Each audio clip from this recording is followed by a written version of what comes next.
primary school. So really fantastic stuff. All of the teams are here, they're standing by, and of course we are getting ready for the action. Before we actually do that, let's get a very nice background and talk about some of the differences in terms of this season's edition of the BNP Paribas RCS Rising Star Tennis Initiative, and we'll do that via Tennis South Africa CEO, and that is Richard Glover, who is here on court as well, center court.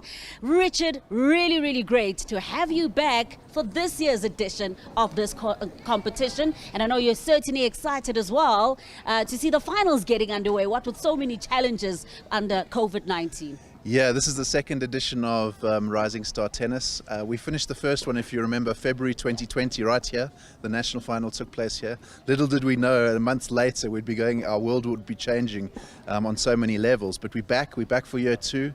We're at the national finals. This year, it's bigger and better than year one.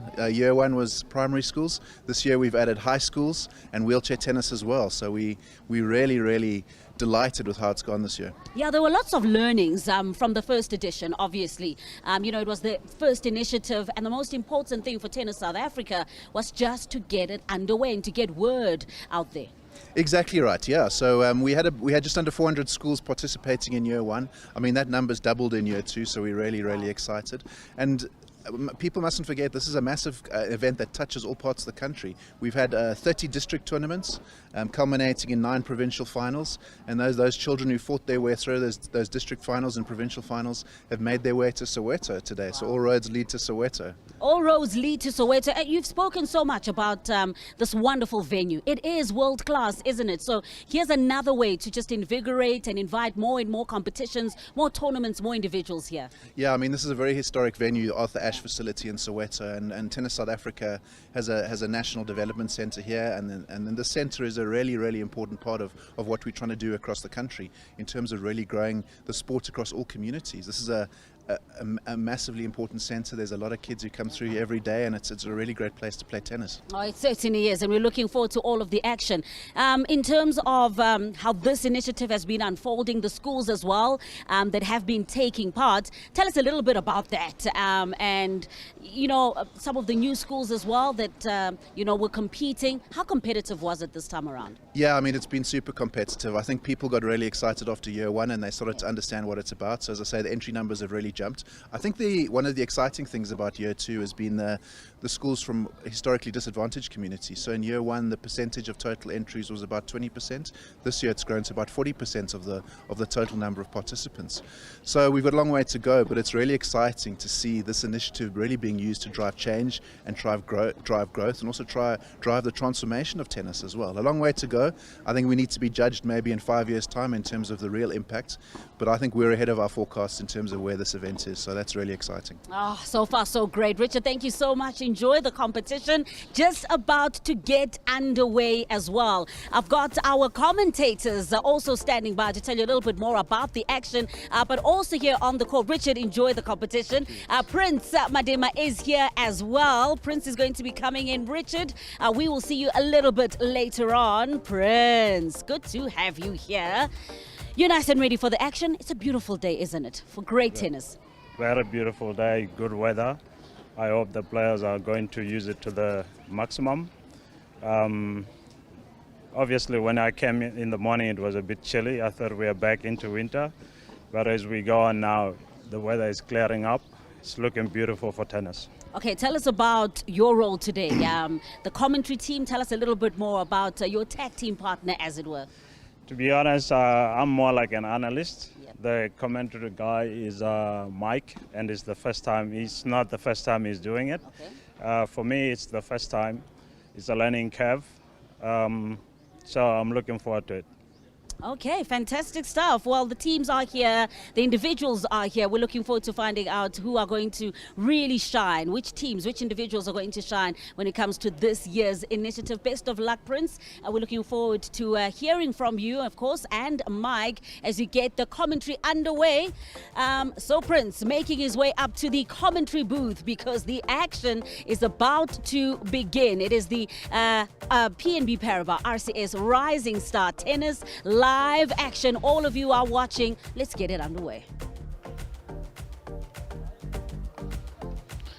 Well, good morning. It's live action from the Arthur Ashe Tennis Stadium in Soweto. And as Carol has so nicely explained, it's the BNP Paribas RCS Rising Star Tennis Finals. What an amazing event, culminating in these finals at the Arthur Ashe Tennis Stadium. Of course, several finals being played today. We have the primary schools competition, which is played in a girls section as well as a boys section, and those finals will take place today. And of course, also in the high schools, similar thing with a girls championship and a boys championship, and then as Richard Lover was explaining to us, this year also expanding into wheelchairs. So fantastic tennis on show today. The first final that we will have on centre court today will be the primary schools girls final. And of course it is St. Peter's Prep. They came through the Gauteng Provincials as the champions there, and they up against Eversdal Primary. They were the winners down in the Western Cape Province. Joining myself, Mike de Jong, in the hot seat for the first time. Welcome, Prince Madema. Thanks, Mike. How are you? Yeah, I'm really happy to have you with us, Prince. It's going to be a fantastic day. The weather is set fair. You can just think from these youngsters' perspective coming out here. They were having their warm-ups behind them. You guys were doing television interviews. There's cameras on court. It's a real professional experience, and I trust they're quite nervous, but what an opportunity for these youngsters. Yeah, very, very great initiative by Tennis South Africa. And to be honest, you wish you could take us back in the years to play in these big tournaments like this BNP Paribas.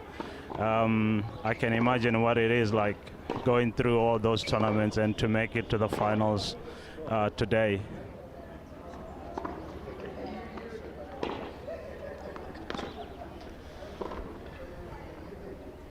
Well, Prince, we heard Richard Lover just touch on how this tournament has expanded. Of course, you know, early last year, before the coronavirus took over, we saw just under 400 schools participate in a primary schools national event.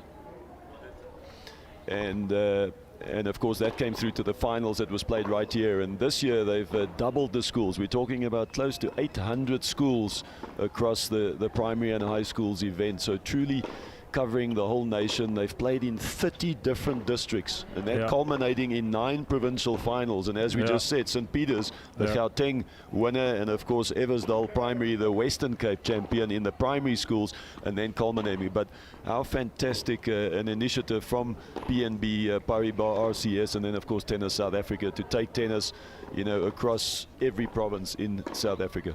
Yeah. I think the one thing that Richard spoke about is really targeting the underprivileged kids as well that are in this competition.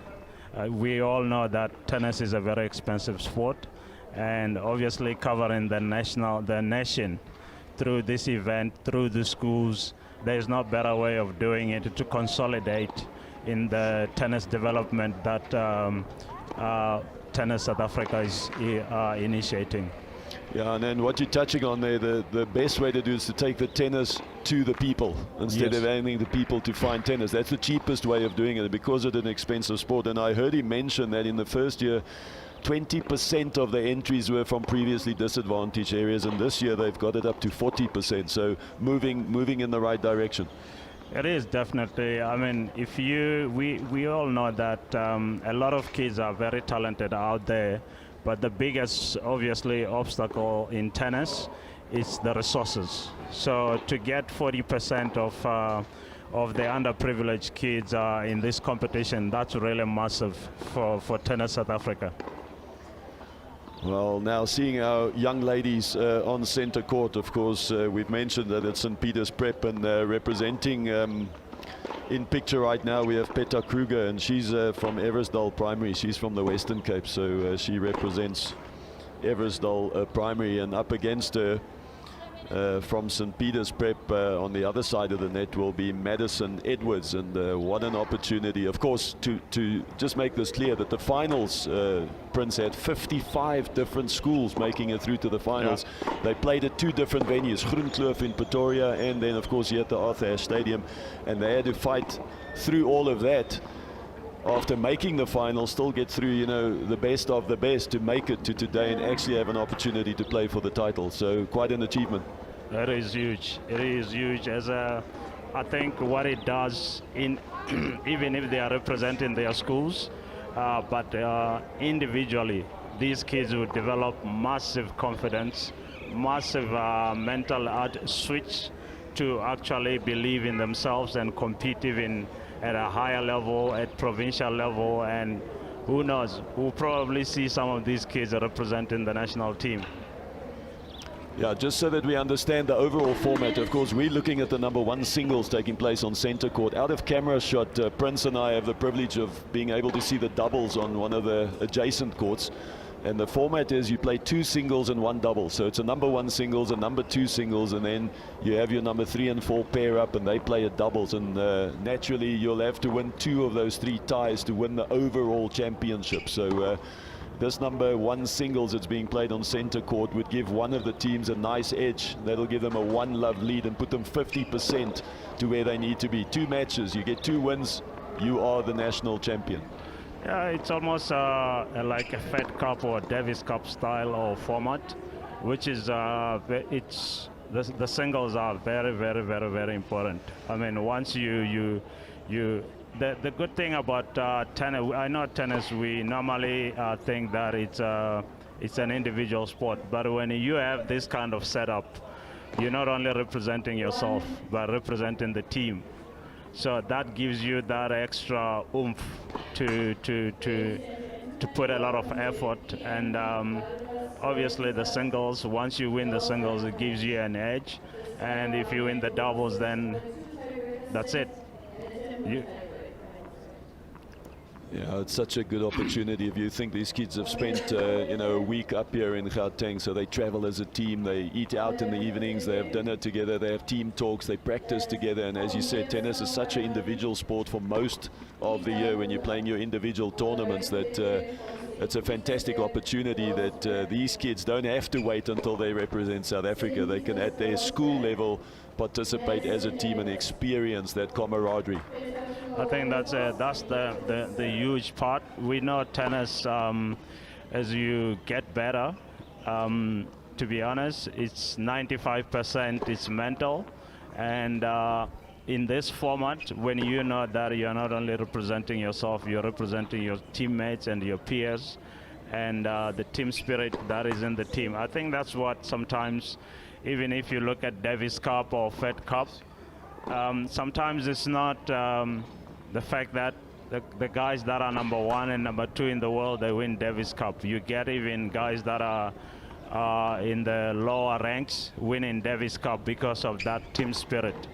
So I think when they learn that from this age, this is really massive. Yeah, it is. And Prince, you'll remember that Jimmy Connors made the famous statement when they asked him that does he agree with the fact that tennis is 90% mental. He said no, he disagrees. It's 90% mental and 10% mental.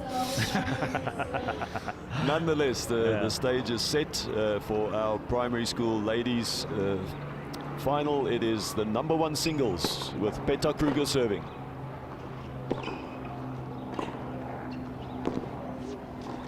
Well, a good solid start there by Madison Edwards. Of course, there'll be a little bit of nerves early on, so both these girls will be looking to settle down quite quickly.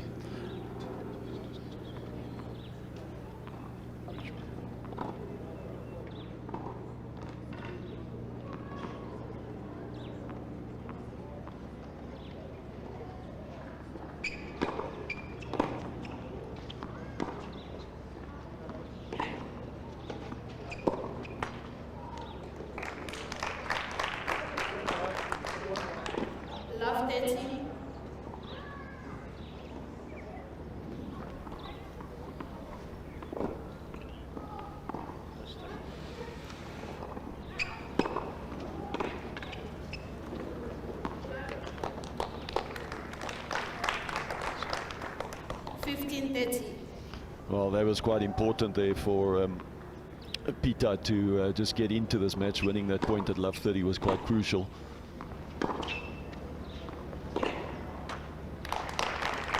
It's you can actually see the nerves there. It's a bit it's still too early to call, but obviously getting the nerves to settle down. It's actually very important to activate a little bit, to loosen up in the legs.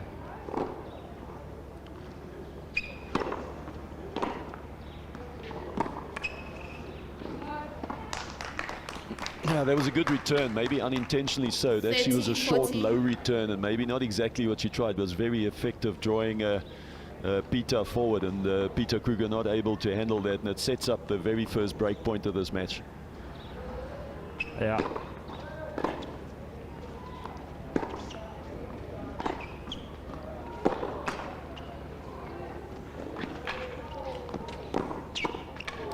Wow, that is a massive forehand. I love that. Yeah, it was. You could just see Peter Kruger there when she gets this opportunity. A little bit lucky on the net, but this forehand right here, she wasn't going to go left, she wasn't going to go right. That was just full power straight down the middle. A pretty good play. Back to deuce.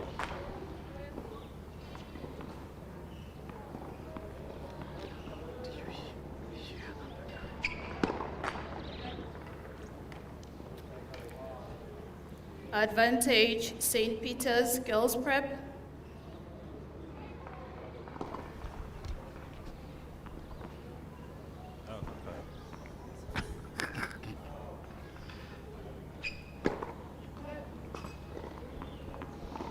Well, a real opportunity here on second serve.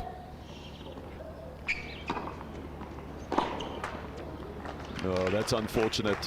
Madison Edwards there would not be happy with that. A second serve opportunity on break point, and she had a lot of time. Unfortunately, not executing that second serve return. And Prince, you touched on it. We said that those nerves early, you can often see that in the movement of the feet. It's the movement where they're a bit sluggish, and as soon as they loosen up and they relax, then the feet improve and the tennis improves. Yeah, you basically need to have that. The earlier you circle your nerves, the better. Because when you're nervous, let's be honest, you can't move freely. St. Peter's Girls Prep. It's another break point there, but very interesting there that was a let serve. That's quite interesting. You got to note that in this format, all lets count. So when the server clips the net and it goes into the service box, the point is alive.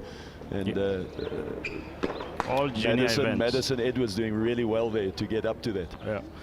Yeah, to be honest, this rule is, I hope they can make a decision on it to decide whether we want to go on with let or we continue with it, because sometimes it does happen that it can actually get into St. Peter's Girls Prep. They lead by 3 games. Well, that's a very important break early on, and it's Madison Edwards of St. Peter's Prep that picks up the early break. She leads 1-love. Yeah, I was just talking about that rule, the let rule, that it's only applicable in the juniors at the moment, but the senior guys, they don't use it. So it's still, that tells us that it's still experimental. Yeah, they use the lower levels or the youngsters to test rules and kind of. And what's your personal take on it, Prince? No, to be honest, to accelerate the match, it's a good rule if you want to finish quickly, but it's a bit frustrating sometimes on the players because it can be a let that just drops over the net. It kind of brings an element of luck into it. So at the professional level, you're trying to take as much luck out of it and bring as much skill into it. But then again, the time issue does play a role with television and all the other factors. Anyway, it's Madison Edwards who's held serve. I mean, broken serve. She serves a 1-love.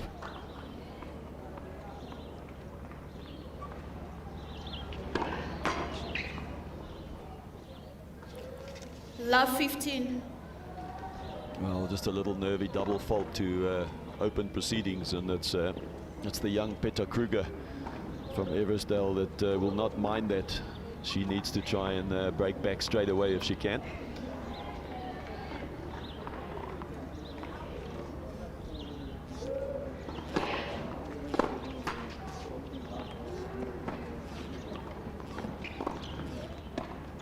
Oh, fantastic play. I love that. The left court was a little lucky, but she did really well to get up there. And what I like here, Princess, she just takes this let ball and shoves it deep down the line and puts herself in a very strong position to put away the backhand volley. Well played. Very good understanding of tactics there.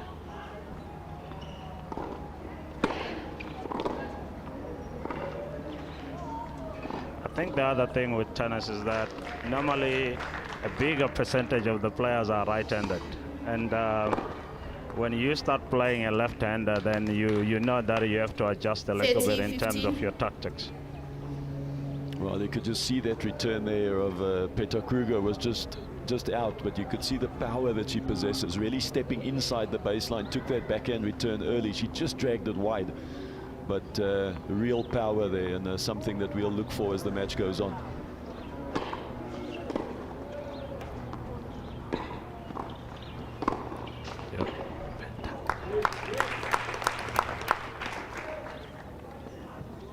Video.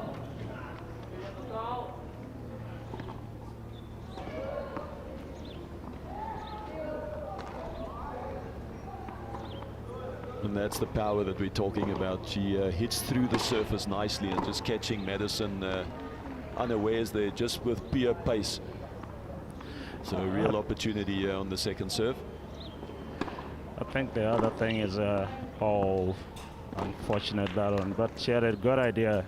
14, I think given her height, she should be able, if she just circle and start moving her feet a little bit, she can actually utilize that second serve, because it's a bit of a floater, so to speak.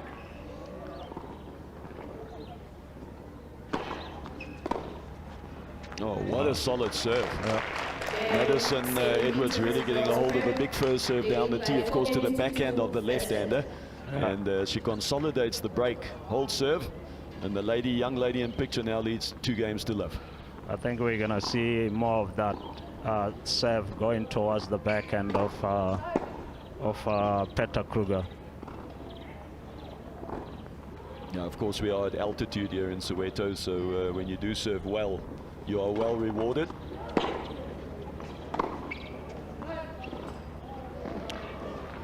Just keep in mind here that, of course, Petra Kruger comes from the Western Cape, so she's a coastal player, so that's why we're seeing 1 or 2 of these balls just flying. Yes, they've been here for a week, but it's not natural just to, for these youngsters to adjust, where, of course, Madison Edwards is from Gauteng. She's from Johannesburg. She plays in these conditions all the time. That must be a massive advantage. Huge, huge. A lot of people don't actually pay a lot of attention to the altitude, because it's so important, because when you come up here, balls come to you very fast. Just as soon as you split step, the ball is right there. So your timing is actually a little bit off. Whereas when you play at low altitude, there is more time, then you can load up more, and the racket acceleration as well is much better.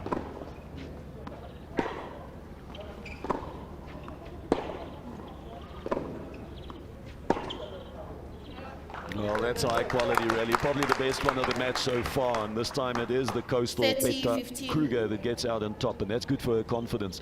If she knows that she can go toe-to-toe and win 1 or 2 of the base shots, she does possess the power. We've seen that, but she needs the consistency. There we go. There's the big serve of the lefty out wide. 14, and Madison not able to control that return.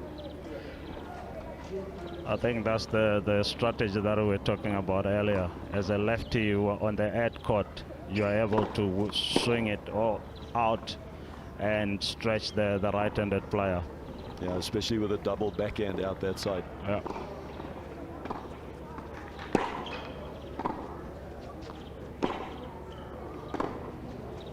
What I like there is you could see Madison Edwards stepping inside the baseline for the second serve, taking it nice and early.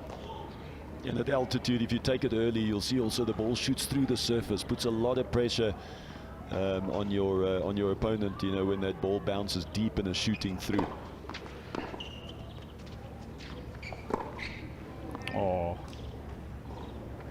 That was unfortunate, and that's what you touched on. The footwork there was not up to scratch. You could see her not getting up to that ball in time, wasn't in position, couldn't load.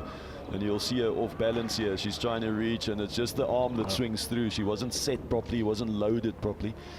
and creating some pressure for herself.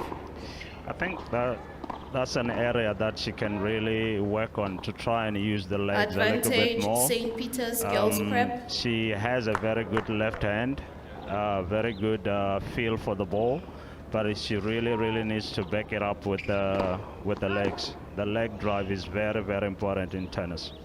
You know, especially when it's a tall athlete, and when they come from the coast, that's a big adjustment, because you need to get even lower to really unleash the racket and create that St. extra Peter's little Girls Prep, topspin that you leading need. by Well, that's 5 another games break to for 2 Madison Edwards, Fessett. and she must be flying high. It's the young lady from St. Peter's Prep who's up a double break. She leads 3 games to love.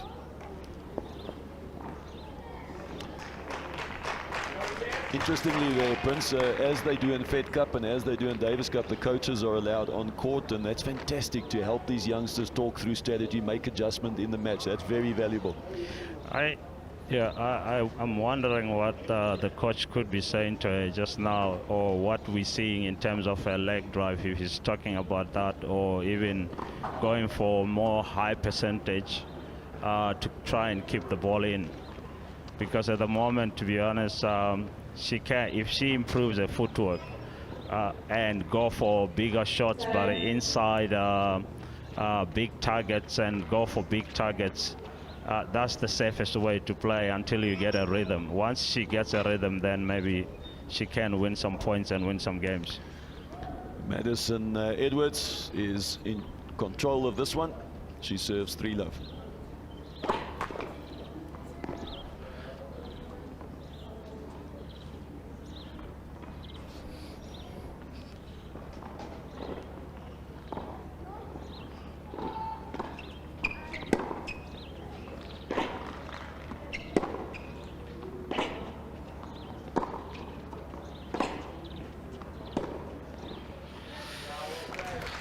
Again, that's what you touched on earlier. Just the altitude for someone from the coast. She was a fraction late, and that fraction is massive at altitude. Oh, it makes a huge difference.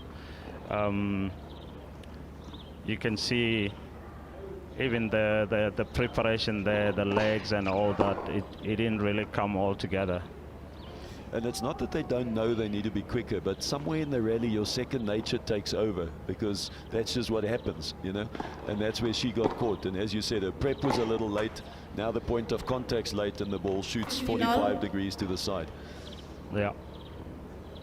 And I must say, this young lady in picture, Madison Edwards, has settled down very early in this match, very quickly. But as we said, she plays at altitude all the time, so nothing new for her.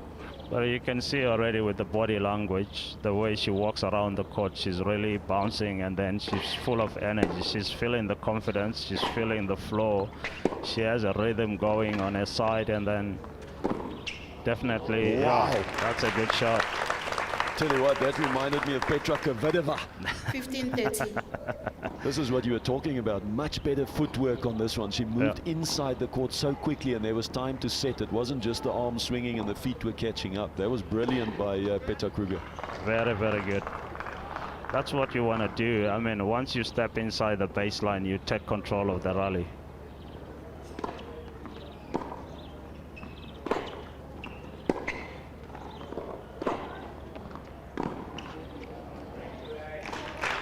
I like that little 1-2. It was the cross-court forehand, and then she slid to her left, got around the mid-court ball and fired the inside out. So she's opening up the V. Look at this. She fires at cross-court now. Watch her just slide over mid-court. Now she goes the other way, and that's a nice little angle change. Very good.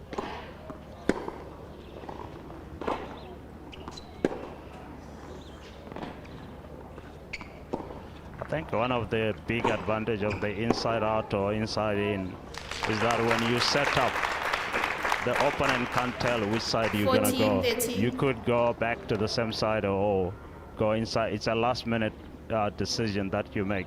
Yeah, such an asset to use. You see a lot of the clay court players like Dominic Thiem or even Rafa Nadal. Those guys hold the ball so late, and they really hold you, and you're not sure which way to go. You know, so. Game in first set. All right, well, that's the first set done. Of course, 4 games wins you the set in this format. And it was Madison Edwards from St. Peter's Prep She fired on all cylinders early, Prince, and she closes out that opening set for love. She leads 1 set to love. Yeah, that's what you need.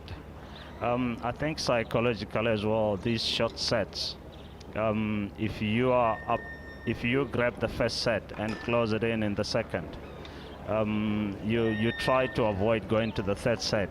The format here, I think the third set, is it a 10-point tiebreak or it's a normal set?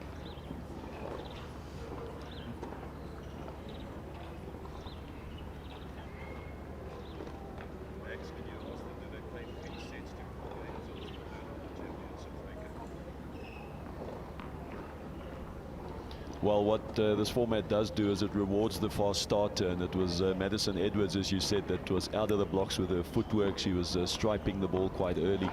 So important for Petra Kruger now to have a good start in the second set.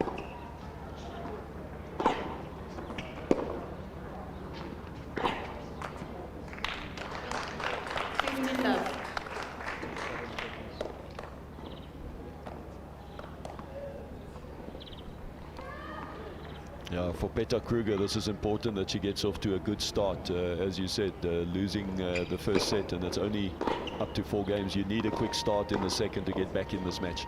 Yeah, very, very important. There you go.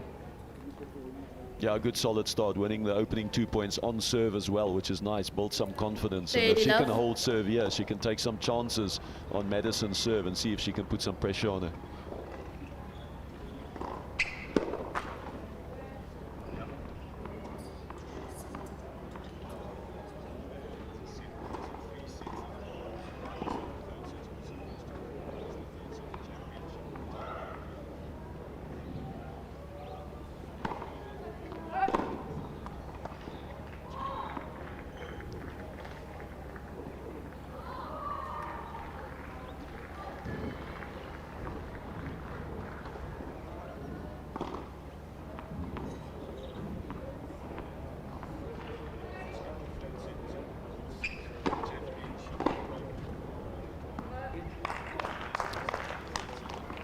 T15.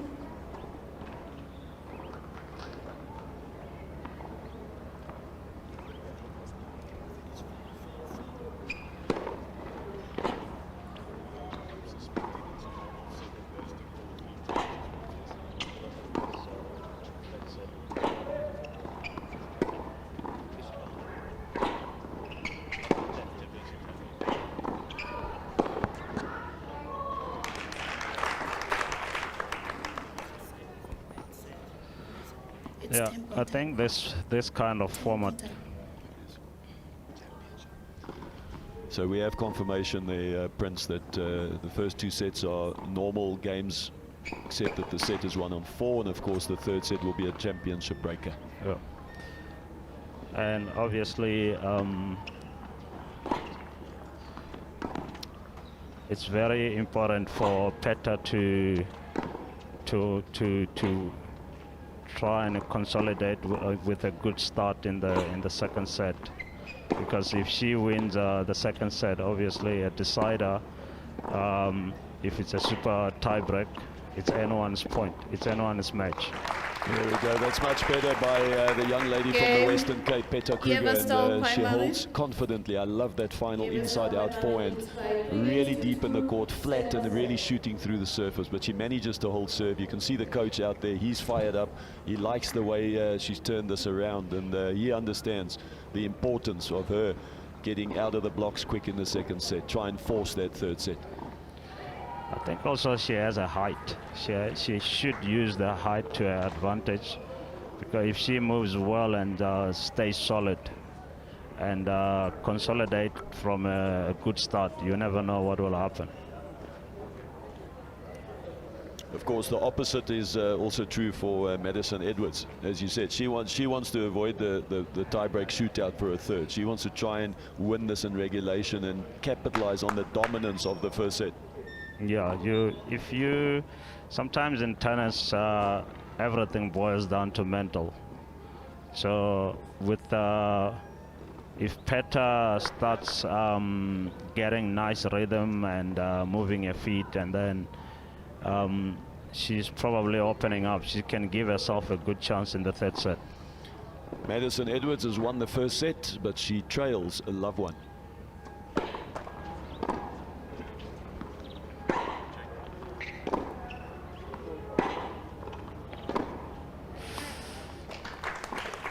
That's a 15 love. no movement there. Very loose backhand. She could have done better there. Yeah, Watch these are the the movement errors. because that ball was not really far from her. She just needed to adjust her feet and get behind the ball. Yeah, as you said, lots of footwork and early prep works well up at altitude. And that one was a little bit lazy.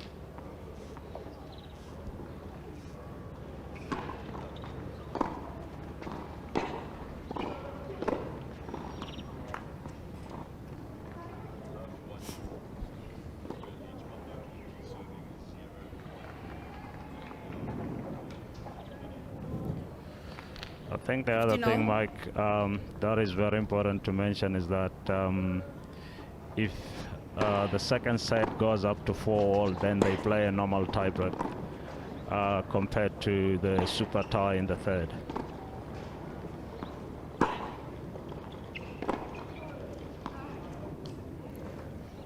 It's almost like 13, Madison 15. Edwards knows that if she can keep the ball nice and deep, that she's more consistent than Petra Kruger at this stage. So she's drawing some unforced errors.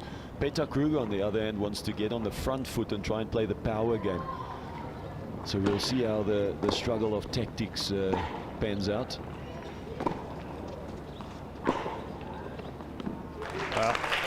There you Inside go. in, Prince A. Even the depth that you're 14, talking 15. about, very, very important. She didn't really go for power, but just went for it like with a lot of depth. Holy cow, Prince, that guy, what has he not achieved in his life? That guy must be Star Student of the Year. Again, there we can see these rallies do really favor St. Madison Peter's Edwards Girls the Prep. longer they go, and she's done a good job there. 7 She's set. managed to hold serve, and we are all square at one game apiece, second And set. in that game, she literally kind of like camped on the back and side of Petra.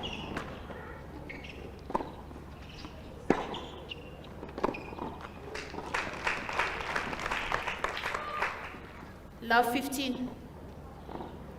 Yeah, at this stage the match is almost won on the lack of unforced errors, and Madison Edwards is definitely winning that battle. She's giving away a lot less free points than what Petra Kruger is handing her opponent. Yeah, I guess it's a bit of normal at this level of tennis that a lot of matches are won by unforced errors. But I have a feeling the coach of Madison actually told her to exploit that backhand a little bit more and 15 then on. attack on the on the inside out. Yeah, you can see she's consciously attacking the backhand of Kruger. Yeah.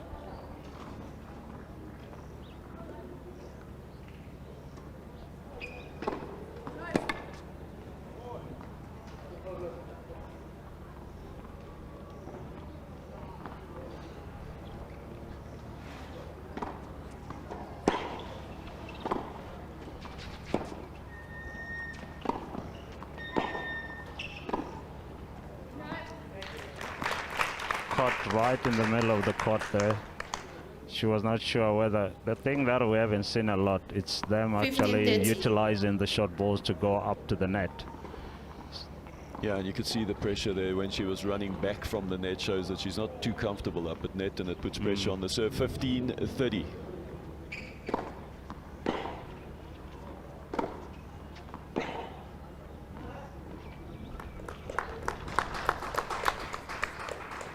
All.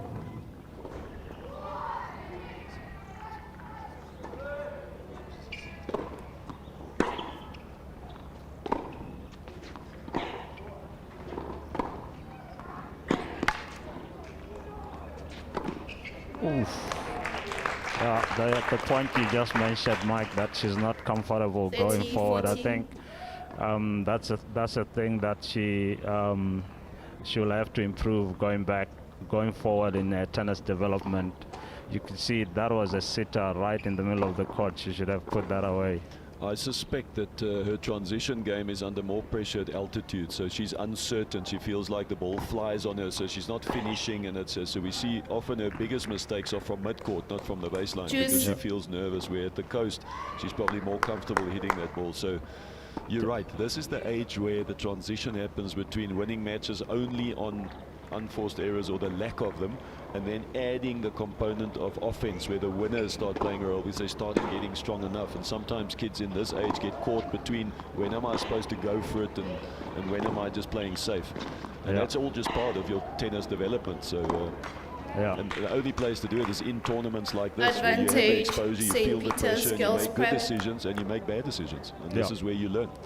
And sometimes even if you make I think what is more important is making the right decisions, and then you can always improve. The tactical side of the game is very, very important. Understanding that if you're on the defense side, then hit high and deep, and then when you step inside, be more a little bit aggressive, and then when you get the short ball, just attack.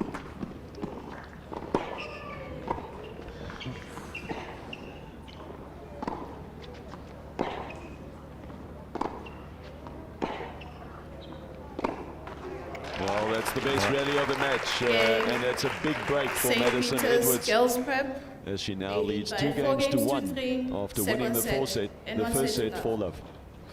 Again, Petter there, she could have utilized that short ball. She had 2 opportunities there to convert, but she didn't. And sometimes in tennis, when you don't utilize your opportunities, you get punished. Yeah, and your confidence takes a bit of a knock as well, because you feel like you're playing the better tennis, but you're not converting it to points. But in that rally, interesting, twice she was up at net, and twice she made her way back to the baseline, and which shows that she's not quite confident in the front court just yet. Yeah, that's the transition that you were talking about earlier. Very, very important. And by moving backwards, she's kind of gained the advantage. She's got her opponent in trouble, she's found the short ball, and she's put herself in position to finish the point. And now she comes back to the baseline and almost gives back the advantage that she had and neutralizes the point, and you kind of start over again. Yeah. So that's an area that she will probably spend some time on as she develops over the next year or two. And we call it the transition game, and that's the part where you move from the baseline to the net when you have your partner or your opponent in trouble to really capitalize. Madison Edwards in total control. She leads 1-0 and she serves 2-1.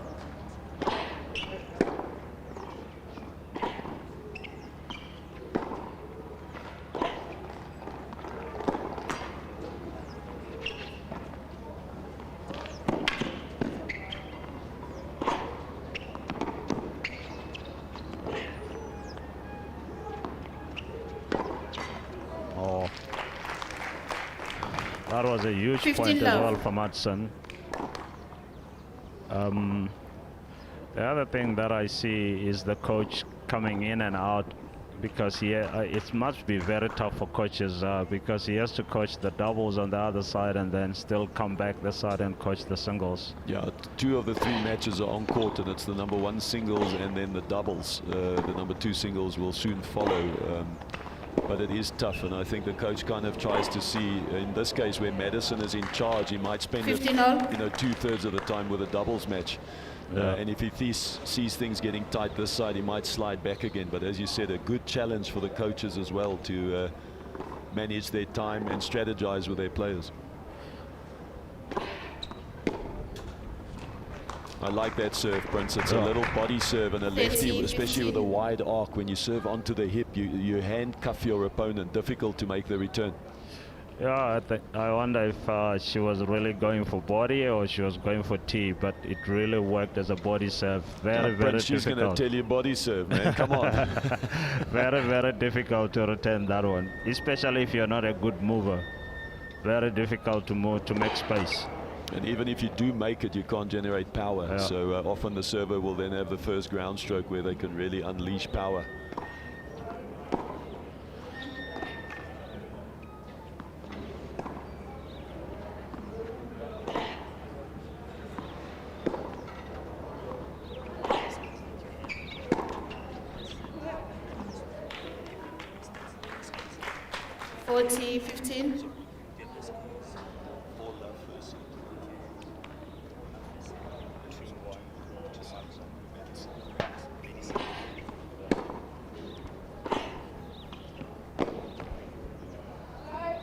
Again, the movement there just exposed, St. and I think Peter's it's Girls Prep. very clear in this 80 match that by Madison 5 Edwards has free. two Second areas set of and a 1 set to distinct advantage. The one is movement, and that probably relates to the fact that she's made a lot less unforced errors because her movement has been better. She's now within 1 game of closing out this match.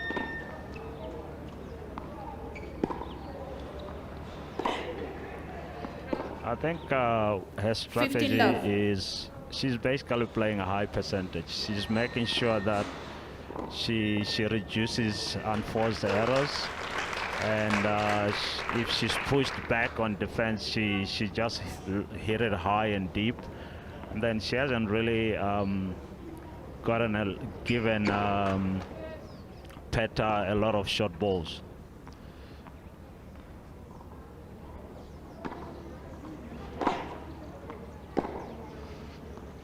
Again, the footwork there very much exposed. You could see the ball came right back onto her, and then she couldn't adjust.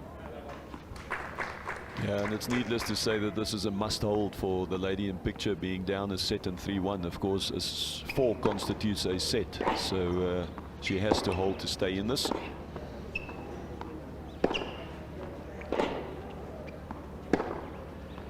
There you can just see the natural power that she possesses, and it's something that you get excited about, but she's going to have to refine the footwork, the loading, the setting, and all of the rest that gives you a quality ground stroke. But there's a lot of raw potential there. But the feel for the ball she has good hands. She really has good hands. But the footwork, I feel like it's definitely an area that if she has to improve her game, she has to start right from there.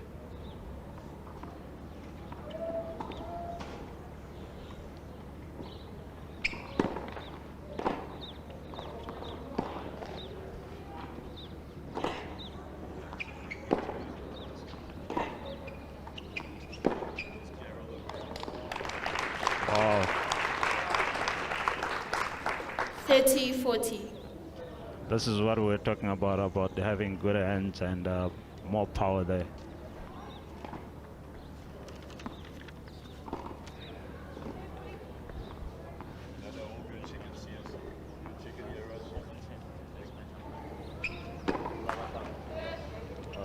Well, of course, this sets up a potential match point for Megan.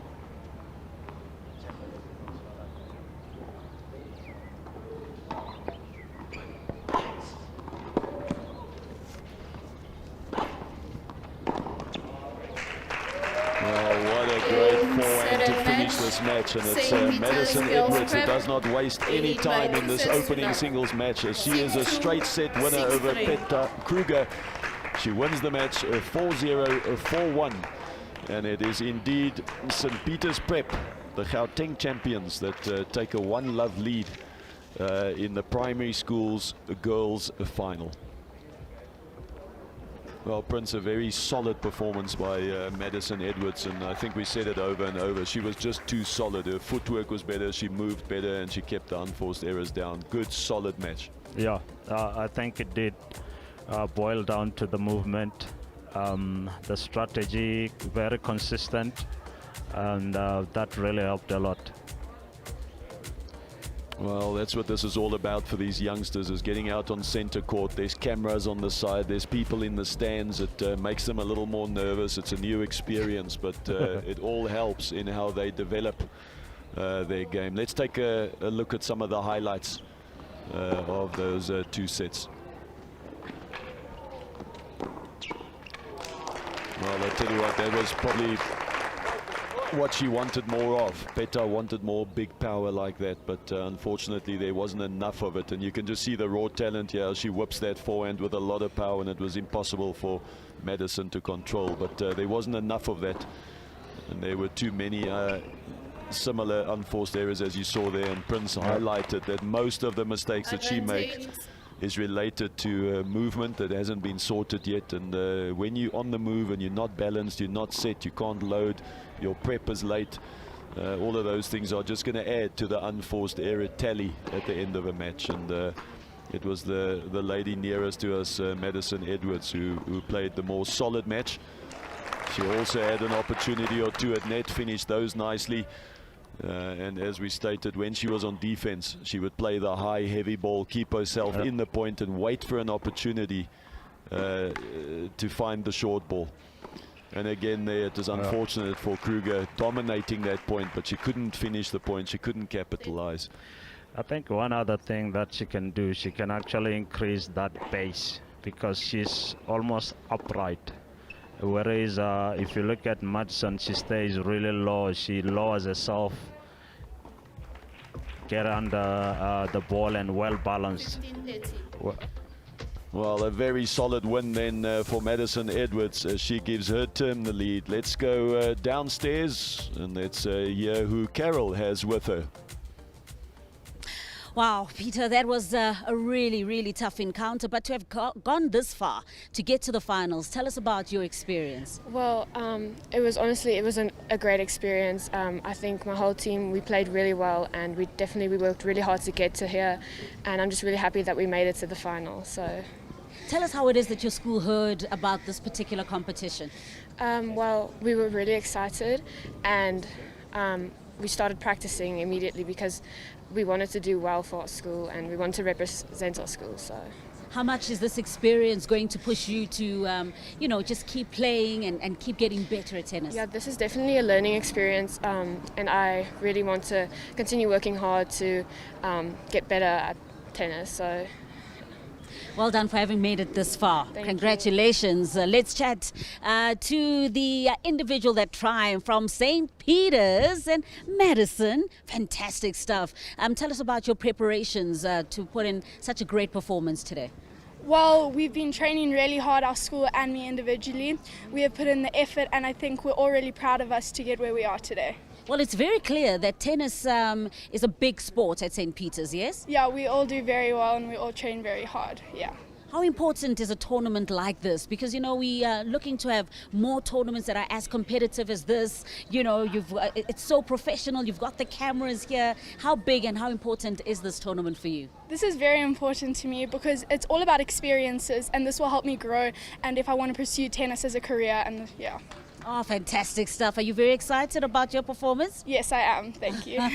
Wonderful performance there. Fantastic performance from Madison, of course, who has triumphed in this particular matchup. And just talking about her experience of the BNP Paribas Rising Star Tennis Initiative. Really, really great performance. And of course, this is what the initiative is looking to do, is really push tennis at grassroots level and propel these youngsters for even greater heights. Now, one of the ambassadors of this initiative is none other than Kevin Anderson. He speaks about the importance of having tournaments like this and collaborations like this for the future of the sport. Hey South Africa, Kevin Anderson here, ATP professional and proud program ambassador to the BNP Paribas and RCS Rising Star Tennis Initiative. I'd like to congratulate all 3,188 participants who competed in this year's Rising Star Tennis Tournament, a nationwide schools event aimed at providing access to tennis for kids, targeting hundreds of schools across the country, including those in historically disadvantaged communities. In year one, we had almost 400 primary schools participate, and this year I'm really excited to say that we have 797 institutions. We have players, high school players and wheelchair players, indicating the growth of the sport.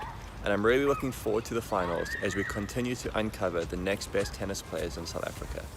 So having said that, I wish everybody the best of luck. Play your best, believe in yourself, give your best effort, and I look forward to seeing who comes out on top. Well, welcome back. We're at the Arthur Ashe Tennis Stadium in Soweto, and of course it's the BNP Paribas RCS Rising Star Tennis Finals. We just had the first match, which was the #1 singles, and that was won by Madison Edwards over Petter Kruger, giving St. Peter's Prep a 1-love lead. So currently we are looking at Jordan Edwards and Monet Smith. Jordan Edwards will be representing St. Peter's Prep, and of course Monet Smith will be up again representing Everdale Primary. This is the number 2 singles, and of course on the court outside, on court number 2, the doubles is taking place, and the school that can win 2 matches will be crowned as the champions. So in this case, it is St. Peter's Prep winning that first singles, so they need either the number 2 singles or they need the doubles to win it, whereas Eversdale Primary is going to have to come back, win the number 2 singles, and of course win the doubles that is taking place currently.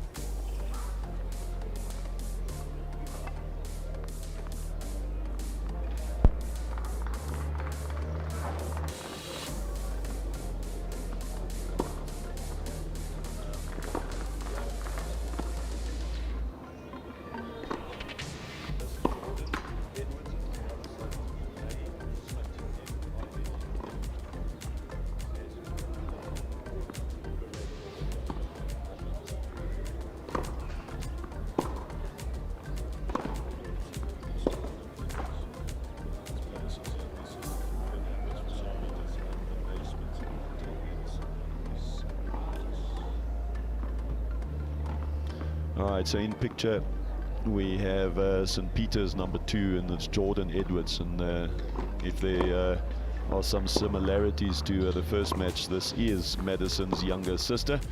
So we have St. Peter's Prep represented by Madison Edwards in the first game, and now we have Jordan Edwards, her younger sister, playing the number 2 singles, and she'll be up against Monet Smith, who will be the number 2 for Eversdale Primary. And as we said, so important for Eversdale to try and win this singles and get themselves back into the match. The doubles taking place on one of the outside courts, and of course whichever team wins 2 of the 3 matches will be crowned national champions for 2021.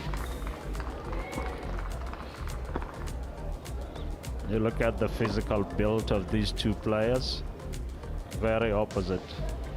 It's almost like David and Goliath. Look at the height and difference.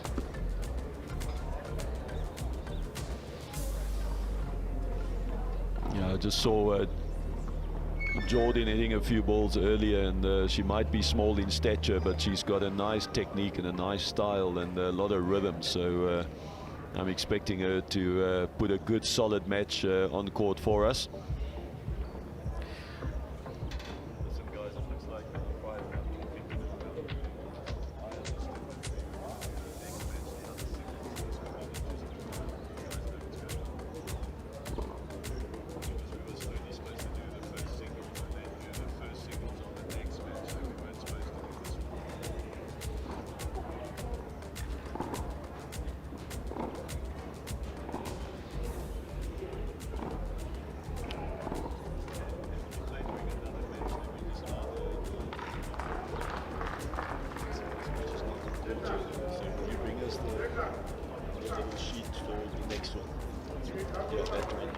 Is it this one? It's actually this one. Okay, got it. Okay, good. Okay, we have the sheets for the next one.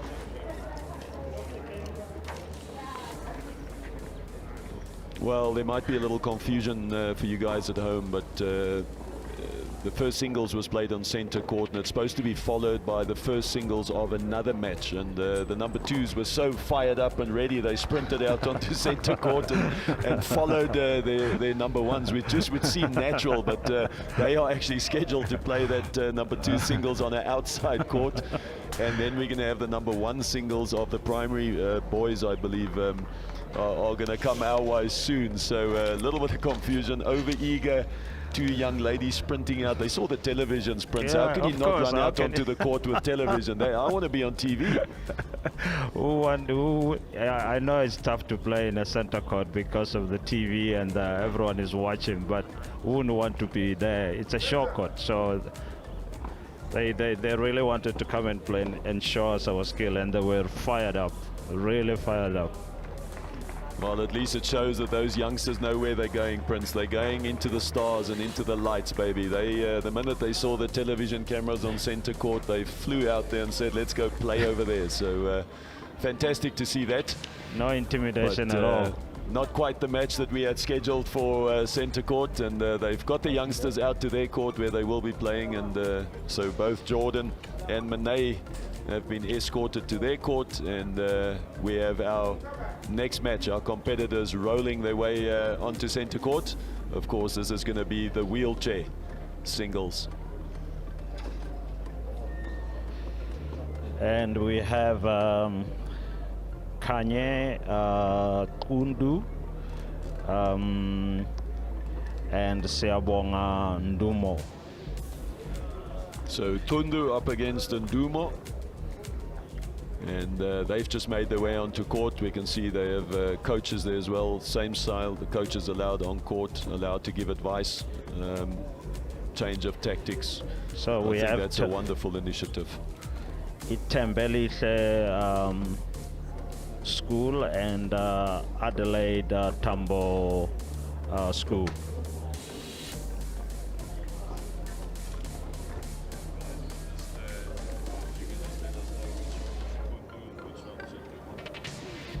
Yeah.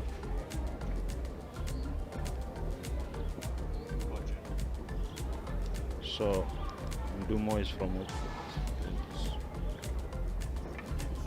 So in picture there we have Kanye Tundu just getting his prep. Of course, so important for these guys when they get strapped into the chairs to make sure that everything is secure and solid. You cannot have the chair moving separately from the athletes, so you'll see them strap themselves in, getting themselves ready, and so important to get the chairs and everything sorted. So it's a little more technical than for our able players, but they get that sorted and they are literally ready to roll.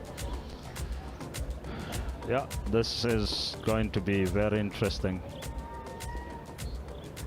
So we can see there that Siabonga Ndumo, he's up with the umpire ready, and it's just we're just waiting for Kanye Kundu.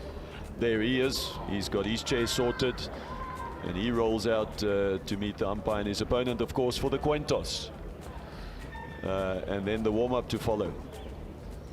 And it's important, Mike, to obviously for the viewers that don't know about wheelchair tennis, that the ball is allowed to bounce twice.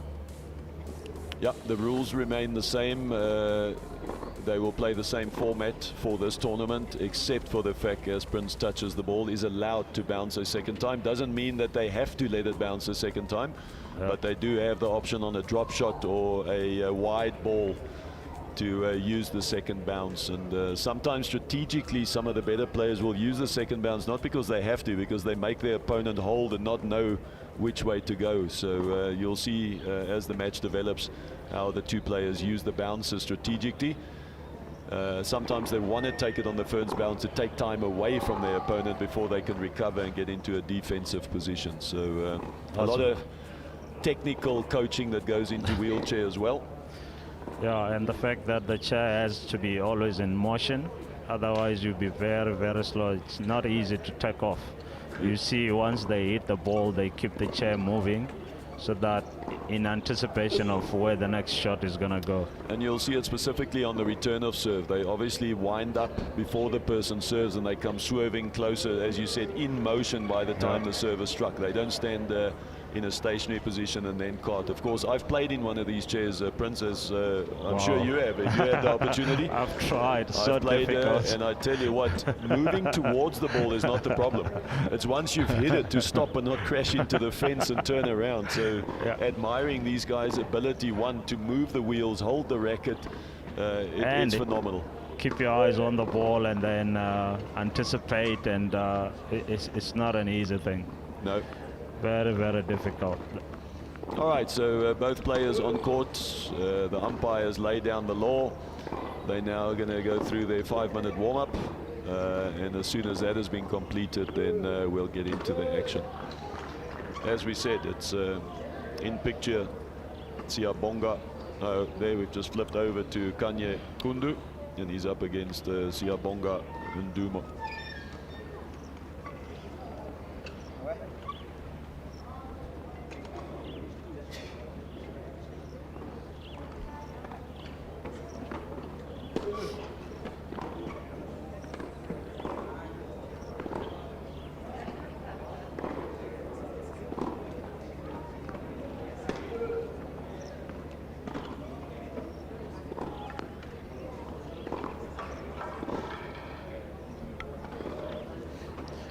I think one thing, Mike, it's so encouraging to see these kids coming out from schools already. Wheelchair tennis has grown from strength to strength.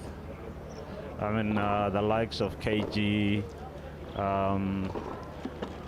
the likes of Donald, top players, some of the top players in South Africa, they've really inspired these kids and believe. Indeed in the world, yeah. KG ranked top four in the world. She's been in 2 Wimbledon finals. Yeah. So you're right. And when you say strength to strength, of course, it doesn't just mean that we're producing brilliant players one after the other, but the numbers of participants have grown so much. And when that happens, when the base broadens, the talent will come through and you will have your stars developing. Oh, definitely. Definitely. You need, in any sport development, you always want to have that base of the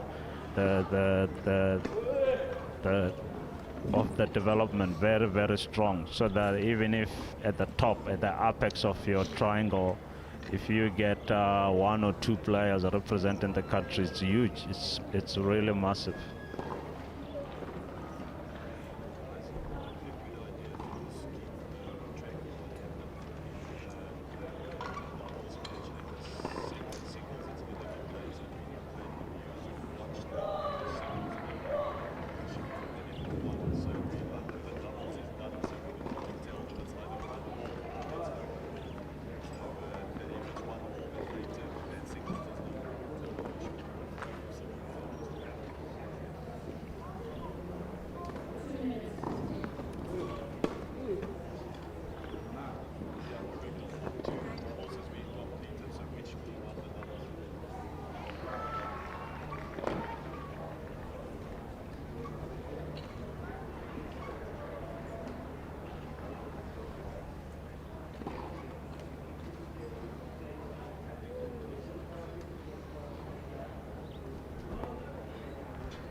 Well, just for you guys at home that were caught off guard with the scoring system that we're using at this tournament, of course, it is 3 sets. The first 2 sets are what we call short sets. So first to 4, which means if you win 4-1, 4-2, you've won a set. If it gets to 4-3, you have to win 5-3. You have to win by 2. And indeed, if we do get to 4-all, then there will be a tiebreaker. And if you win a normal tiebreaker, a 7-point tiebreaker, you will win 5-4.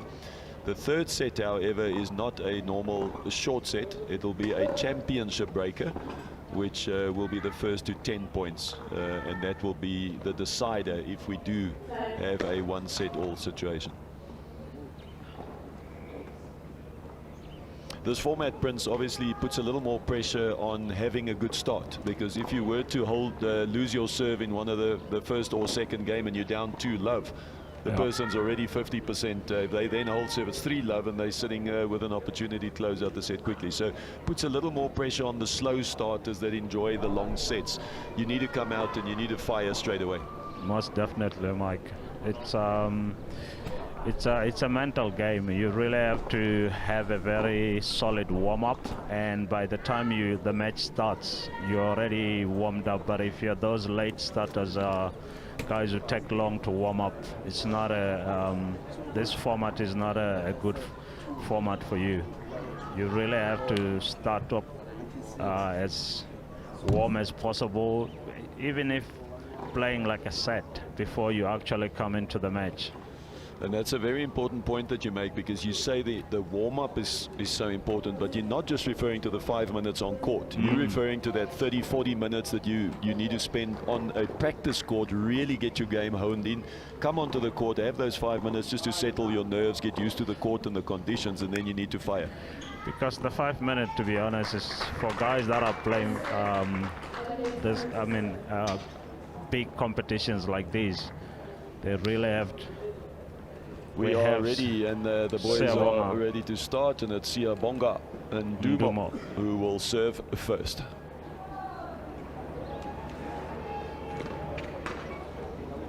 Well, not a good start.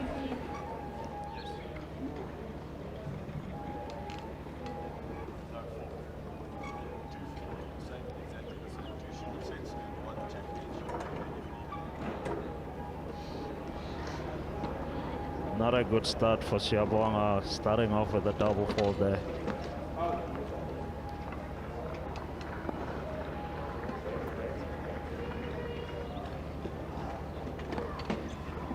Uh-oh. Well, a couple of double faults to start with, and Prince, besides the fact that there are quite a few spectators here. I mean, there's a lot of pressure on these guys. They probably haven't played in front of, a lot of people watching you. They definitely, I would guess, haven't played in front of cameras where there's about 6 cameras all over the place watching you. So it's a lot to deal with, and I think the man in picture is so happy that he said, I will return first, thank you. But it also goes back to the point you're referring to, that the warm-up, not the 5-minute warm-up, the 5 minutes warm-up, but the warm-up that they do prior to coming to the match. It's so important.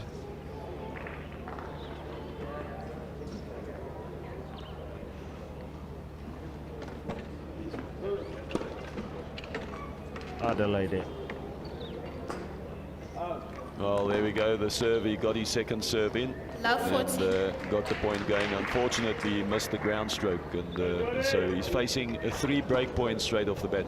Prince, just for those people at home, of course, the guys in the chairs, when you sit, you're a lot lower than the guys that are standing. So the serve is a very technical shot for a wheelchair player, because they're coming from such a low point over the net, but still inside the service line. So this is the hardest shot for these guys to master when they start playing wheelchair tennis. There's a nice serve. Yeah, because 15, I think 40. it also, everyone is wide wheelchair is a bit very technical in terms of their when they play, because some guys, they actually use the same grip for the serve and the ground strokes. You see that on the backhand side, they really go on the extreme side, and then the racket is almost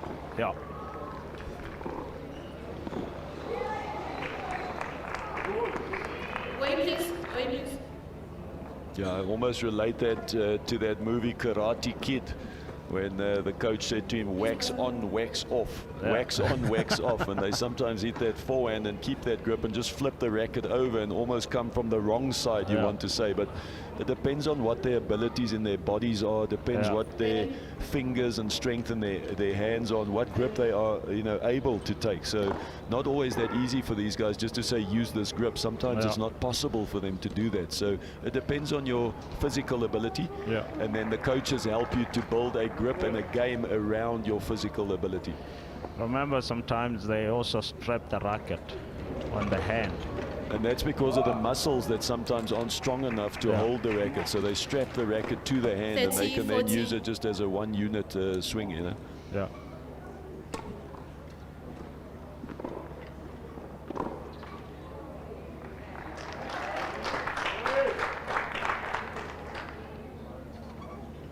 break point then here for Kanye Kundu. An opportunity to break serve and get off to a flyer.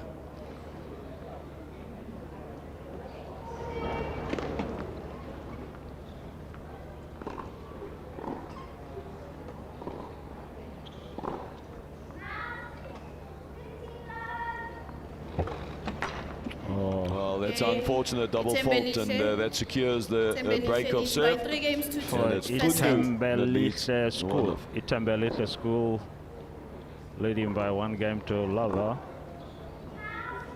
A lot of double faults in that game, Mike.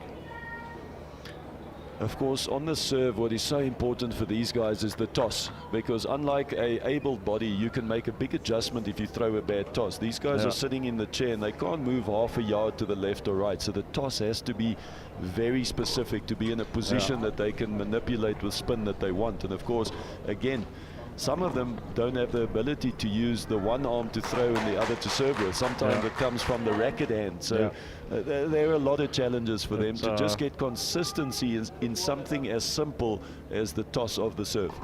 It's a very complicated, it's a big challenge for a lot of, I wonder, the coaches really have to be well trained, because you have different, like you are saying, you have different abilities of these guys, and they're different divisions that they play in as well. You have your quads that play in a different division to so it is really technical, not just as player but as coaching is very technical.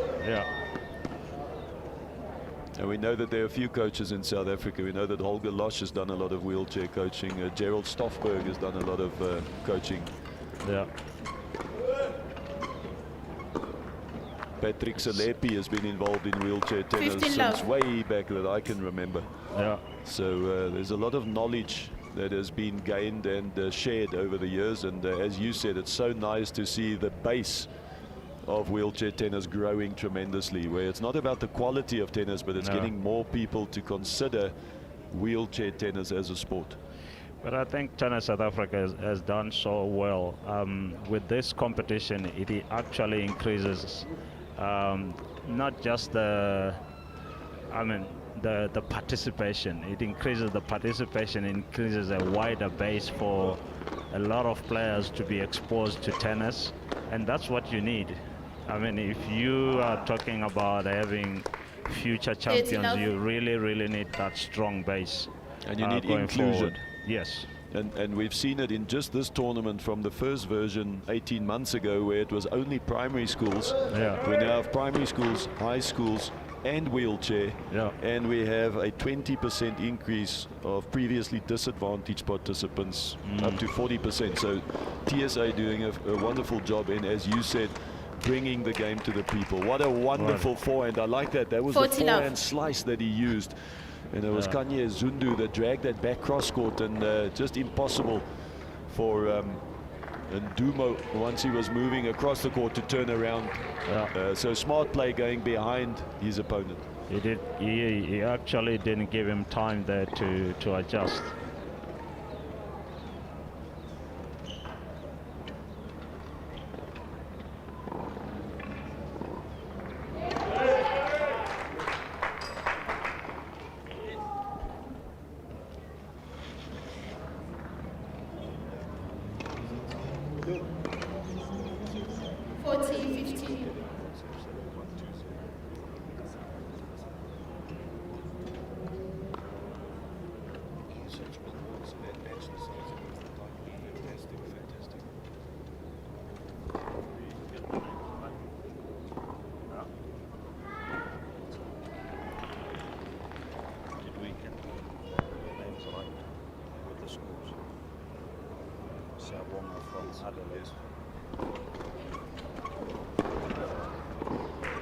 That is a superb return. I love that. 40, you can see Nduma there, as you said, they have to be on the in motion. They must keep moving, and he managed to get that perfectly timed, and he managed to hit that forehand down the line. Big winner. Putting a lot of pressure on his opponent's serve now. Can see he's going back. Oh, another double fault. Well, that's the pressure that was created by that forehand winner return. knowing that he has to hit a decent second serve, and maybe just trying to do too much with it, he then serves up the double. Yeah.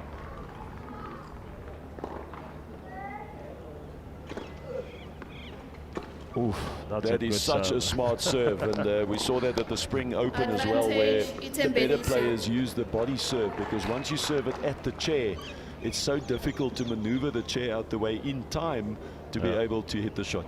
Very smart.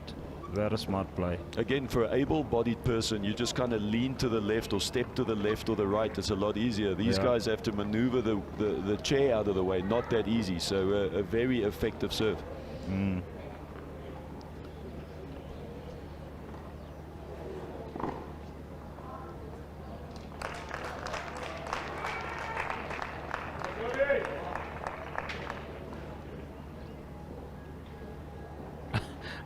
I don't think Kanye knows what he wants. The cap is, he wants to turn the cap to protect himself from the sun, but he's facing the sun, and maybe that's why he's having double faults.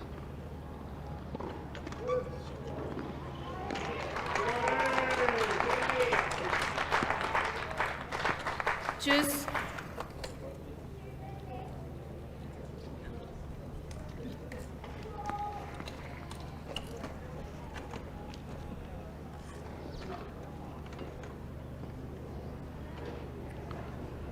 That's a big juice here coming up.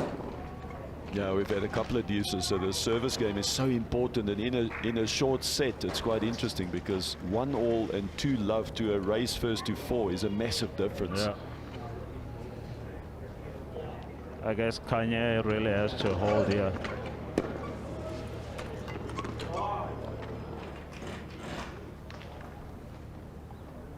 Advantage, Adelaide Tambo.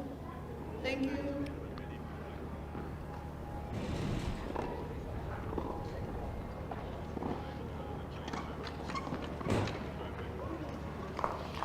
Again, using the body serve. He's been doing that quite well, Prince. When he does manage to execute the body serve, he's at a very high ratio, and he saves another break point with a body serve. This time using the kicker. Interesting, he's used the slice serve quite a bit. This time the kicker, and he got it up so high. Yeah. Very difficult for Siyabonga there to deal with. It was a smart serve to get it up high. Difficult for these guys way above their shoulders to generate any pace.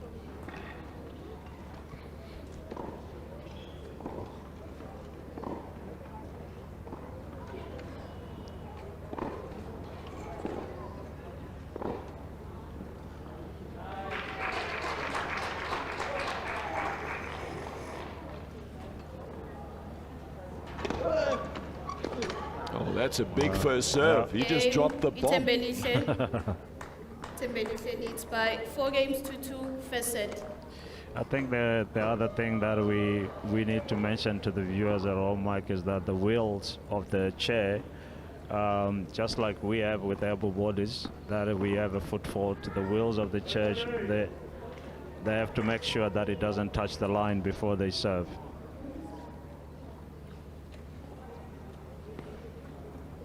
That's 2 games to love to Tembelise School.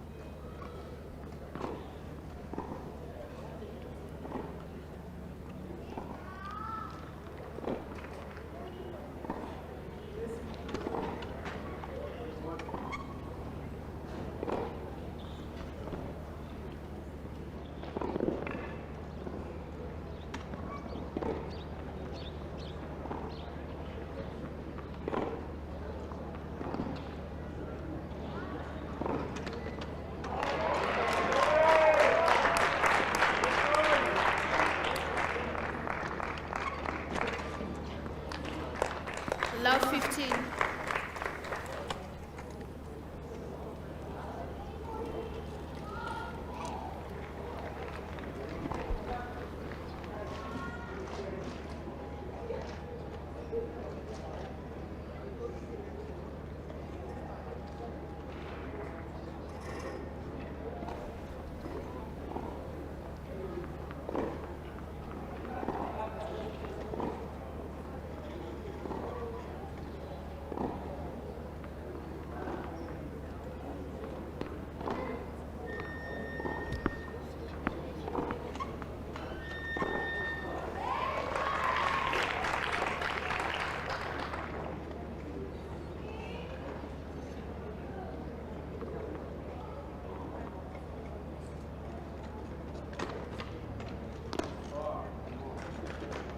15-0.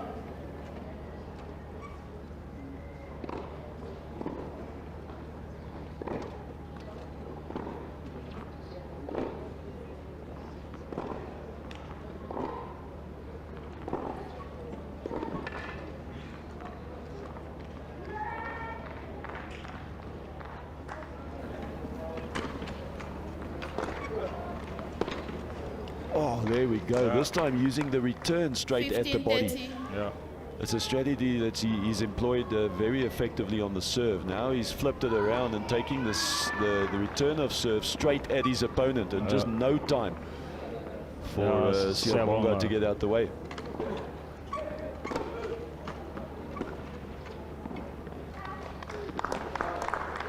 Yeah, Kanye seems to be running away 15-40. with it, yeah.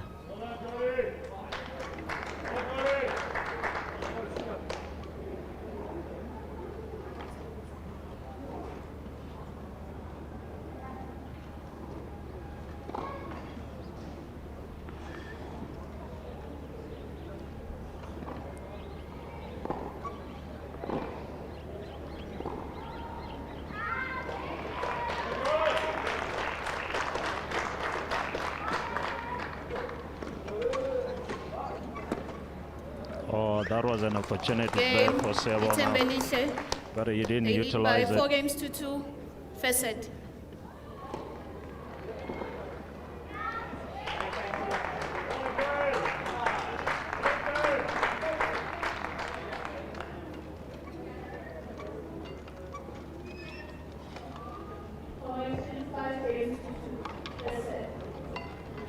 Well, that's now a comfortable 3-love lead, and seeing that we're using the short sets, 1 game away of taking a 1-set lead.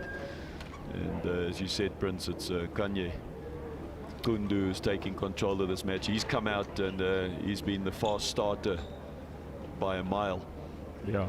He served better, and we saw him fire 1 or 2 massive returns, so he settled down very quickly. He had a good start. I guess it goes back to what we were talking about. He probably had a couple of good warm-up. So a little earlier we showed you that first singles match. This was the result of the second, at least the doubles match that was played on the outside court, and Eversdal Primary winning the doubles. Prince, this is very interesting. So that makes it 1 game all, which means that the number 2 singles currently out there on court 2 will determine the primary school girls champion. So very exciting 1 match all. It was of course St. Peter's Prep with Madison that won the singles. It's Eversdal's doubles that has come through, and they've put a point on the board, and it's now 1 game all with the second singles, the number 2 singles out on court, that will then determine the national champions in the primary school girls. And that seems to be a very good match, well balanced. Yeah, we're fortunate where we're sitting, we can actually see that match outside of camera shot, and it's a high quality match, so we can see people getting fired up. It's a close one as well. Well, it's an opportunity now for Kanye Zungu to serve out the opening set.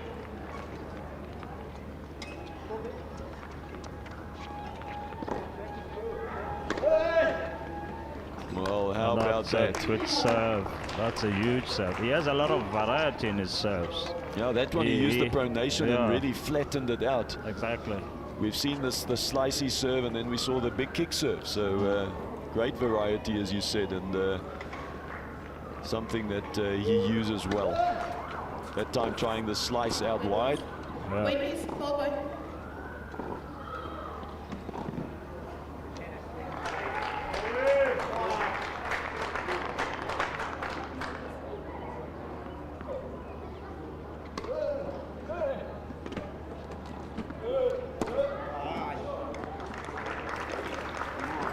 Fifteen, 30.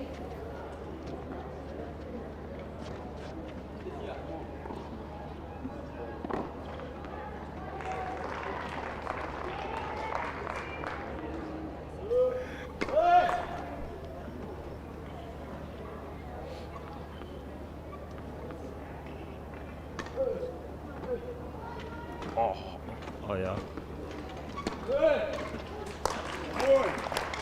Oh, really? Okay. 30 all.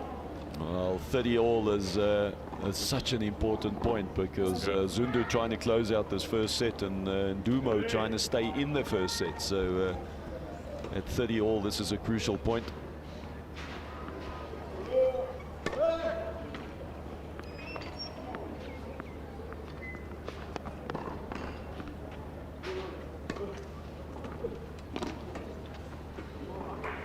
That's a nice second serve. This time using the slider, 40, but not going 30. wide. He went up the tee and he swung it into his body. Yeah. And that sets up a set point.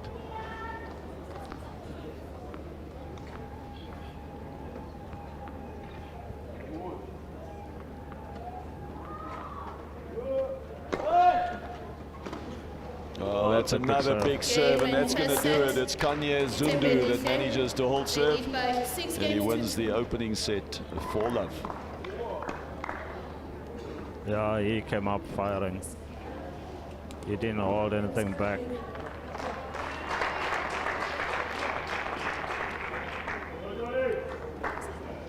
That gives it Tembalite a lead.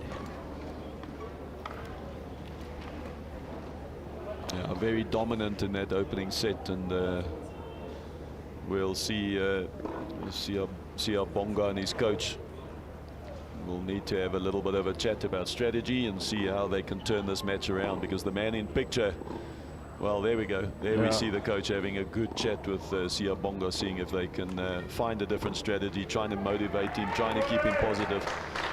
He was steamrolled in that opening set, so they're going to have to come up with some new strategy in the second. Of course, the numbers always tell a story, and you can just see there that it was Kanye with a 67% first serve, and that's very important because in this, as we said, the serve is very technical, and when he makes his first serve, he wins almost 60% of those points, so he's going to be dominant. Where on the other side, you can see that the numbers for Bonga are just a little bit lower. Also, the enforced errors, they speaks volumes, 8 to 12. And the total winners 4-1, and it all adds up to a total of 19/10. A rather confident first set for Kanye Zundu.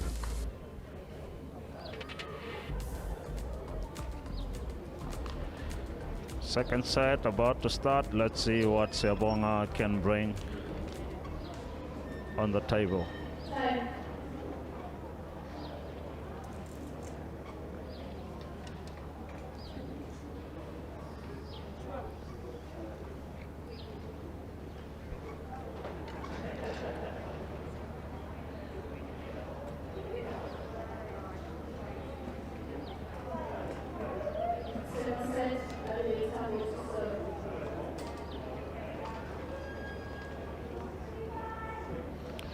Well, Bonga and Doom has it all to do. He serves second set.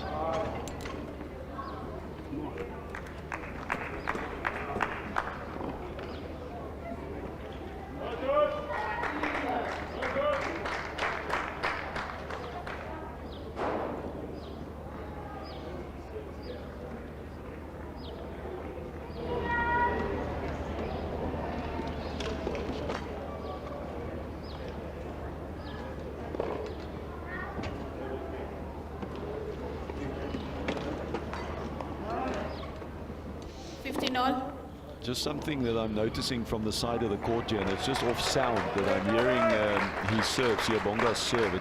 I sense that his string tension might be a little bit low. I'd like to see them just make it a little bit tighter, and then he can hit harder at the ball, generate more spin, but he'll have more control. The ball won't just fly off. So I think that's probably a good tension where you start at, but as you get better and you start swinging more confidently, when you have really loose strings, it's quite difficult to always control the ball. But what I've noticed with players, sometimes if they live in a low altitude, like along the coast, when they come up to Pretoria or Joburg, they don't change they don't cut the strings and restring with the tension that will allow them to play better in high altitude. And you make a good point, because the string tension he has there might be exactly what you're saying, a coastal tension, you can just see that the control's not there, you know, that you would be used to. So that is an important thing. Very technical, but all these things do make a difference. Oh, for sure. I tell you what, that was a very good serve, and then 30-40. he looks at it, Kanye looks at it and he says, I'll see you and I'll raise you, brother. And he comes up with an absolutely fantastic return. Again, the body return, straight at the check. But when the second serve comes, look how he moves in. He really shifts and move in and then take it on the rise. He attacks it. Yeah. You didn't give him a chance there.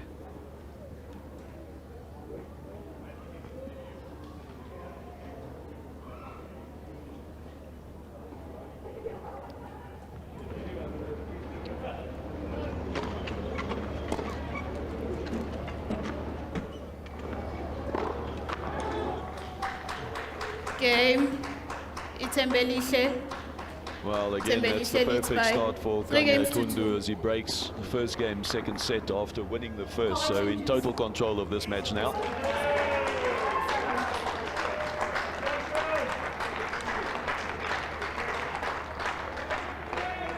It looks like it's not done yet. The correction by the umpire. She seemingly had the score wrong. What? So they just... is it deuce? No, 30-all? It's deuce. She called game, and I think she just had it wrong there. We're back to deuce, so the game's still alive. Yeah. Advantage, Itembelihle.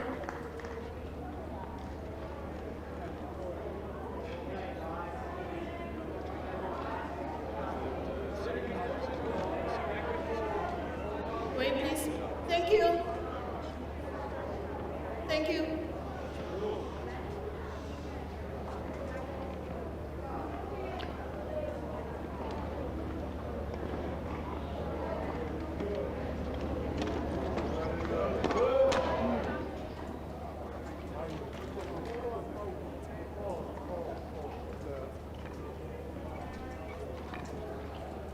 Pass the ball. Choose. Well, yet another deuce, and this is such an important game for Siyabonga. He wants to hold Serbia and get a good start in the second set. Doesn't want to allow his opponent to early break after that first set.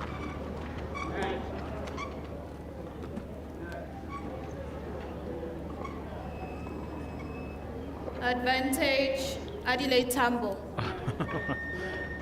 Oh, he forgot that the lead. He forgot that he forgot that the lead cord is in play. You called the net while he was playing. You don't call the net. Yeah, let is in play. He forgot. So they used to, obviously, when it clips the net, to retake the serve. In this case, he forgot and just caught the ball and handed it back, and the umpire just informed him that he's now lost the point. Hard habit to break. To be honest, I think here you can blame the player, but I think even the coaches. This is where, as a coach, it's very important that you tell your players about the basic rules of the competitions. Well, that's a very important hold for Siyabonga. He now leads 1-love in the second set, and that's the way he would have liked to have started the second set. Oh.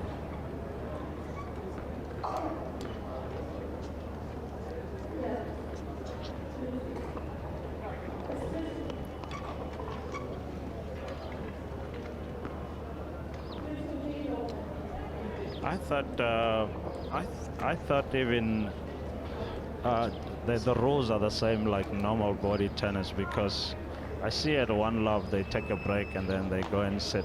They go and have.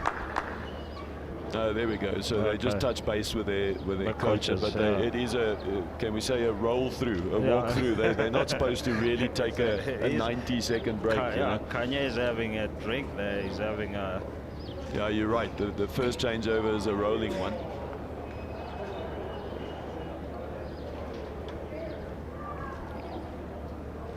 It's funny that the umpire she's not saying anything about it. Yeah, she should just inform him that he needs to move along. This is just a sip of water and go. It's like a tie-break changeover. There, she's just called time. She should have done that She should have straight done away. a long time ago. Nonetheless, we have both players back on court. The man in picture has managed to hold serve, Siyabonga, and of course that was the first game that he has won in this match out of the first 5 games, so important one for him. And likewise now for Kanye, so important to hold serve and get his second set up and running.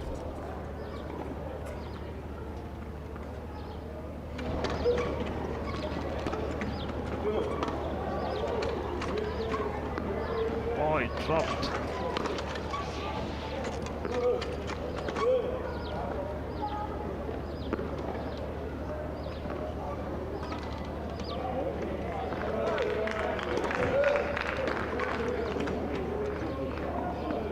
The best point of the match so far, Prince. Great rally. It was high bounce. He didn't have a chance. Some great defense by Kanye in getting those high lobs back into play. Gives him an opportunity to get into a better position for his defense as well. Yeah.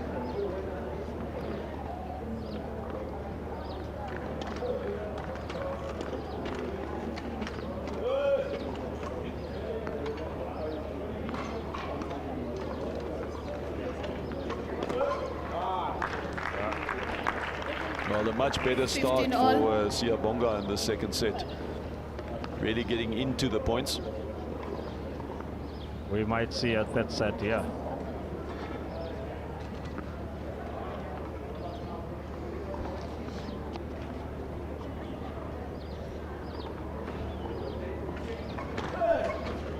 That's huge.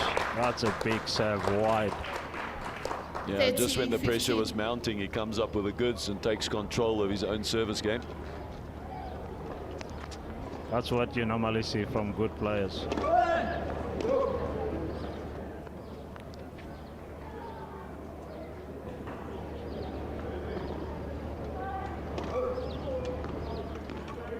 That's it.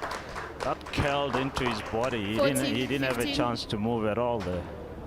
He's really stepped it up, a little bit of pressure, but he's come up with 2 great serves, and now with an opportunity to hold serve and level this second set at 1 game apiece. Oh, just massive serving. I tell you what, that was a dominant from 15 all to the end. There was just no looking for Siyabonga. It was Kanye Kundu who comes up with an ace out wide, and he levels the second set at 1 game all. That's a huge character. I mean, you need to have those characteristics. Guys that have big serves when they are down, and then they can actually bring themselves out of the danger using the serve. Huge for Kanye there. Yeah, we might now see him take that confidence from that service game into this return game and really try and put pressure on his opponent. Love 15.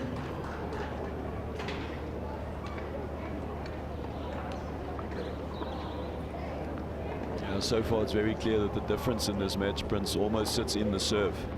It's Kanye Gundu who's really served well in this match, and it's Siyabonga on the other hand has been struggling to find consistency. He has moments where he serves well. I think it is the serve, and then watch how he attacks the you see even now he was trying to do the same. Yeah. The second serve, he really attacks it. On return. On return, yes.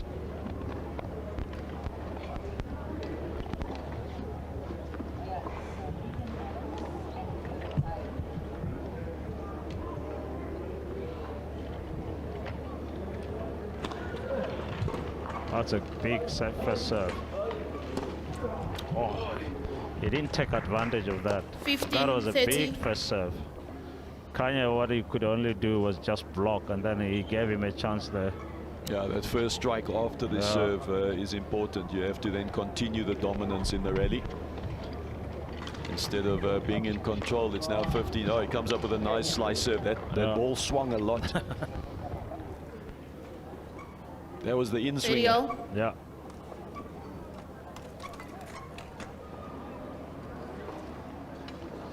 How big is this point at 30 all, specifically for Siyabonga? Doesn't want to get himself in trouble here after losing the first set.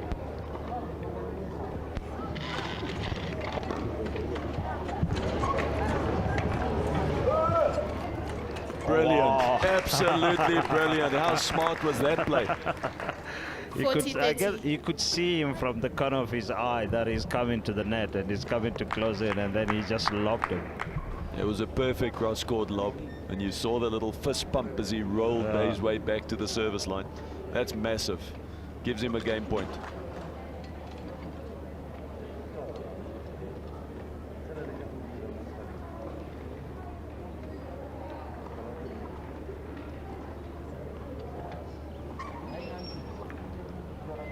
Wait, please. Wait, please. Wow.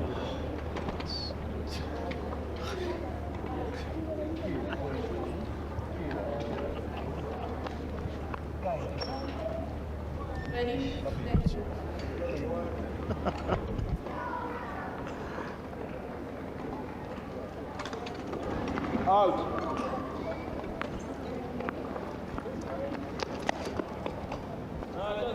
That's double fault. No. First serve. It was his first serve. There was an interruption, so you get a first serve, which he didn't hear. So Kanye didn't hear that the first serve was awarded. So there's a second serve to come.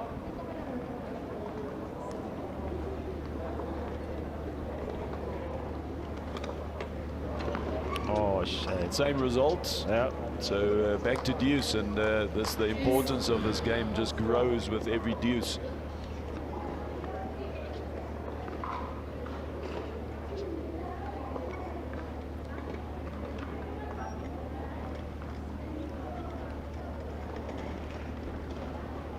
Siyabonga really have to come up with some good serves here to hold in this game.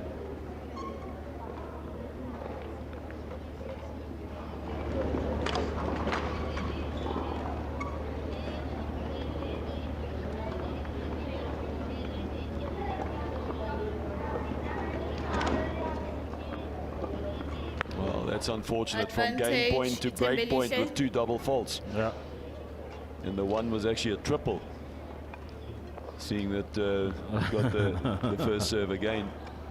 So now a massive break point, a big opportunity for Kanye Kundu to take real control of this match.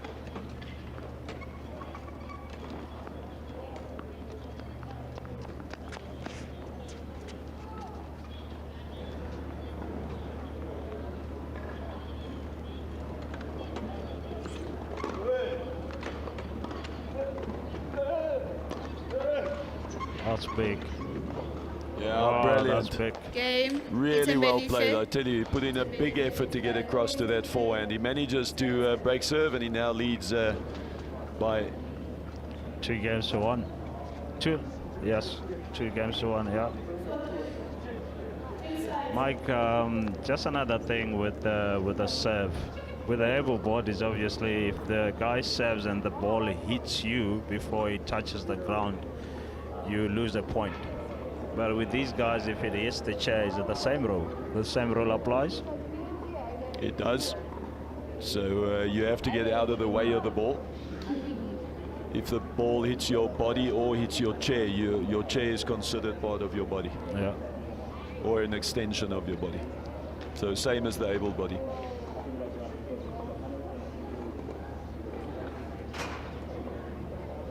Well, the coach must be quite happy with his charge at this stage. He's up a set, he's up a break. Still got some work to do, but in a pretty strong position. Yeah.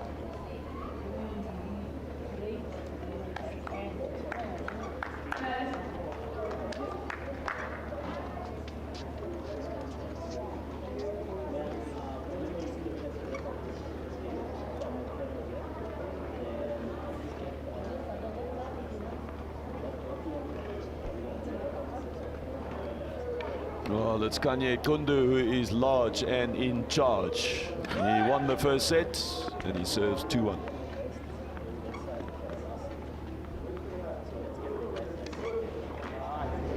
Not a good start.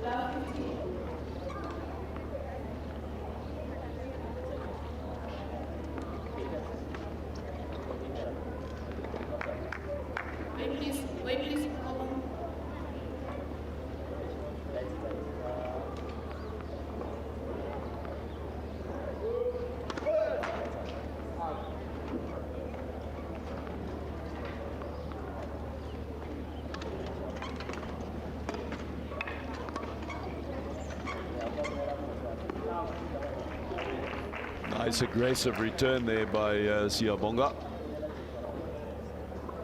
Putting 15 some love. pressure on 30 love. Kanye's service game at love 30.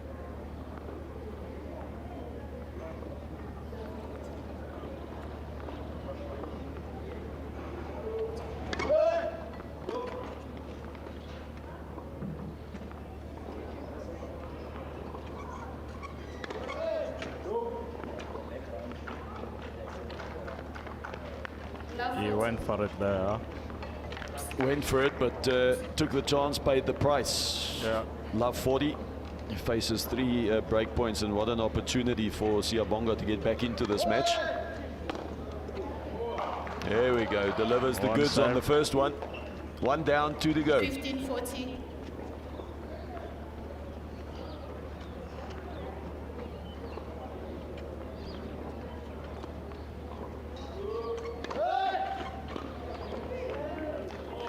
Is that 2 big Thirteen. serves in a row. Faster. Saves the first 2 of 3.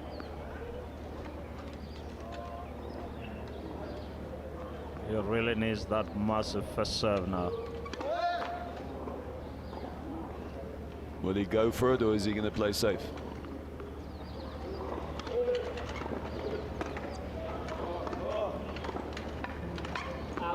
That is a massive Game. break. Adelaide Tambo. Siyabonga comes up with the 4 goods, games all, 7 set. and he levels it at 2 games all. Lot more All star. competitive in the second set, Prince. Very, very balanced compared to the first set.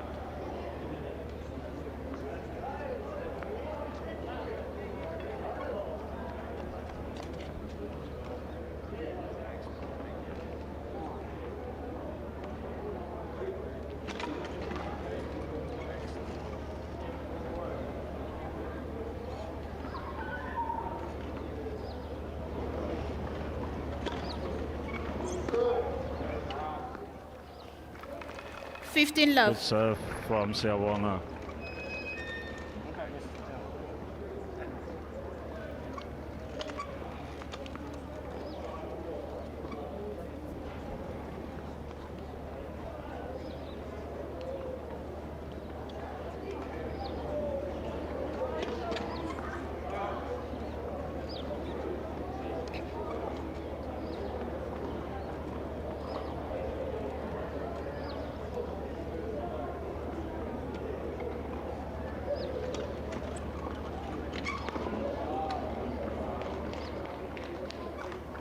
Love.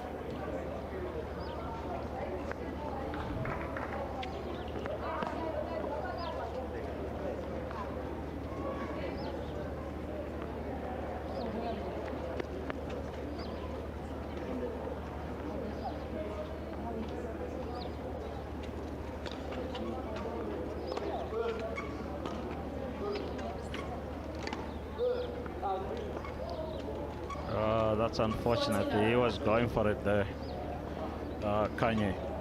Yeah, he played a very aggressive point, just overhitting the last one. Yeah. And this is a nice roll for Siyabonga as he goes up 40 love.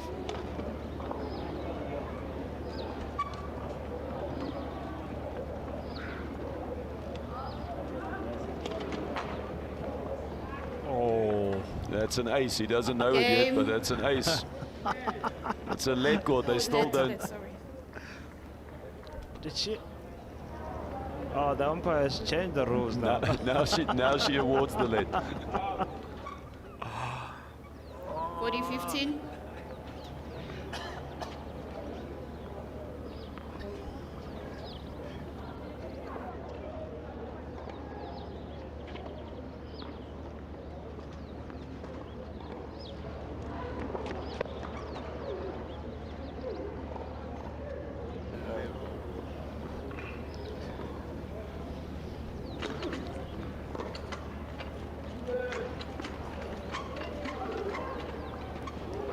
Well, he's touched the net, so Touched the that net, so rule would be the 30. same as well.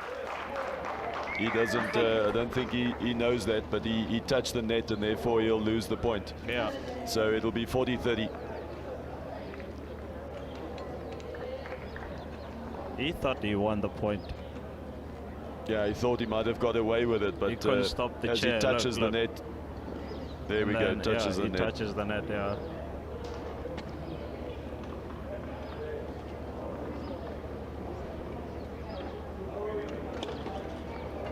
Oh, That's what a a good super serve. serve. Using the flat slicer, that ball hardly bounced. And that is a massive hold as he takes the lead for the first time in this second set. He leads 3-2.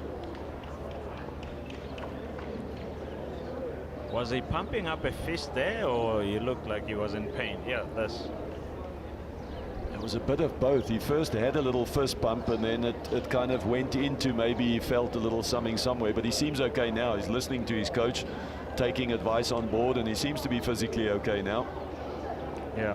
Maybe it was just total relief that he's back in the match. And, you know, when you lose the first set to love, you're thinking, you know, this could be embarrassing. It could. And now he's leading the second set 3-2. So maybe he's just feeling that the relief that he's starting to play the tennis that he knows that he's capable of. And the momentum at the moment is on his side, definitely. There you can just see the updated numbers so far. And it's interesting to see that the service percentage has dropped. Yes. And on the other side for Siyabonga, it's actually remained the same, but he's won a lot more of those first serve percentages. The unforced errors, you can see how Kanye they've actually turned around. And that's why the set is looking a lot different. The numbers hardly ever lie, Princey. Well, it's an obvious statement, but Kanye has to hold serve. Serving at 2-3, he cannot afford to lose his serve. That would be the set. That's a really massive game for him. So a little extra pressure on the service game. Players are ready. Thank you.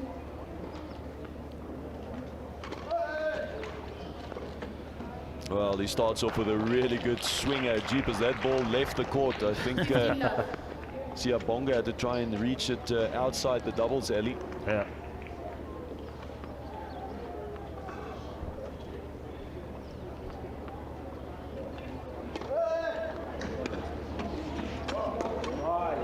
That's a solid return. Good serve and a very solid return by 15 Siyabonga. all. You see the technique that we were talking about, the backhand. It's almost like a, what did you call it, Mike? Wax on, wax off. Yes. Yeah, you could see them turn the racket upside down, so they're using the same side of the racket, if you like. Yeah. Reminds me of Alberto Barasategui. Way back in the late 90s, where he used to have such an extreme forehand grip that he didn't have to change it for his backhand. He won French Open, huh? Yeah, he won the French Open. His western grip was so extreme that when he turned it around, it was perfect for a normal regulation backhand grip. Yeah.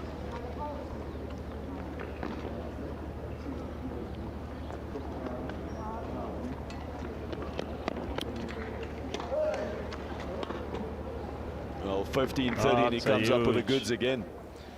30 all. Very accurate with that serve down the tee.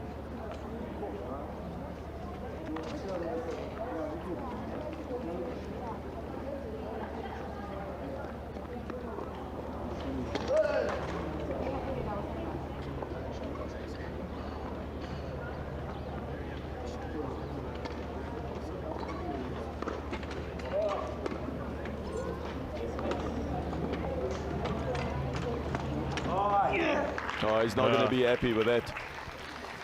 You realize that this game is so important for both of them, because if Siyabonga wins this one, he wins the set. And this indeed is a set point. Yeah. And Kanye needs to hold.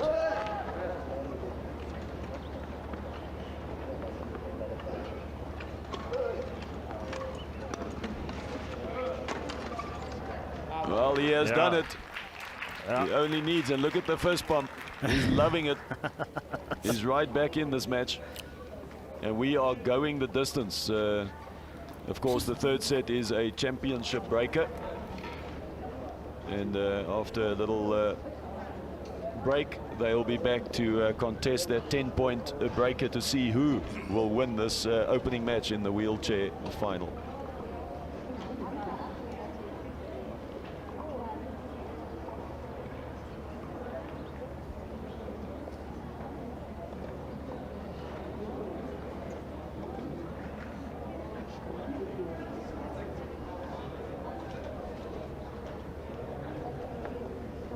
Well, you can see the players just taking some information on board. We see the chair umpire just off camera explaining to both players that it's a championship breaker. You can actually see him now listening to her. She's just out of camera, but explaining so that there's no confusion when they start this third set. A, that it is a tiebreaker, and two, that when you get to 7, you don't think you've won.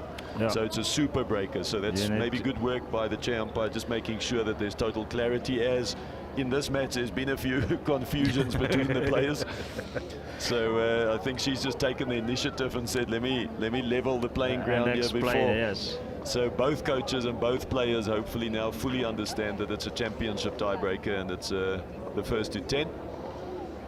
With a difference of 2 as well. Of course, normal difference of 2, which means if we get to 9-all, we go to 11, and so on and so on until you win by 2.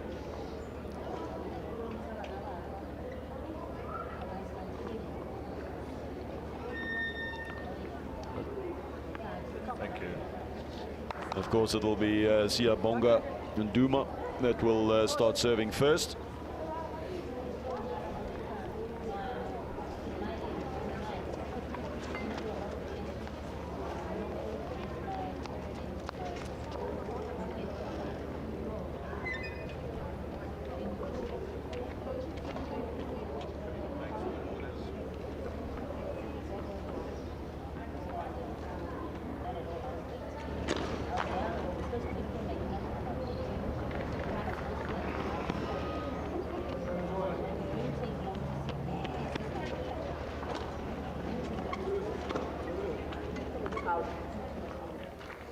Well, as in any tiebreaker, you need to get off to a good start, Prince. A lot of pressure to get off to a good start.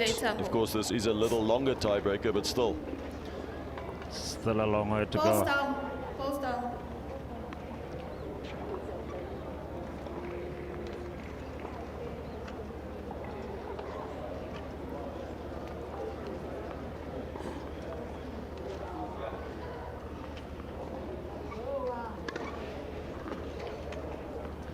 Yeah, that's the rule that I was talking about. The question now is whether the chair umpire thinks the ball bounced. No. What happened? Second serve. Oh, you see, she judged the ball bounced just short of the chair, didn't hit him on the fly. Yeah.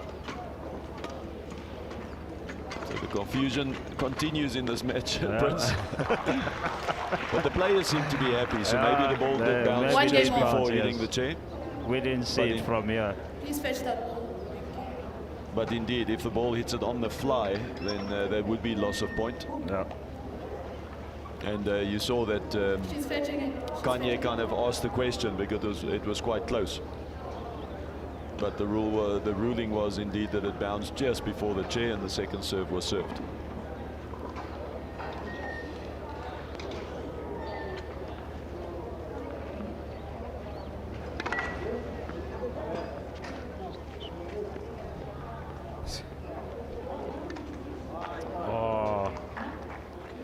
See, 2-1, Adelaide Tambo. See, sometimes with tennis, when you have the momentum, when it switches around, it's so difficult to regain it. Siyabonga now seems to be on the roll because the momentum is on his side. That win on the second set really put him on the path. Yeah, he's picked up the mini break now as well, so he's serving 2-1. Still too early to call, but the momentum is on his side. Oh, he just threw it away.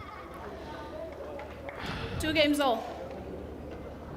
Games all? I thought.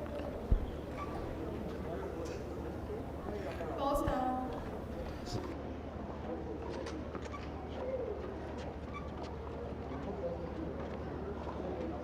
It's 2 games all. Back. The balls go that side. It's 2 games all.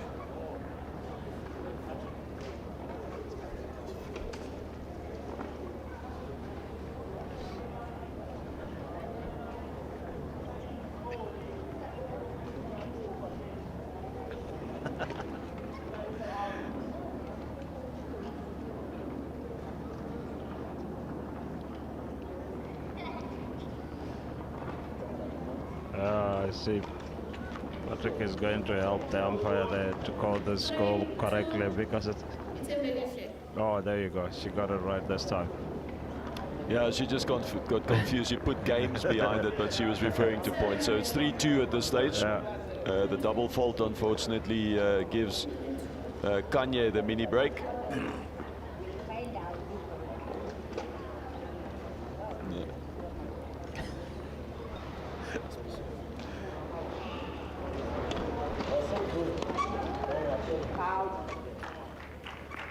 This is very tight, Mike.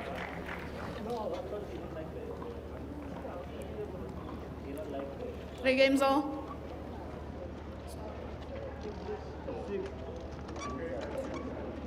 Change set.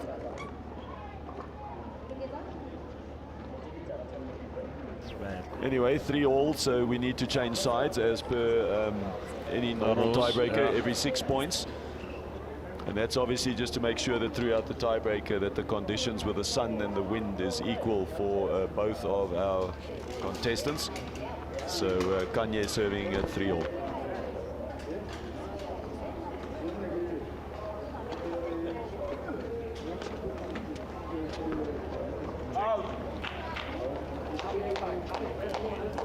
Four, three.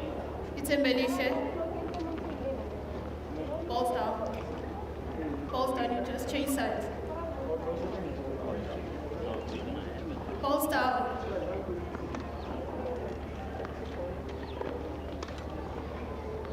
Well, still on serve. Siyabonga serving at 3-4.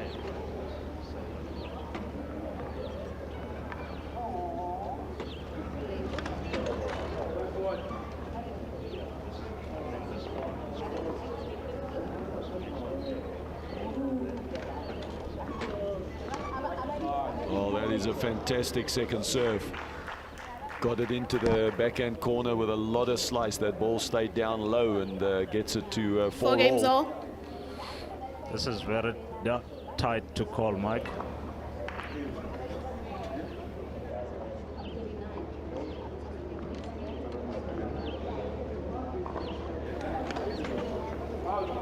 Going for the big serve there. Siyabonga trying to take control here behind the serve.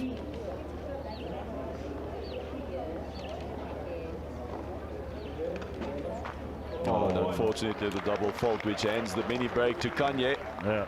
5, 4. I think he's a bit nervous. You can feel the tightness on both players. Yeah, and at 5-4 he now has an opportunity to, if he can win his both of his serves, he can really break this tiebreaker open. There's the first of them, so he goes to 6-4. And this serve 6, coming up now is so important. 4. If he holds serve here, he goes to 7-4. And of course, if he doesn't 6-5, there's a massive difference between 7-4 and 6-5. Just gives you a little breathing space. That's a huge point here for Kanye.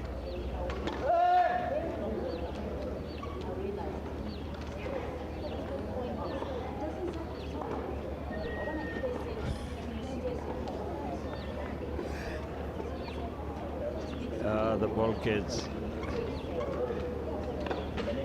And he has done it, so done that is wonderful. So now takes a 7-4 7, lead, 4. which is going to put a bit of extra pressure on Siyabonga. Yeah.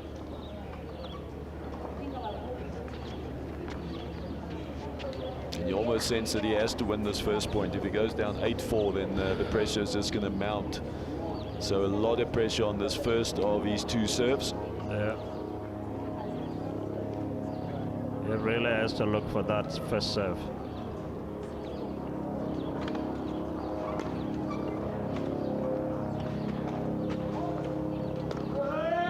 Oh, Kanye that's comes up huge. with the goods. Not only a great return, but he follows it up with an inside-out forehand winner.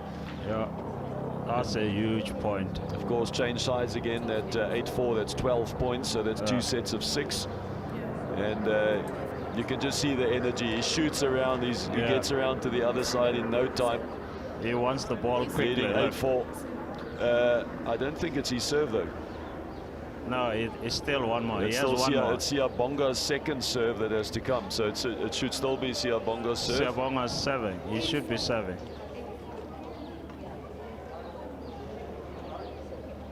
It's no. It is Siabonga serving.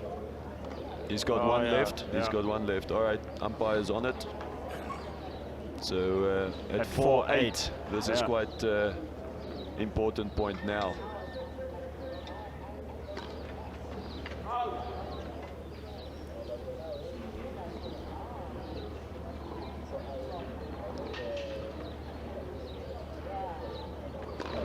Oh, That's unfortunate. He's played such a good matchup, and this now 9-4. hands It's a balls Kanye down. 6 match points, Princey.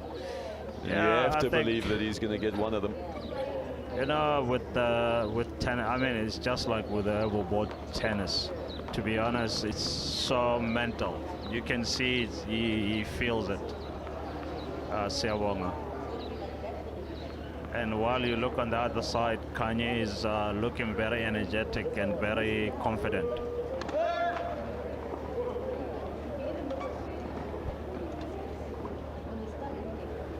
Well, it's a second serve, but it's still match point at 9-4. And that's going to do it. Set and match. That is a wonderful match by Kanye Kundu as he wins it in 3 sets. Indeed, needing a match tiebreaker, but in the end quite comfortable in the match tiebreaker as it wins it 10-4 in the match breaker.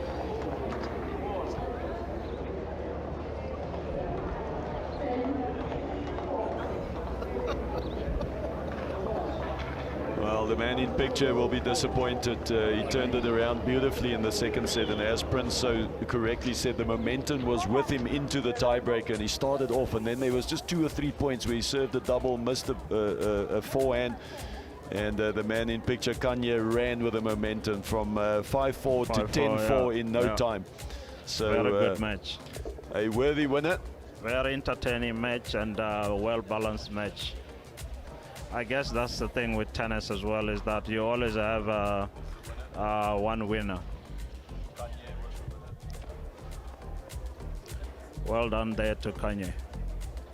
Yeah, very impressive. Just watching these guys go about their business, and we've discussed the technicalities around wheelchair tennis and how difficult it is, and just watching these guys come out and perform is very impressive. And then to see some tennis of that quality on top of that is just amazing, and what a privilege. So some of the highlights, it was the first set was one that was dominated by Kanye Kundu, and each participants, he was in charge, and he won that for love. A wonderful job in, as you said,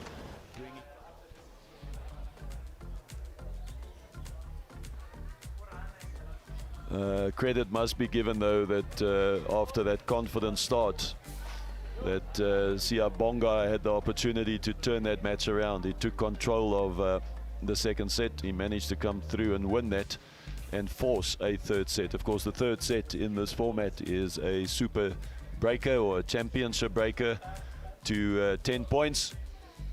And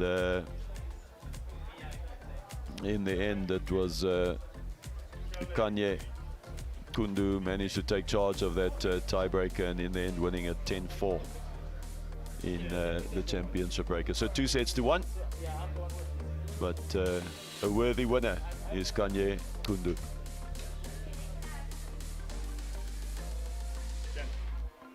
Where are we now?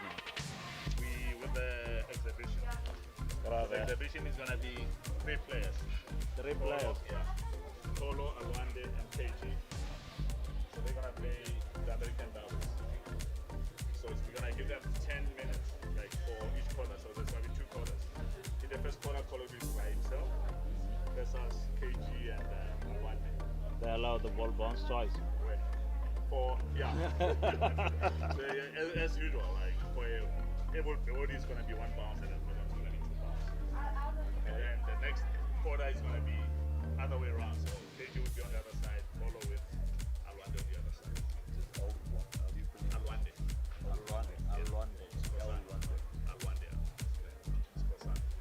So it's either first, like whichever team reaches 15 first, or the 10 minutes. So either or. So it's just for fun.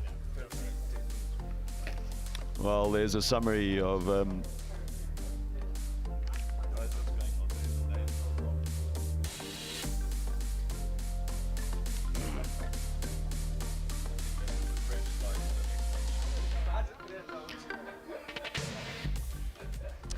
Wow, congratulations, Sia, making it this far. Tell us about the BNP Paribas RCS Rising Star Tennis and this wonderful opportunity to play in this tournament this year. It's been a great tournament from the beginning, I guess. I've been trying and I've to come to the final. Yeah, I made it through there. It was a good match, you know. Although I'm lacking somewhere somehow, I must improve myself. And BNP Rising Star, it has done a much improvement to us, and it's like, you know, it's giving us plenty of opportunities to go to tournaments. You see, we with the COVID-19 we didn't play much tournament, so now but the BNP is trying much better to do that, so I'm glad about it. I'm so happy that I made it through the final. Yeah, and representing Adelaide Tambo, so I'm sure they're very, very proud of you. I know that this was special for you to play here at the Arthur Ashe Centre, because you know this tennis centre very well, ne? Yeah, I know it. Yeah, you know, we used to train here, both of us with coaches, you know. Yeah. So looking at this experience, how do you think it's going to help you to improve your game? I think I must go to training a lot, you know. Maybe I'll be improving. I hope so, because I'm not playing like this. You see, there's a big, huge difference now. Tell us about the competition. Was it very competitive? Was it tough, some of the opponents that you came up against? Yeah, it was tough because, you know, yesterday my matches were I played. I won it that set. Every matches I won it that set. So like it's really tough, I guess, for me. All right. Well, congratulations, making it through to the final. We wish you the best in your tennis career. Hey, great stuff. Siyabonga, loving his experience. Now, let's chat to the winner of this tough matchup, Kanya. Congratulations, man. I know that you're very, very proud of your performance. Yes, I am. No, that's a tough match, though. No, it's one of the first tournament of mine. No. It's not long that I started playing tennis. Like, it's been like, I think 2 years now. Yeah, so I'm proud of my performance. No. That's unbelievable. 2 years. Why did you choose tennis? No, my coach. I didn't go to tennis by myself. No, they told me, no, come and play tennis. And then I thought, no, I should come and join. Then, yeah. Getting an opportunity to play in a tournament like this, as big as it is, you can see, television is here. Yes. We've got the spectators, you've got big partners, big sponsors here. What does this mean for you and your future in this career? What can I say? It means everything. For me, it motivates me to keep doing better than this. But I'm not proud of how I perform, but I'm just glad that I won the match, but I'll keep on practicing a lot, Yeah, you'll keep pushing, but for now, congratulations. Thank you. Job well done. All right. Now, of course, in the lead up to this, the finals, the BNP Paribas RCS Rising Star Tennis Tournament also seeks to go into the communities and give some very valuable lessons and also some donations as well. Let's take a look at one of these particular initiatives out in Polokwane.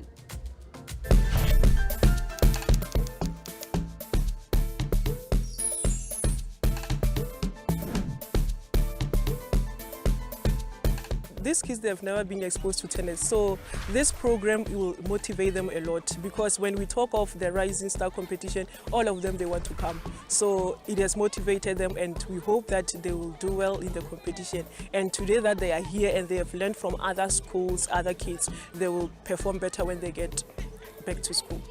It's good to see the program coming down to areas like this where you can engage kids while they're still young. I mean, they can choose whether they like it as they grow or not, but it's good that they familiarize themselves with sports like this so that when they grow up, I mean, they are not surprised that, oh, we have sport like tennis, but if you bring it to them, they might love it, they might not love it, but it's good that they know about it. Our rural schools do not have this kind of opportunities. This initiative has helped them today, and we would wish to see this getting expanded. Maybe we should have maybe 2 or 3 or so of this kind of workshops where kids can be exposed. Even the kids, because they knew that they are going to meet Hotatu Montana. Unfortunately, they didn't even know that she's from Seshego. So now, because she's from their Kasi, it's going to be something to be proud of, and it will motivate them to continue playing tennis. Rainbow Kids and Rising Star Tennis have a common goal in that we want more players to compete in the sport. We want it to be more inclusive. We want it to be more accessible to any player that wants to play, any child. So that's really what this initiative is all about. In the next coming tournament, we should see improvement. We should see other schools, you know, showing much better skills. So for me, I think it's just about more kids and more improvement. And also, it's great to see the program growing.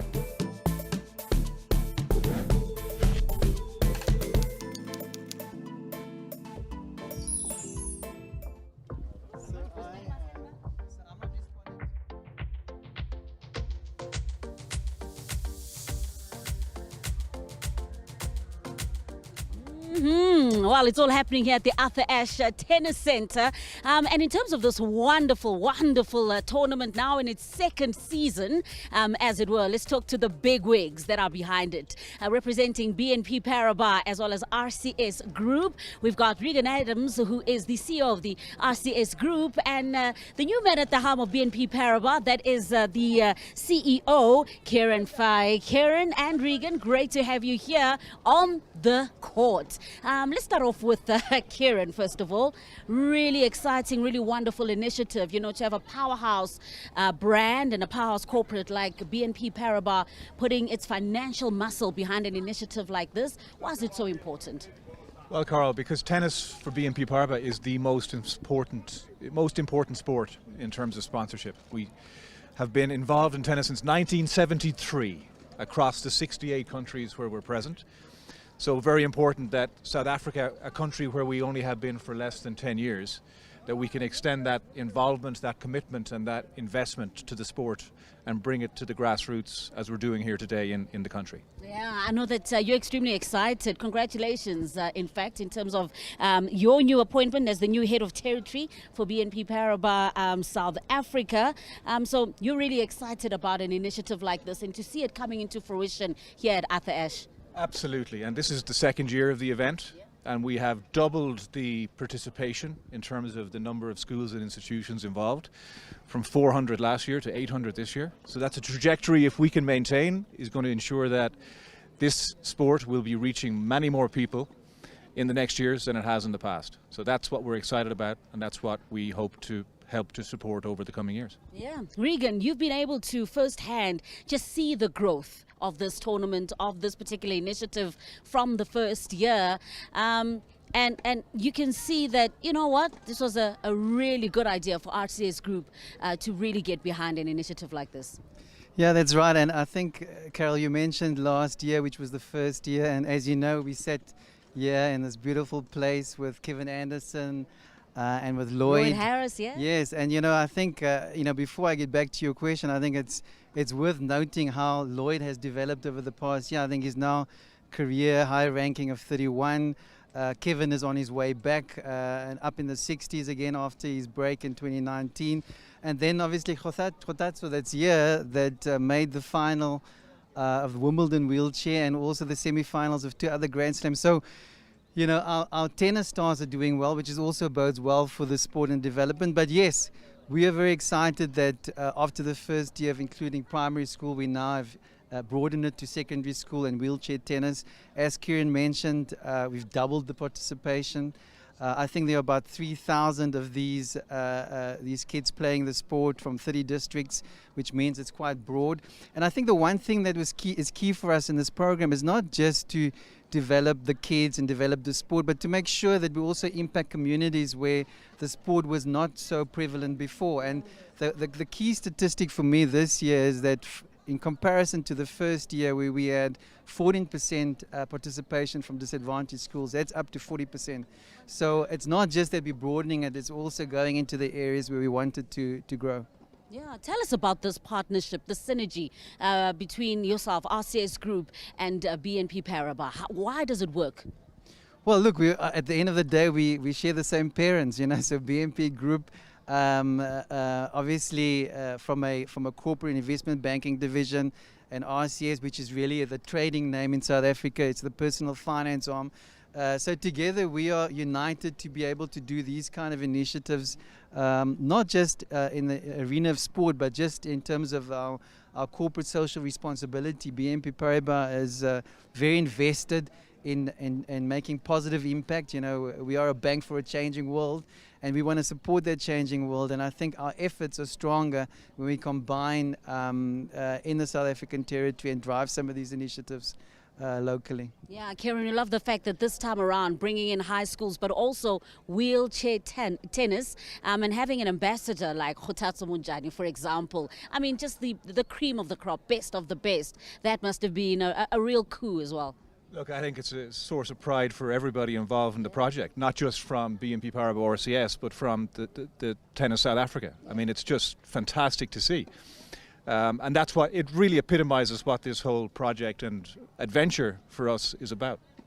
And I think to come back to the synergy that we were referring to and Reagan was commenting on, look, I think it's a little known fact that when you combine these two institutions, BNP Paribas and RCS, in this country, we are the largest foreign financial institution in the country. Wow. So being able to bring that support for us is so much easier because we're so relevant as a market participant in this country. So look, it's, as you said, you know, the stars that we're starting to see come through gives us a great source of pride, and we hope to see a lot more of that over the next number of years. Yeah. And I think speaking of synergies, clearly the partnership with Tennis South Africa has just been, because of the professionalism of that organization, has been so powerful. And it's not just this event, but the coaching and mentorship program that we've been rolling out for a number of years, even before this event, which is playing a key role in bringing tennis to it through coaching and mentorship. We have focused on developing both black and female participants in the sport. So both of those initiatives we hope will see a further participation from black and females in the sport over the next generations. Oh, I love the fact that, Regan, you know, there's a lot of focus on development and grassroots level at tennis. But when you look at the professionalism as well of an event like this, you know, giving these youngsters access to, you know, just the professional setup, a center like this, you know, television as well, it just gives them insight into what their future could quite possibly look like. Yeah, that's right. And I think, you know, we want it to be an aspirational event. Yeah. You know, we want the BNP Paribas RCS Rising Star Tennis Union to be something that people aspire to something that people want to participate in. So you're right, and you've got to set the standard high there. And as Kieran has mentioned, we partnering with Tennis South Africa and Richard, and as we know, Richard is leaving soon, and we're sad to see him go. But he's really done a fantastic job in creating a really good foundation in attracting sponsorships, in having tournaments like these that stand the sport in good stead for the years to come. So we're just hoping to build on it, as Kieran has mentioned. Yeah, Kieran, do you see tennis, you know, an initiative like this also having a meaningful and lasting impact in communities like this? No question. I mean, sport. And South Africa is a country that embraces and loves and has, as you well know, a great passion for sports. And sport gives communities a sense of pride when they're successful together. It gives an uplifting spirit when there's successful members from the community participating in a sport. And all of that builds, I think, a positive momentum and a huge real strong community around the sport. And I think that's what we're hopeful will continue to build over the next years. Talking about the next years and what the future looks like as well, future aspirations, long term. Let's talk about that, Regan. Yeah, look, I think, Carol, the first step for us was to broaden it too. So we started with primary schools, as we mentioned, we're now secondary and wheelchair tennis, and the participation naturally went up. I think what we want to do is now grow on that. I think we've got the breadth. It's now about how do we get more schools. So as much as it's doubled 800 schools, there are still a lot more schools, as we know, in South Africa. So how do we get that participation up to have more schools, and how do we get that 40% that I mentioned from disadvantaged communities up even more? So I think the focus will be in the future around the quality of participation and broadening that. There's still a lot of investment that needs to be made in areas where the sport is not as accessible today. So I think that is what we want to do, take the sport to the communities, as you mentioned before, so that more people can participate in the sport and feel this. And what's nice about this format is that it's both individual and team sport. And we know sport has got that transformative power for individuals. You know, you build certain skills, certain characteristics, growing development. I mean, that's ultimately what it's about, the next generation, the youth, and teaching them these skills and giving them a platform through sport to experience that. You know?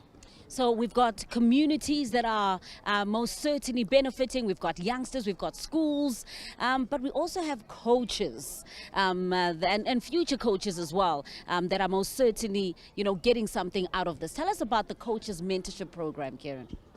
So this I referred to earlier has been running now for 4 years. In the first 3 years, we successfully developed and upskilled 238 coaches across the country. And the real beauty of that is, again, the focus has been on, as I mentioned, the black and the female representation and participation in the sport. And this year, and I think it's a real testament to all of the people involved in the project, despite COVID, we've added another 100 plus coaches across the nation. So it's accelerating, it's developing, and hopefully it's something we can continue to see make a positive contribution to a broader involvement, because I think the coaches are key in terms of being seen as the, introducing people to the sport, but also being role models within the sport. So very positive on how that project has moved forward. Yeah, I mean, and just to add to what Kieran said, I think when you speak to the guys from Tennis South Africa, they would say that these female and black coaches, they go back to the actual regions and the communities, and a catalyst for this 14% to 39% is through this. So it's critical. It's about how do you address the whole aspect of the sport holistically to make sure that you've got the infrastructure to make the changes that you want to see in the sport going. Yeah. It's very clear, Kieran, that there's a long-term commitment that's being made by BNP Paribas and RCS here. It's not just about this particular tournament or a certain program, but it's a long-standing commitment, as it were, to developing tennis in South Africa. As it is to develop tennis across all levels and dimensions globally. So we're very happy to bring that same commitment the bank has globally to South Africa. And it's as simple as that. It's a commitment, and we can be sure it's a long-term one. Yeah, we were a little bit concerned about this year's tournament, what with COVID-19 and such, but to have been able to still deliver on your mandate and on your vision really speaks leaps and bounds about the kind of commitment that you have. Yeah, I think, Carol, maybe even this year was more important.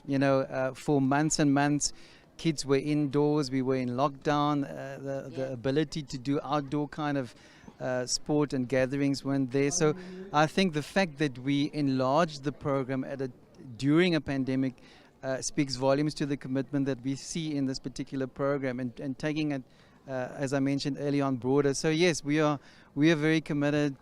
It's good for kids to be out in the outdoors. It's so nice to see everyone here participating in the sport. So it's not just about the skills that I spoke about earlier on, but it's also healthy to be outside and be playing sports. So absolutely, we are thrilled that we were able to continue with the momentum. And yes, as you mentioned, it was challenging. I mean, there were some stop and starts. Then people could play, then they couldn't play. But I think we remained focused to the point where we were able to host the finals here today. Oh man, and it's been a really great final so far. Plenty more still to come in terms of the action here at Arthur Ashe. Thank you so much, Kieran, and a big thanks as well, Regan. Thanks, Carol. Take pleasure. Cheers, Man, thanks. great job from BNP Paribas and RCS Group. Really doing so much to develop tennis in South Africa and beyond. Now, remember, we told you about the road shows that have been taking place in the last couple of months. I attended one of them in Atteridgeville. So here's a reminder of what happened there.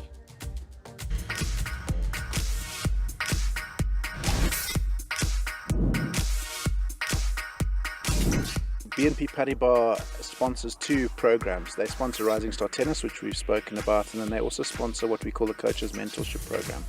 And really the mentorship program links to Rising Star Tennis because the mentorship program is about creating sustainable opportunities in the coaching space for particularly black female coaches. And we saw there is a niche where we can promote tennis as a more equal and a more inclusive sport in this country. And it's amazing to see the number of schools and the children that have come here. The enthusiasm is absolutely amazing.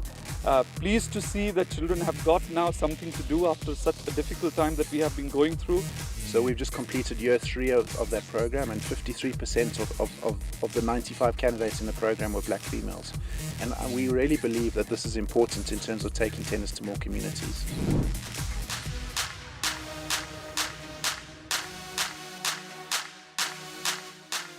Hey, I love tennis because I think tennis was made for me, and then again I think I can get a lot of opportunities. Sometimes it's about teamwork. Tennis is like very easy. You must just listen to the coach what he tells you. If you have more and more of these kids that seemingly were previously excluded from taking part in this particular sporting code, maybe because you don't have the funds, it's seen as a very expensive sport, but through initiatives like this, tournament like this, where they also give away tennis equipment to a lot of these schools and a lot of these areas, these opportunities are going to be given, you know. So I think it's going to go a long way in terms of the growth of sport, and we're going to start seeing the popularity as well of sport like tennis growing.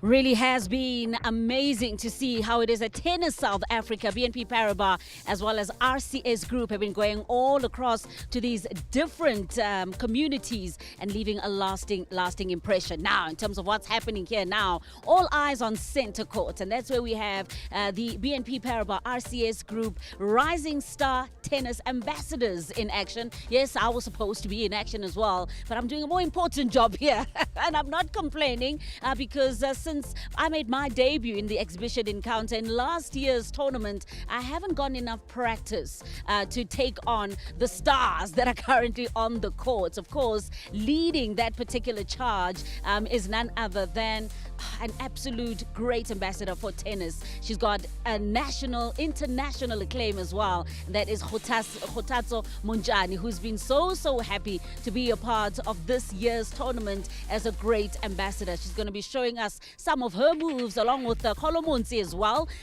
who is not busy at the moment. He was in America not so long ago. He is in South Africa and will be showing us what it is that he has got. And we've also got a capable opponent as well that's going to be taking on them. But we'll give you more details now as we get into the action of this exhibition encounter. Enjoy. Well, it's time for our big exhibition match, and I just want to say I'm very disappointed that Carol will not be in action. I would have paid big bucks to see Carol out on Centre Court today, so very disappointing. But nonetheless, we have a couple of fantastic tennis players on court. Of course, KG, Kolo, Alwande. And just for those of you at home watching, the format is a American doubles. So you have Kolo up against the two wheelchair champions. And it's the first to 15 points or 10 minutes. So if the clock runs out, then whoever is leading at that point will take that game, and then they will switch around. So at this stage, it's Kolo up against the two wheelchair champs, Alwande and KG. Of course, one day in the top 3 in South Africa in the men's game. He's ranked around 50 in the world in wheelchair tennis. And of course, KG currently ranked number 5 in the world. It's Kolo serving.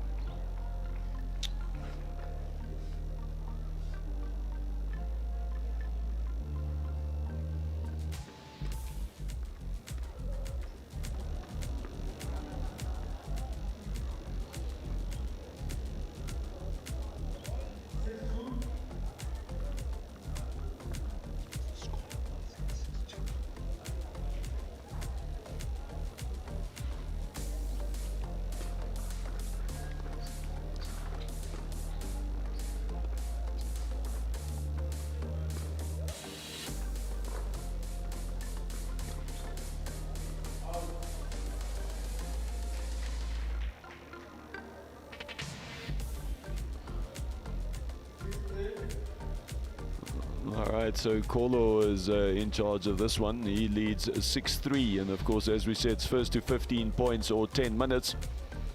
So in the American doubles, how it works is that Kolo has the right to play in the doubles court on the other side of the court, and then the 2 wheelchair champs need to keep it in the singles court on Kolo's side. So it's 1 against 2. Prince, very interesting that every time there's a weird format they call it American. So this is American doubles, and we had the American scramble in golf. So as soon as something weird is thought out, they blame the poor Americans. Because they are always in the lead in everything. But I was just gonna say Kolo was being nice there to these 2 guys. I mean, he's not as aggressive, and they're allowed to have 2 bounces, and he's not. Yeah, so normal able-body rules on his side, and then obviously the wheelchair tennis rules on the other side. When they change it up just now, and it's going to be what we call 1 up, 1 down, is when Kolo will play with KG, for example. Yeah. He's still only allowed 1 bounce, and she's still allowed her 2 bounces when she plays the ball. Wow. So that's what we call a 1 up, 1 down. That's very interesting.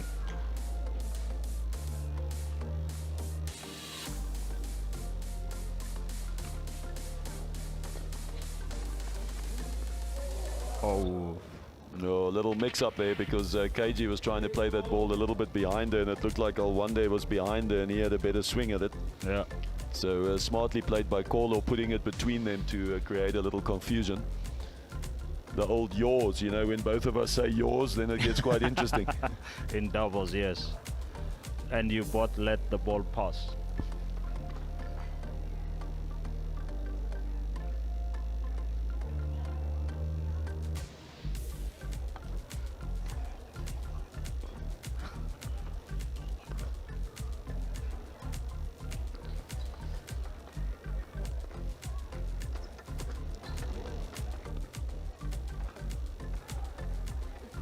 Oh, it's a good shot. Did she pick it up? Oh, one day saw that coming, and he was ready for the little cross-court drop. It's a pity he didn't make it. I'd love to see Kolo spin his wheels.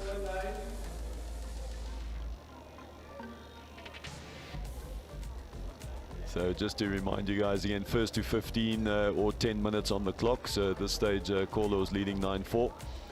So he's in charge on 2 counts. He's getting quite close to his 15 points at 10-4 now, but also if the clock runs out, he's got a nice lead which will declare him the winner in this game. So at this stage, if I was him, I'd be very slow between points if I'm leading 10-4.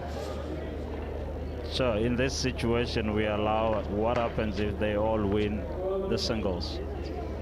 I guess they share the spoils.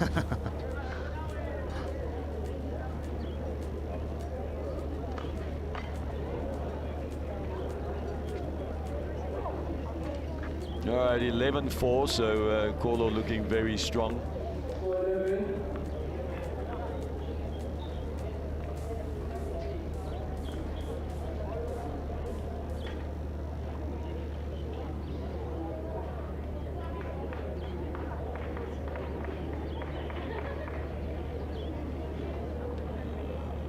I think they just need to switch up. Alwande needs to serve to the ad side. It's 4-11. Yeah. There we go.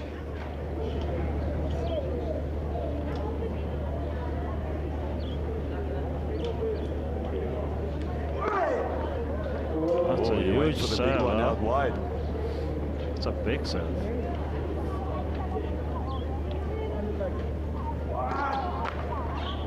Uh,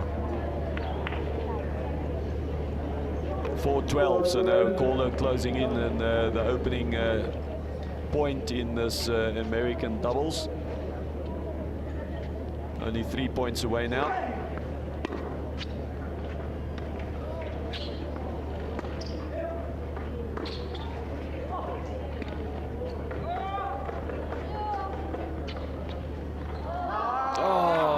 Again, Alwande trying to play the drop shot, but he does not execute, unfortunately. Overplays it, takes caller to 13.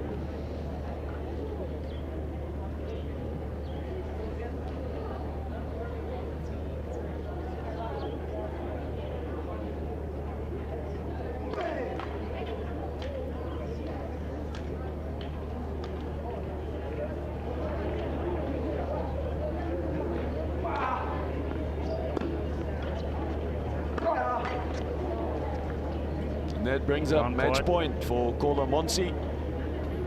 I think in terms of time, we'll still be way below 10 minutes. Yeah, when you're leading 14-4, the chances are you'll beat the clock. Yeah. It's more when you get into the 10 all 11 alls where the clock might play a role. But anyway, he's got, I don't know, I can't even do the math. Is that 10 match points? It's match point now.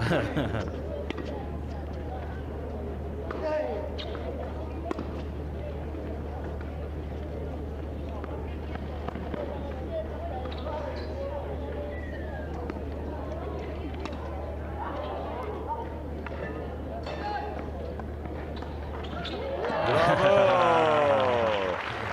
KG read him, saw it comfortably and covered the cross court. The drop shot, she's trying, and then she poaches. She goes cross. Brilliant. The line was open, but Kolo didn't see it.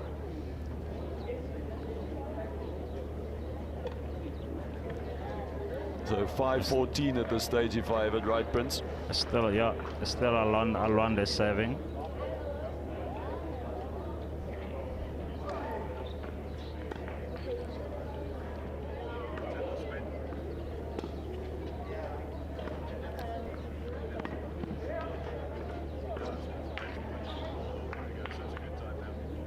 Well, let's call him Monsieur wraps that first match up. He takes the first American doubles, and they will take a break. So let's go down to Carol, and she's with the MEC of Sport.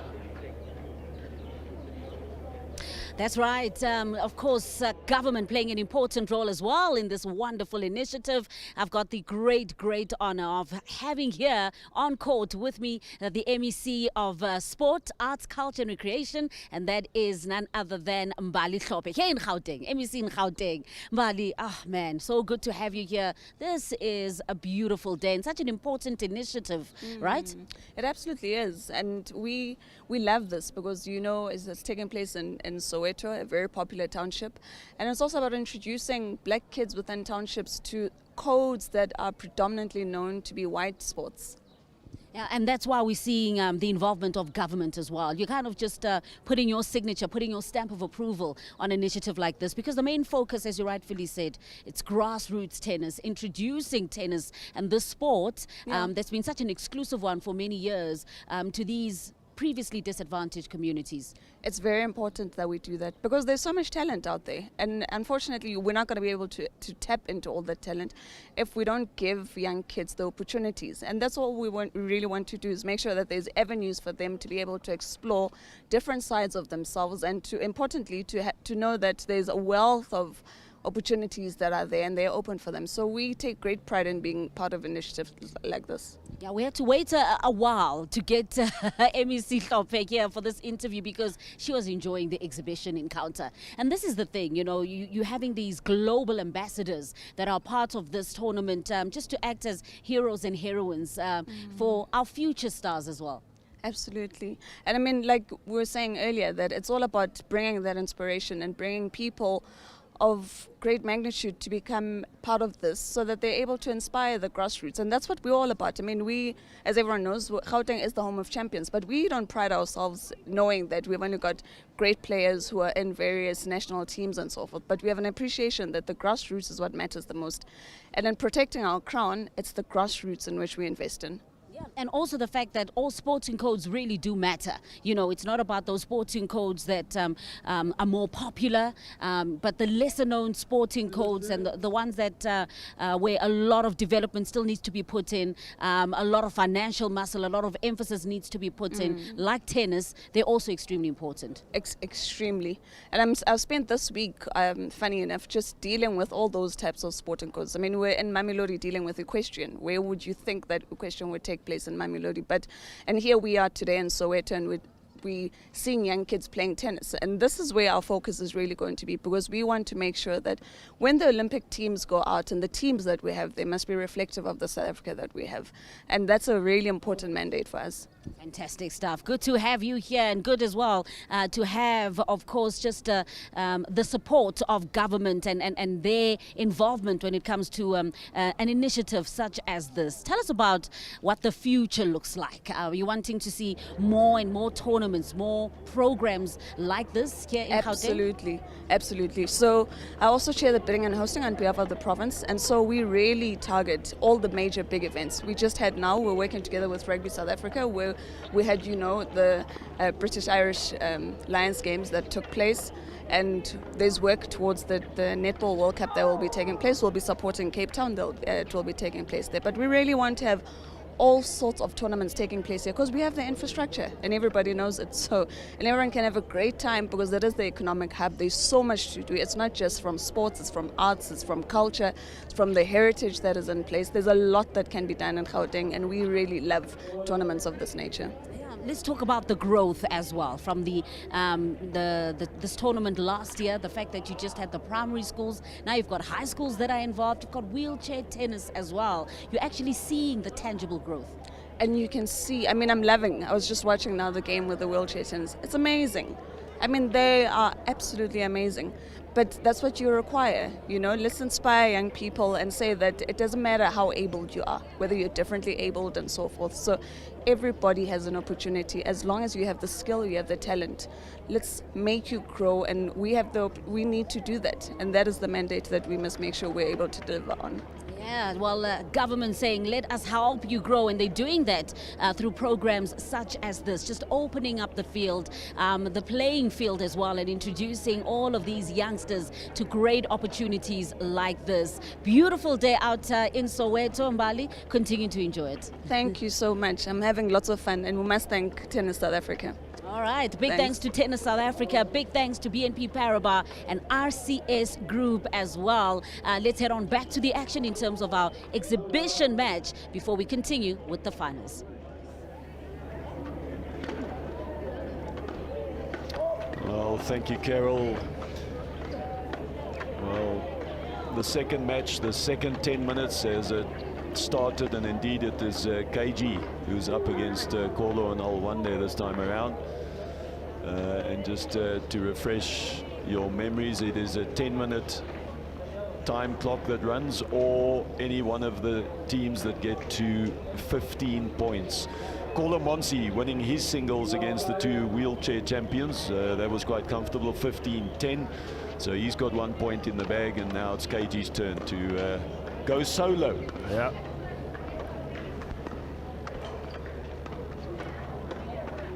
I think Alwanda and Kolo, they look solid.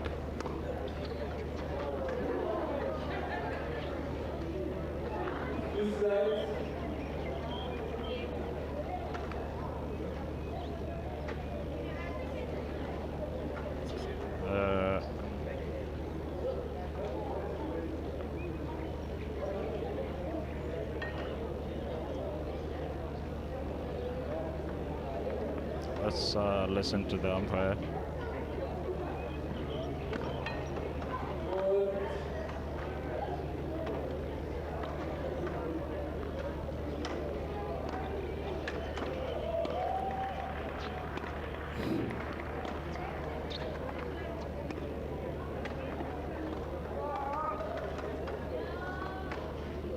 Wow. Yeah, that's a clever shot from Alwande. KG couldn't do anything about it.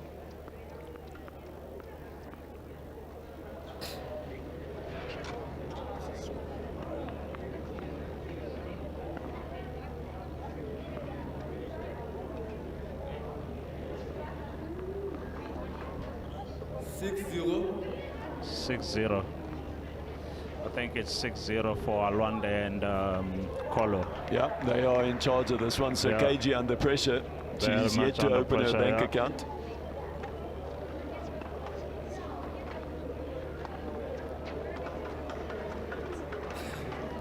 What an angle. What a beautiful angle. And if you're going to open your account, what a shot to Yeah. do it with. She has to come with a special shot because they've been very solid at the back. They have been. So Kolo serving 6-1 in the second of these three American doubles.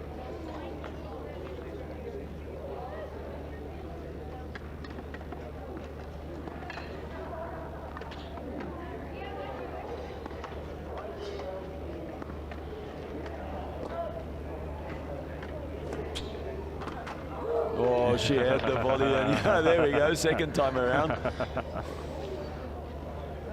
I think she really wanted to play like a drop shot there, very close to the net. 1-7. So 7-1 we go.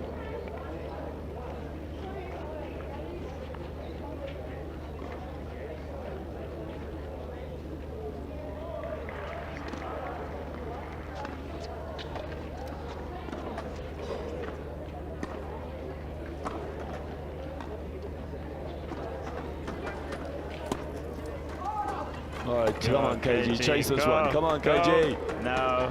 She's got it. Oh, she got it. She's got it. Oh! That was a massive effort. Good shot from Alwande there.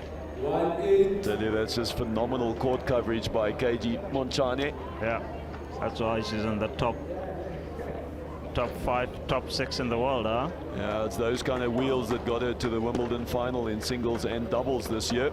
Yeah.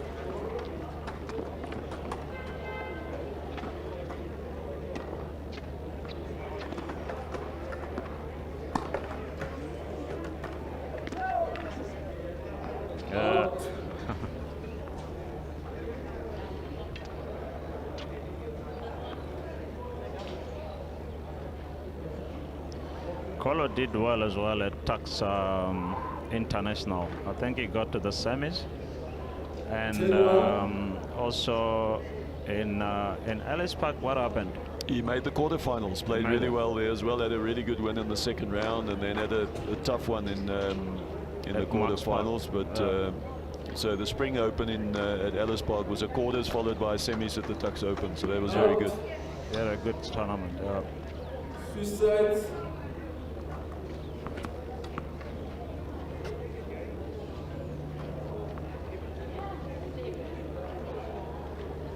What's the score now? No, I got so excited I lost track there. We'll have to just pick it up here. It looks like it's is it Kolo serving? Or Alwande? Alwande serving. Kolo's going to take up net.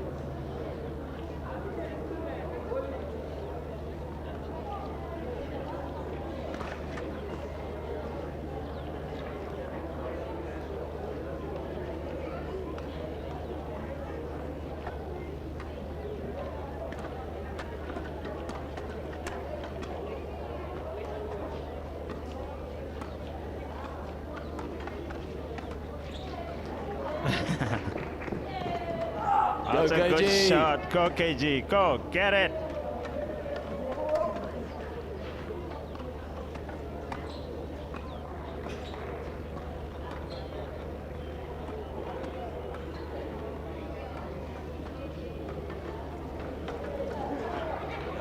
a good sneaky shot. KG.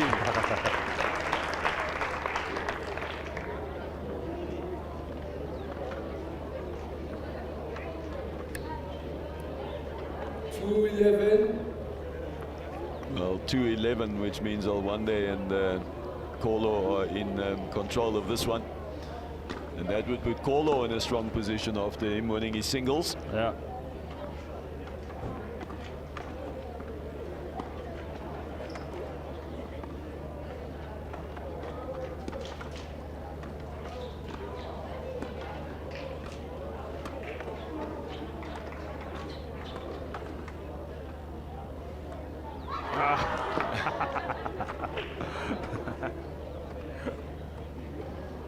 She's not happy there. She'd like to take Kolo down. 2-13.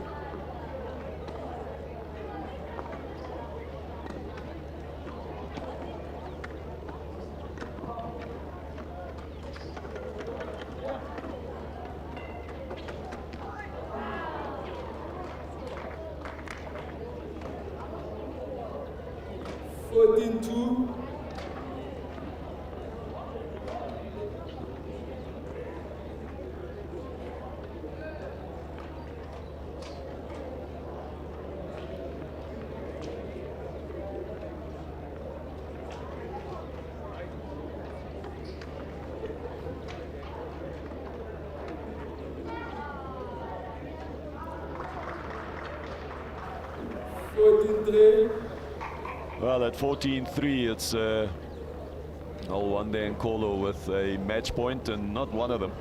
11 of them.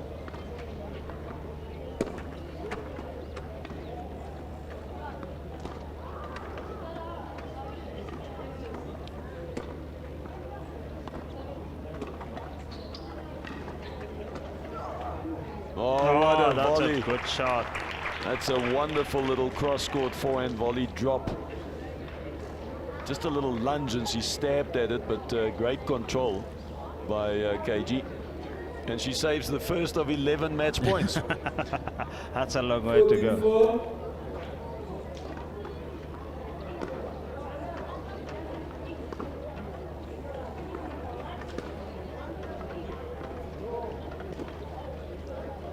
Well, she's Served fighting one, back. That's 2 saved out of 11. What are the odds, Prince? What are the odds? 5-14. Yeah, that's a tough one. I don't think she will serve much. 1 point at a time at the moment. Let's see how far she can go. Yeah, I guess she has to come up with these tricks. Serve underarm, attack Alwande. Yeah, there you go.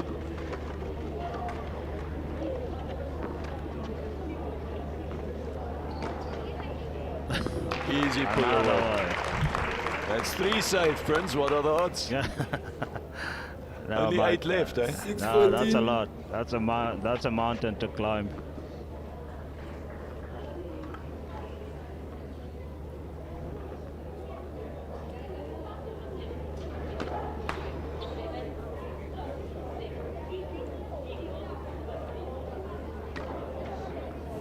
Double fault.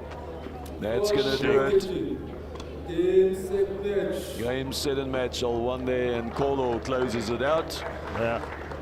KG doing very well to save 3 match points, but in the end just too many for her to salvage. And now they will switch up, and Alwande will be the man who goes solo. And of course, what a daunting task. He'll be up against Kolo and KG.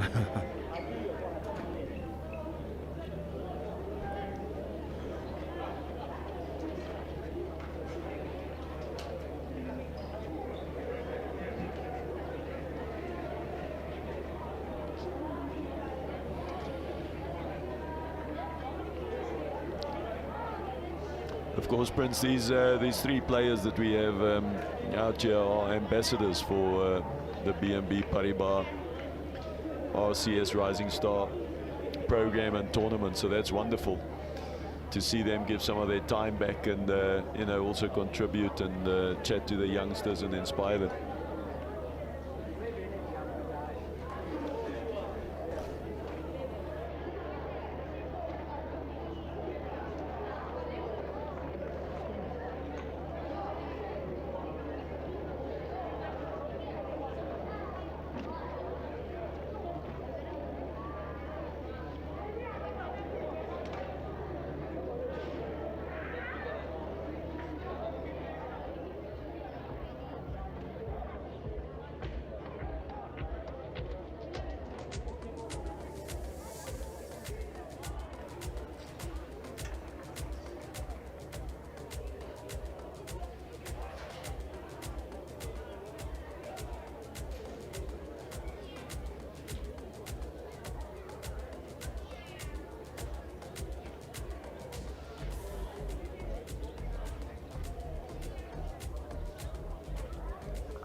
Oh man, a fantastic exhibition tournament. But you've got a bone to pick with me in particular, eh? Yeah. Tell me why. Well, when I actually heard that Carol was going to be part of the exhibition, then I was like, okay, I think we'd make actually a good team. We're going to partner up, yeah. right? I thought so. We were going to make a good team. So, and then last minute things, we had to actually play American doubles. But anyway, I enjoyed it. Yeah, but I wasn't going to be a very good teammate because you guys are like pros. I know, but I was going to teach you. I was going to teach you. I'm a good coach. All right, now for future. Yeah, for sure. Most certainly. Yeah. Tell me about this. This is such a wonderful experience. And to know that this year, this tournament is including wheelchair tennis there as well. I mean, how does it feel to be one of those ambassadors? Well, to me, it actually feels very great because it actually shows that we're actually now getting recognition and we're actually also getting a platform to showcase our abilities because not a lot of people actually know about this sport. So it kind of it's now spreading. A lot of people are now starting to know what wheelchair tennis is because most of the time we have to explain to people what wheelchair tennis is. So I'm really happy that now wheelchair tennis is actually part of this program. Yeah, that's what I was going to say. I mean, tennis is small enough. It's a growing and a developing sport, sadly, still in South Africa. But wheelchair tennis even more so.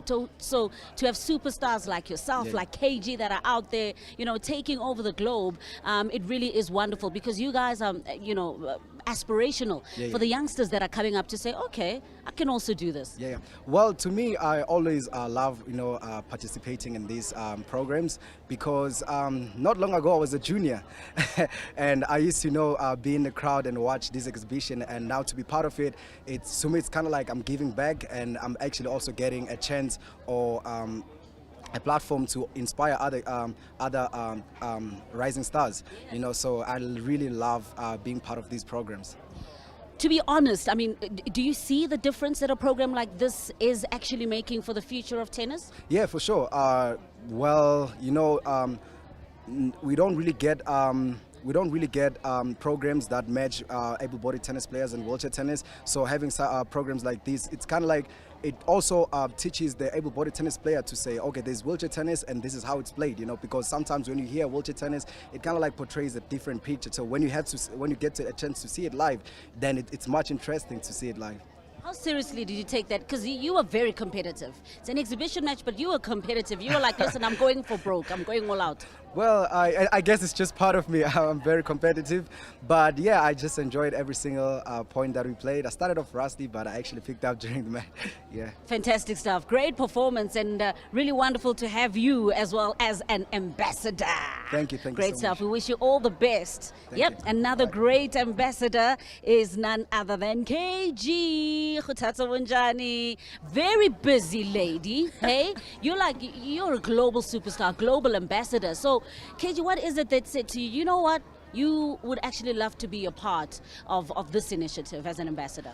Yeah, I mean, I love this initiative because, you know, it's targeting on those areas where I feel like tennis in South Africa has been lacking, you know, because the development part of the sport is very important, and that's where this program is based, you know, so that's where we want to see the young ones really trying the sports. So, yeah, I think that's why I wanted to also align myself with this initiative, because I feel like we really speak the same language, and that's what I strive for, to see, you know, kids at the disadvantaged areas, you know, taking up sports. So I mean, big up to BNP Paribas Rising Star Tennis for, you know, taking tennis to our kids in all different places in this country. Yeah, and your ambassadorial role was such an important one because you went out into the communities as well, a little bit of coaching here and there. Tell us about that. Yeah, I mean, it's always great, you know, to interact with the young ones, because obviously some are not even fortunate enough to see tennis on TV, but when you come and try to, you know, explain it, relay the stories, then they get the feel of, you know, what is it that you're talking about. And obviously the biggest thing is to inspire them and to let them know that, like, they must have fun, because in this sport, if you're not having fun, it means you're not loving it. So I think that's so cool for me to go out there and interact with the young ones, and yeah, just share a bit of experience with them, and also encourage them to never give up, to keep working. You're a global superstar. You go all over the world to see venues like this, you know, like Arthur Ashe, and to see initiatives like this. Does tennis have a bright future in South Africa? Look, I think with this Rising Star Tennis program or initiative, I think it's a good start for us. You know, there's a brighter future if we're having, you know, initiatives like this, because that's what we want, you know, where we see tennis in the grassroots. That gives us hope, because if we didn't have anything like this, I would be saying, no, I don't see any future. But with this, there's literally a bright future for South African tennis. And yeah, I don't see why not we don't produce stars having initiatives like this, because I mean, if you start them young, they will grow to be champions. Oh, they certainly will. Champions like you. I think you took it a little bit easy on the two gents today, though, in the exhibition match. We knew, I mean, you were going to absolutely obliterate them, but you're giving them a chance, ne? Yeah, I was definitely giving them a chance. I didn't want to shine. I don't want to shine on them. I wanted them to shine. I mean, they're still young, you know. These are our future stars, so I need to let them shine, you know. We need to show the people what we have. These are our stars, our future stars. So I just wanted them to show their real skills.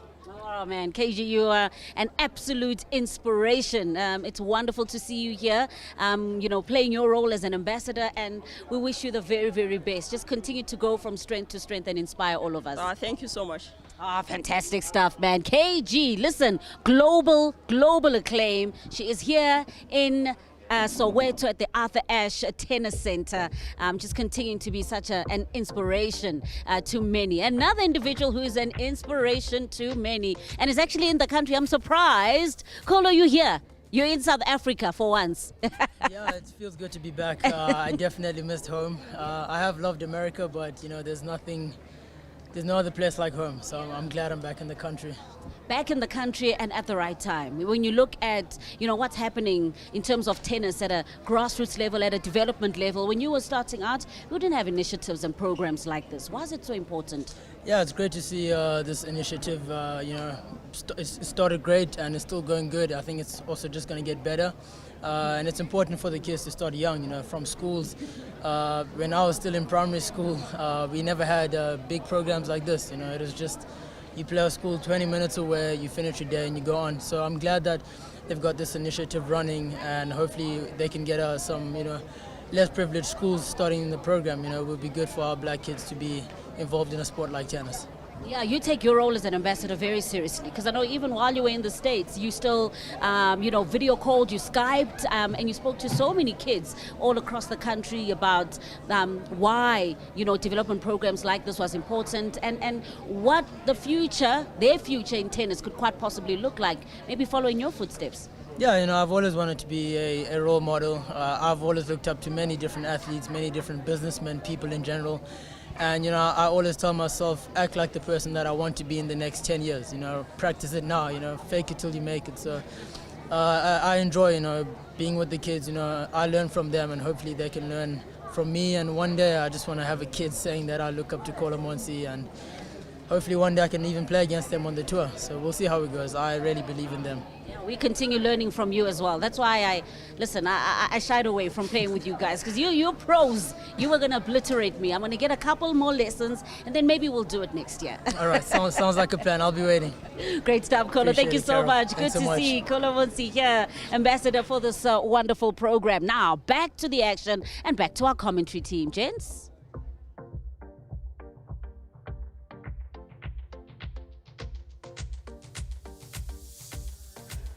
Playing in the exhibition. Next up is, of course, our high school men's final. And, of course, we have Paul Roos Gymnasium up against the St. Stithians. And the match that we'll be bringing you here would be the number 2 singles, which will be Willem de Waal, who will be up against Jordan Georgiev. Of course, the format is again the same. There are 3 matches, a number 1 singles, a number 2 singles, and then of course the doubles match. And in order to win the title, one of the schools needs to win 2 of the matches. So very important when the number 2s play their singles to win that opening singles and try and get ahead 1-love. So in a few minutes we'll have the coin toss, and then of course the standard 5-minute warm-up, and then we will have live action. It is the boys' final of the BNP Paribas RCS Rising Star Tennis Final for high schools.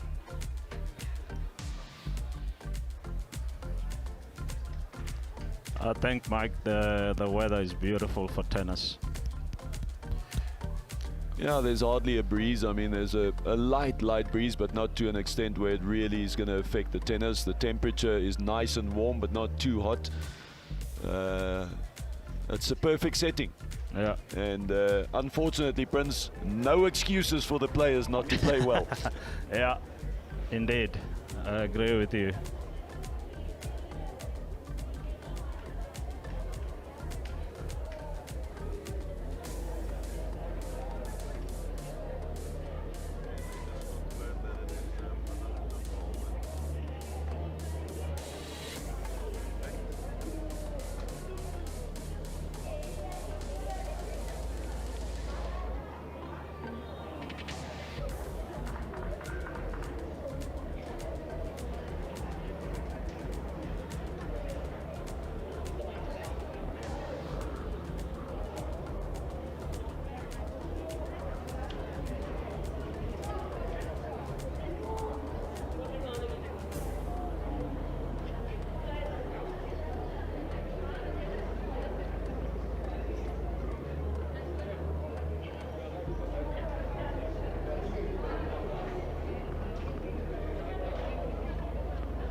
So as per the normal format, the first 2 matches that go on court is the number 2 singles, as we are going to bring to you live now, and then on court number 2, outside of our shot, you will have the doubles.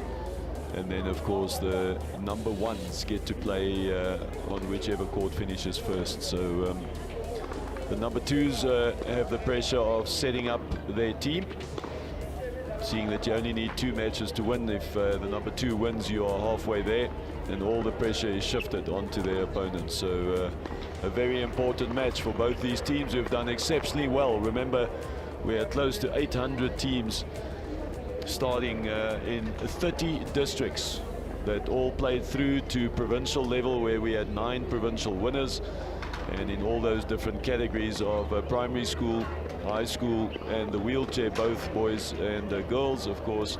55 teams, 55 schools made it to the finals, where in this week they played at Groenkloof in Pretoria, as well as here at the Arthur Ashe Stadium in Soweto, and all of the action has culminated to the finals.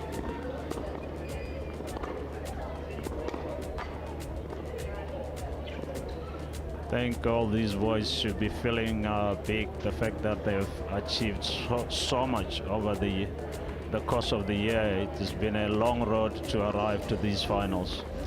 Yeah, and Prince, traditionally these two schools have been strong in tennis. Yeah. Of course, St. Stithians up here in the Gauteng area has been very competitive with the likes of Arthur Ashe and 1 or 2 of the other schools. Yeah. And Paul Ruiz, we don't need to say much about them down in the Western Cape. They've dominated for many, many years, and there's no national tournament at any level where these two teams won't feature in the last 4, if not in the finals. So they've done well to handle the pressure of the favorite tag, but now all of that is out the window. They've made the final, and there's everything to play for. Yeah.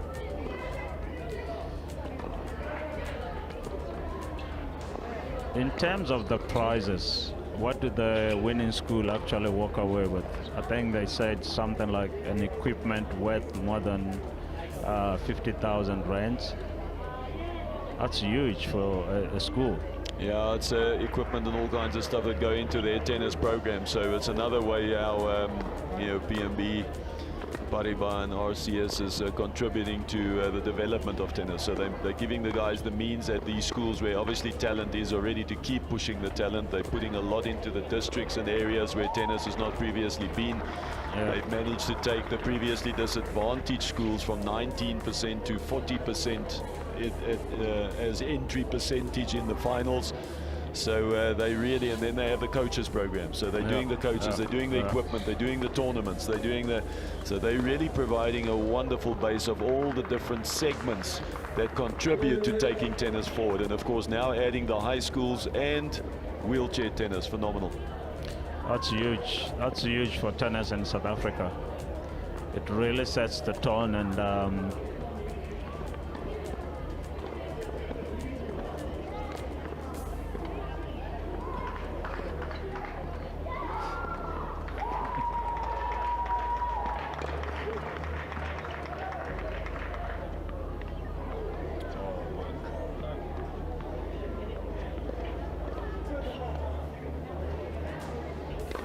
well, the boys are just going through their normal warm-ups. Of course, it's a 5-minute warm-up, of which they now will take serves and returns, which means there's about a minute or minute and a half left. And then they will be ready for action. There we go, the umpire just giving them the 2-minute warning. So they've got to get to serves and returns, and then they'll be ready and set for the boys' high school's final. I guess judging from the warm-up, I think we are in for a good match here, Mike. Yeah, well, Prince, you would expect with these two teams coming through, the finals, and then the whole year, the tournament through the districts and the provincials, that they must be quality teams, and this is strength against strength. So we have the Gauteng champions up against the Western Province champions, or the Western Cape champions. So I'm expecting high quality tennis.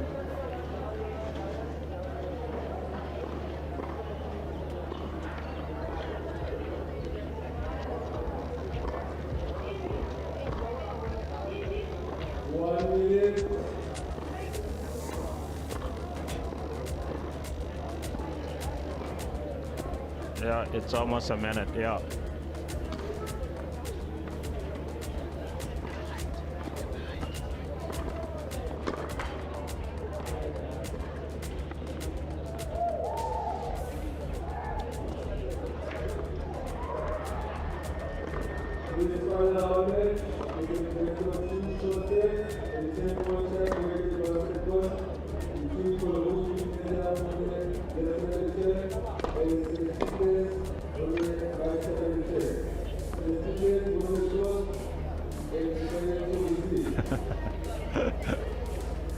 Well, the minute is all done. The boys have completed their warm-up. The umpire has called time, and we are ready for the high school boys final. Tebogo Motsele is in charge of this one, so all the pressure will be on the man in the hot seat. Paul Ruiz will have won the toss, and they have decided to serve, and it is Willem de Waal who will start proceedings.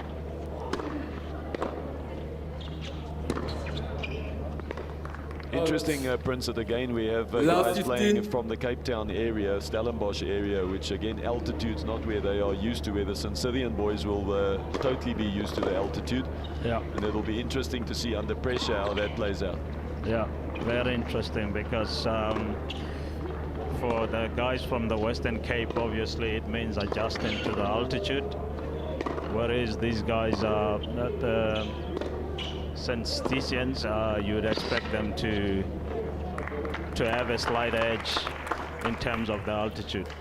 Yeah, we saw earlier in that primary girls final that in the end the Joburg team just looked more comfortable under pressure. So we'll see if it's similar here.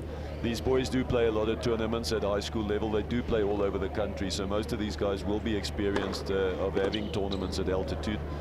But we'll keep an eye. And that's the second forehand that he's just hit long. Yeah. And it's often, as we said earlier, the transition game. When the guys come into the court, it shortens the court when the altitude really bites them. Because you really have to whip the racket through. You need that extra spin. You cannot flatten it out as much as you do at the coast. Yeah.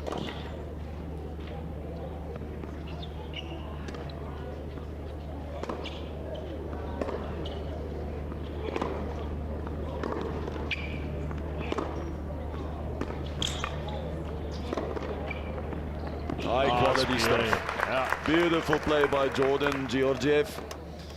15-14. Just love the way he used the forehand to open the court, cross court, and then quick to jump on the inside out after he had created space. And you'll see it, he has created the space, and then the killer shot inside out. Brilliant He stuff. didn't even go for too much. He just guided it down the line and came to the net.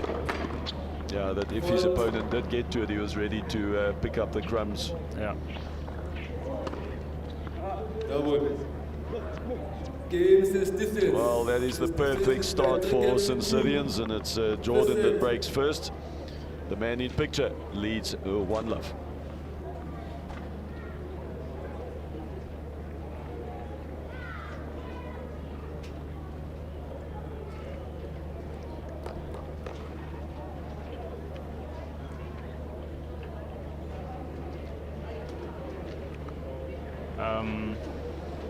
Is De Waal being coached by a mate there, or is that the coach? No, that's his #1 partner who will play a little later. The coaches are right now, I see Paul Ruiz's coaches at the doubles. Marius Maasenkamp is with St. Cyrians, and I'm not sure if he's on the court or not, but I'm sure we will see them as the match progresses. So at that stage, they're allowing the #1 to assist so if the coach is #2. at the other court, then the player that's not in action is allowed to be on court. So smart play by Paul Ruiz, having the coach on the one court and the #1 player on the other, to try and make sure that everyone has a little bit of support. And I'm sure if the coach sees that things are not going well in the singles, he'll come over here and send the #1 player to the doubles. You know, while things are going well, he'll focus on the doubles, because he probably senses that the doubles is a crucial point for them. I spoke to him just before the final, and he said that he considers them to be the underdogs, and that St. Cyrians is a very, very good team. So he maybe feels that if they can win the doubles, then they just need to pick up one single somewhere. Yeah.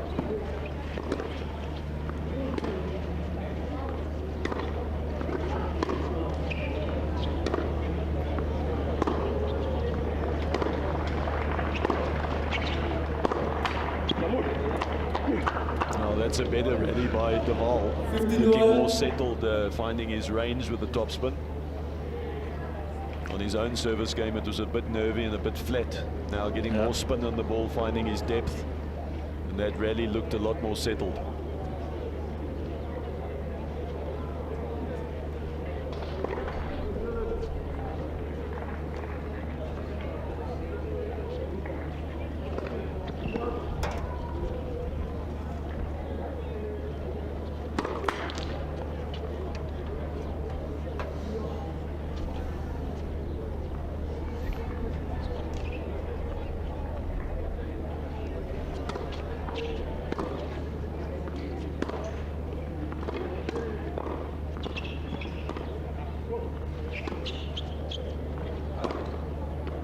That's a huge shot.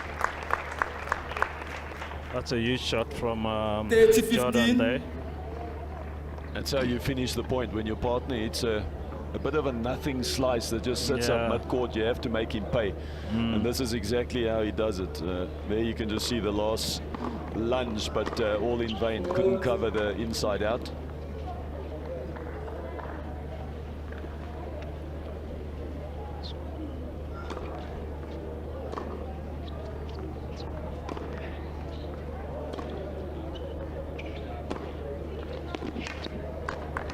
We can already see that it's Jordan Georgiev that is most comfortable in the transition game. Every short ball he's attacked, and he knows how to hit the heavy topspin into the corners and then come to net. And we've seen that Deval, when he got broken in the opening service game, had 2 short balls, but he couldn't control them at all. He felt uncomfortable. So at this stage, it looks like the man from St. Cyrians is looking like he is in charge.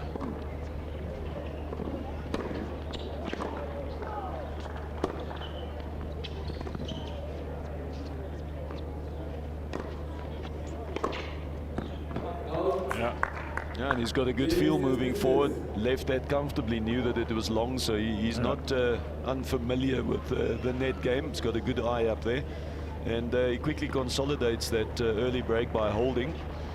And he now leads 2 games to love.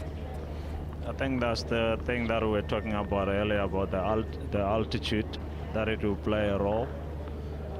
You feel like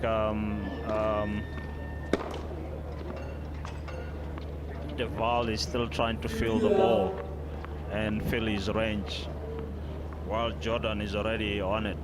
Yeah, you can see he's ripping it. He's got that racket head speed up where Deval's guiding it a little bit.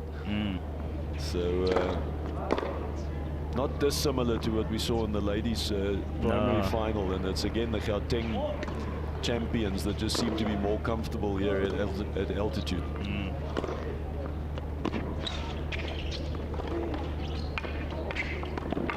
Oh, brilliant. That's very smart. Beautiful play. Very smart. Beautiful play. So, Prince, what often happens is the guys from the coast come up, and then in the week they win their matches quite comfortably, and they feel they're adjusting to the altitude. But it's not that real, because the competition is not that strong. And then finally, when they play against someone really strong and a natural altitude player, they then realize that I thought I was feeling good, but I'm not perfect yet. But it also goes down to the quality of the ball that the opponent hits. When you get easy balls that allow you to sit on the baseline or inside the baseline, then you can take charge and be in control. But you can see Jordan, what he's doing is playing high percentage tennis from the backcourt, and then very easy on the transition coming forward. Yeah, so Deval is seeing a much heavier ball than he has seen in the week. And of course at altitude with depth, the ball kicks up. There's a lot of spin on it, so not that easy to just step it up. A huge difference when one guy plays, pushes you at the back, you're playing like 2 meters away from the baseline. And while he's sitting on the baseline, he's basically detecting what to do with the ball. Fault.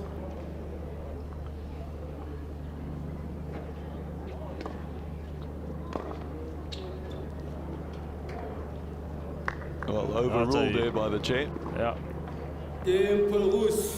3 games to love. Says this is leads by 4 games to 3. Oh yeah, sorry. 2-1. So he actually overruled it with his hand and then changed his own overrule and then awarded it, because Paul Roos called the ball out. Willem de Waal called it out. He overruled it and then said, I'm overruling my overrule and I'm going with the player. So There's no protest from Jordan's side, so he no, must have felt it was a decent call. You can actually feel it when you hit it just a bit out. I think he was expecting the call. He thought he just overplayed it by a fraction. He did. Close margins though, but anyway, it was very important for Duval to hold serve and get on the scoreboard and kind of stop the runaway train called Jordan. But he's still up a break. Yeah. And he serves 2-1. Let's see if Jordan can consolidate his lead.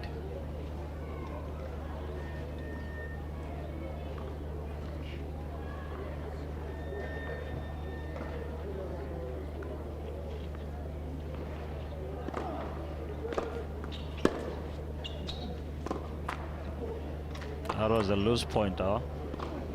Yeah, probably one of the first really loose points that he's played. He's been quite solid in all departments. Fault.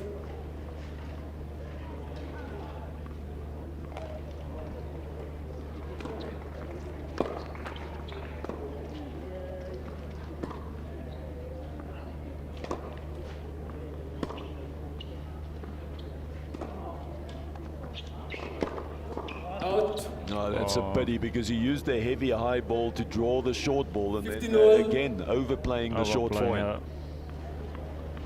Perfect point in the strategy and the setup, and he had the ball he wanted. Just couldn't capitalize.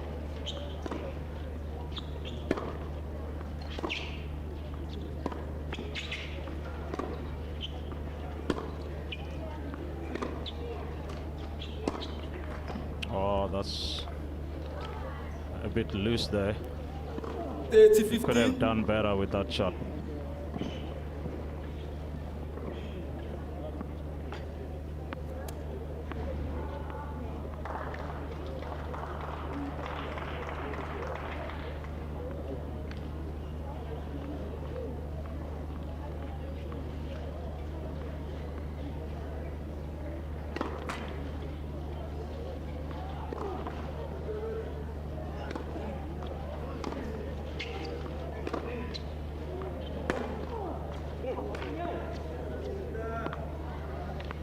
Well, it's still Duval who is a bit hot and cold. He hasn't quite settled down, and Georgiev is taking every freebie he can get.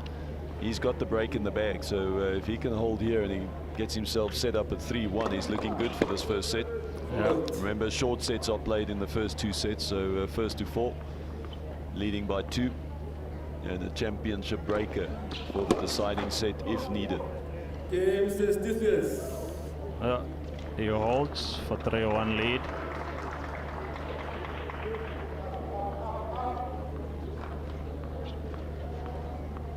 Now you know why the Polruis coach is over at the doubles. He might have thought that at number 2 they're not the favorites. So if he wants his number 1 to have a shot at winning the title, they have to win the doubles. So the coach has put himself out on the doubles court, seeing that that's the crucial one for them. I wonder. 1-1, it'll come down to the number 1s, but if he can't win the doubles, he might have felt that they might lose at number 2. That's not a bad way to think. He's thinking. Well, he's watched them the whole week, so he yeah. knows what he's up against. He knows how good his player is, and he's watched Jordan probably throughout the week, so he feels that maybe they're the favorites in this matchup. Yeah. So he needs the doubles to keep it alive, and then he can focus on his number 1 if it comes down to that. Yeah. But the only problem is that if they lose the doubles, then they've basically surrendered the title. It's over. Yeah, it's over, and hence the fact that he's sitting on the doubles court. He realizes that that is the match he has to win if he wants to stay alive. Yeah. There we go again, Prince. It's that transition mid-court forehand Love that he always hits just a yard, half a yard long. And it's cost him so far because he's played some nice points. He's created nice opportunities, but there's been nothing in the execution at the end of the rally. So comes up with a big serve though. T serve, very good. And at an important time at love 30, keeps himself in this game. Of course, Jordan now only 2 points away from winning this opening set. And once you win the first set, you can't like settle down, and then you can express yourself a little bit more.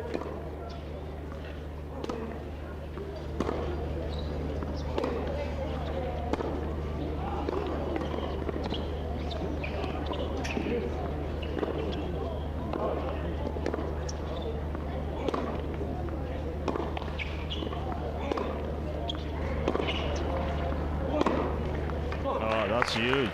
Well, he hit 3 forehands in a row, and I was watching him how after every forehand he edges one step forward, one step forward, and finally the third one he was inside the baseline, and that's the one that he hit for winner.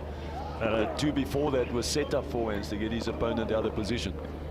And actually, when on that last point, I thought he was gonna go cross-court, and he kind of like fooled Willem, because even Willem went a little bit a step that side, and then he played it back inside out.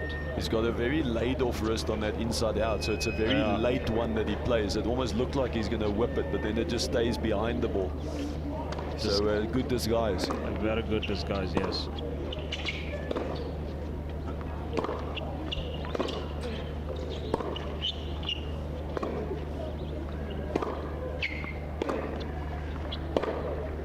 Well, that missed forehand is the unforced errors he was looking for, and that seals the deal for St. Stithians College as they take their opening set 4-1. Well, Prince, a very solid performance by Jordan there. That was a good first set. I just like the fact that he also has a lot of variety in his ground strokes. He has already played almost all the shots. Slice on the forehand, slice on the backhand. Hits deep with a heavy spin, pins you at the back, and then steps inside. And then the short balls, he guides it very well and take up the net. He hasn't really done a lot to volley, because all his mid-court balls, he has managed to put them away. Let's see what happens in the second set. Well, if you take a look at the numbers there, again, you know, interesting stats that he only made 40% of his first serves, but when he does make it, he wins 3 out of every 4. So that's a very, he'd like that first serve percentage higher, but at least the winning ratio is quite high. 75% is huge. And then you can see on the unforced errors, you can see that Willem that's double, and that's where the difference comes in. So overall total points 18-8 is quite a comfortable win. I mean, that's huge. And it's reflected in a 4-1 set score. So time and a lot of work for Willem de Waal. Paul Roos has got their backs to the wall in this final, and a lot of work to do.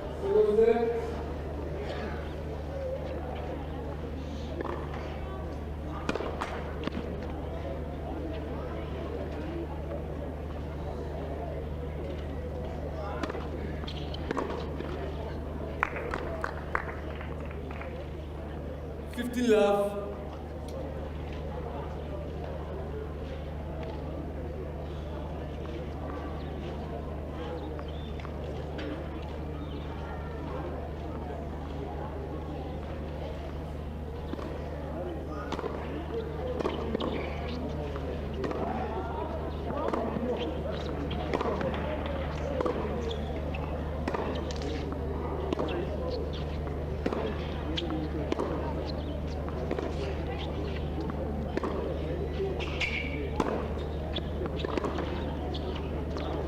He got his range. He has his range. He's getting a nice rhythm.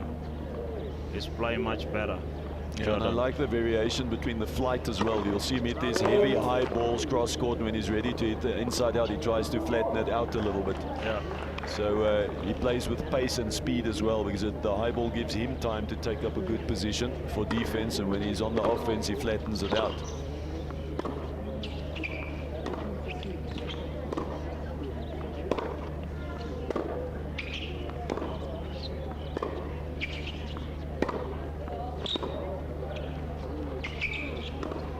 See what you are talking about. Look at that. That is such a good rally. What a pity. I'd love to have seen how that played out, but maybe they'll do it all over again. But you did see how he flattened out on the forehand, and then the very next backhand he hit a high ball because Willem came up with a really good counter stroke. So he loves to vary the pace and the spin and the height. He has a very good feel for the ball, that kid.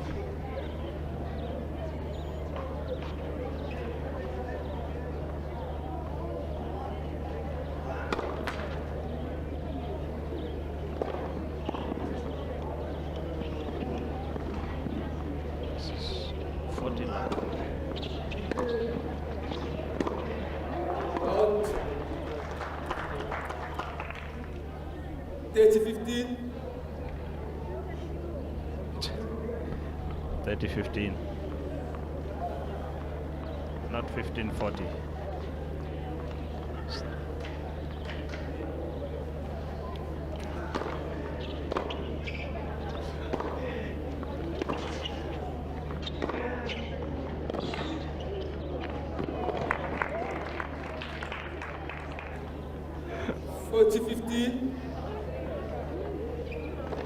Well, 2 opportunities now for Jordan to try and get off to the perfect start in the second set. After winning the first set, he would love to hold serve and keep the pressure on his Paul Roos opponent.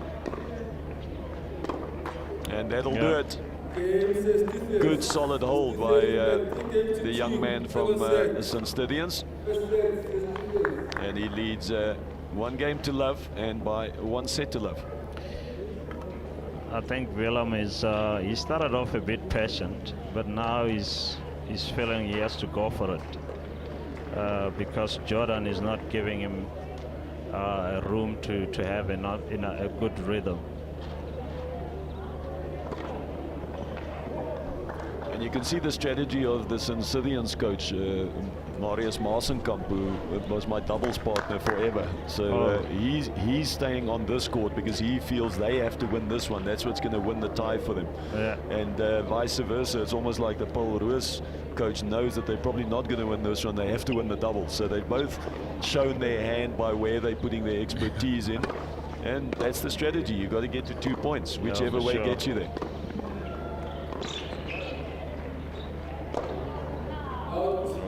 That's unfortunate. It was a very good point. And you made the point that he hasn't been tested at net really because it hasn't been necessary. That was the first net play and he didn't come through on the overhead. Again, the mid ball. One, yeah. Unfortunate because he's playing good tennis, but he cannot capitalize. It is just those mid-court balls that have let him down dearly.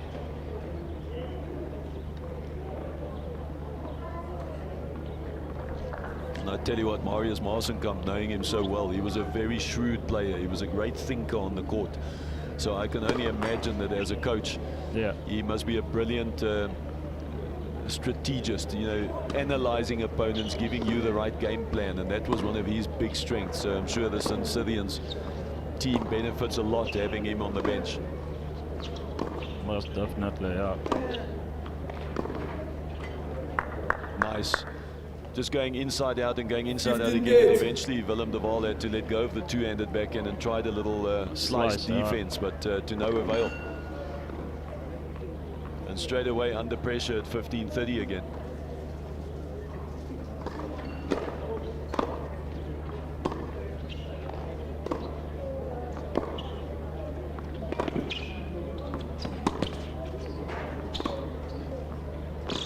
That is just brilliant. Play. Yeah.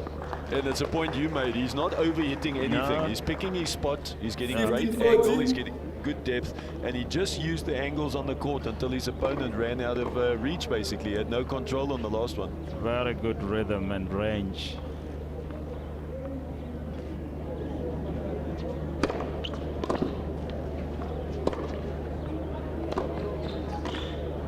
Nice.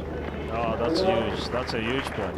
And that might be the way for Willem to play. The problem is that transition shot. He managed to make it that time and he's at the winning end of the point. But every time when he's on the aggressive, he loses the point before he can win it. Yeah.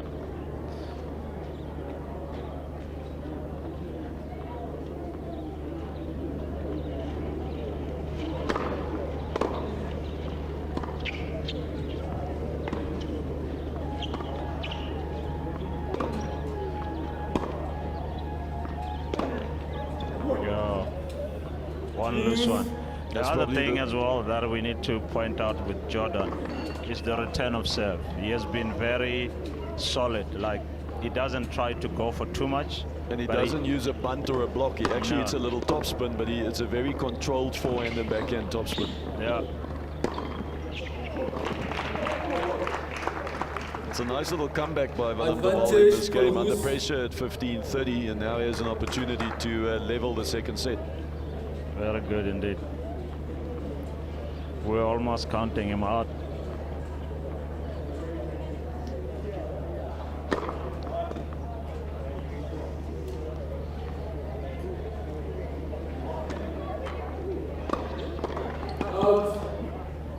Well, that was an important hole for Paul Roos. Game If they have any aspirations of coming back in this match, Willem had to hold serve there, and he's done a good job.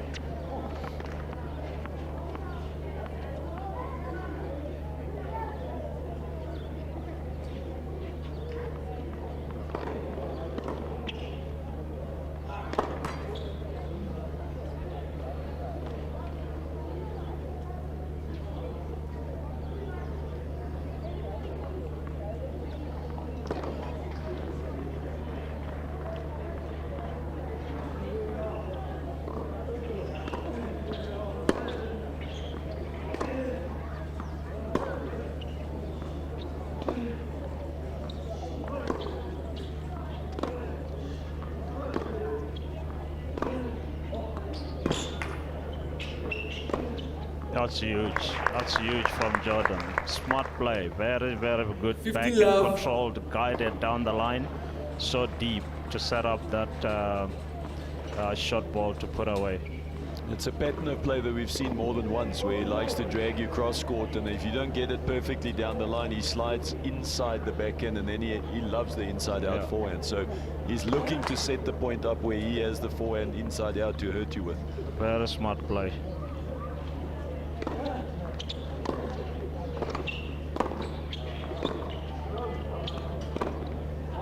Wow. Ready? On the line.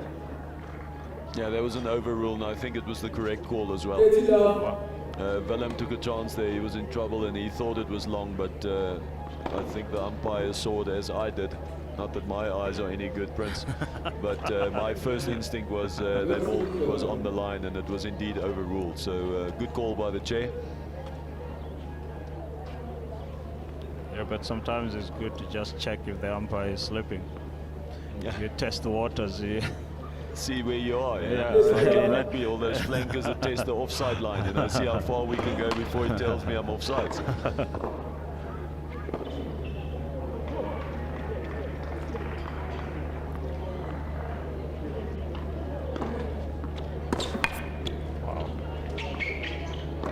No surprise that it's an inside-out forehand, Prince. No, but even the second serve, that was a second serve. It was not a first serve.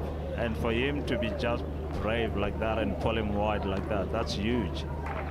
Yeah, and he's been hitting his spots quite accurately. I mean, as you said, not an easy serve, but he was pinpoint again.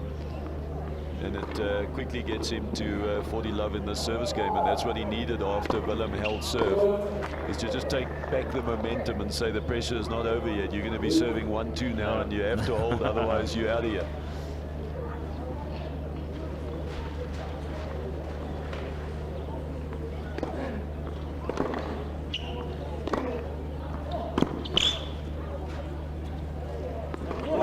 That's huge. That's a good service game. Yeah. Good hold. Well, with that hold, St. Stithians leads 2-1, and they won the first set.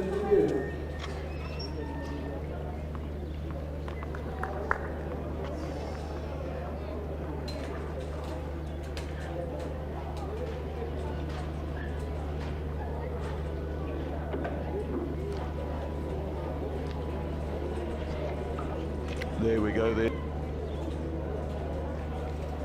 There's Marius Marsenkamp, the St. Stithians coach. He's been there for many, many years. And as I said, my doubles partner for a long time. He's a very shrewd tennis player. He understands the court, he understands shot selection, and it's no surprise to me that we're seeing a young man in picture with great structure in his game, understanding when to hit what shot, because Marius Marsenkamp was a master of that in his own game.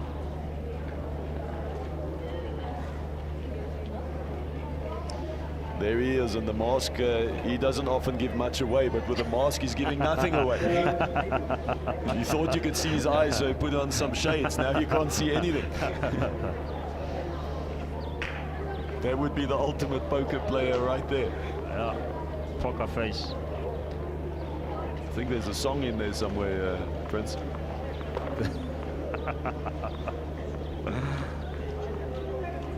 Well, Willem de Waal, as he has done previously, serves 1-2 down, and he has to hold serve to stay in this match.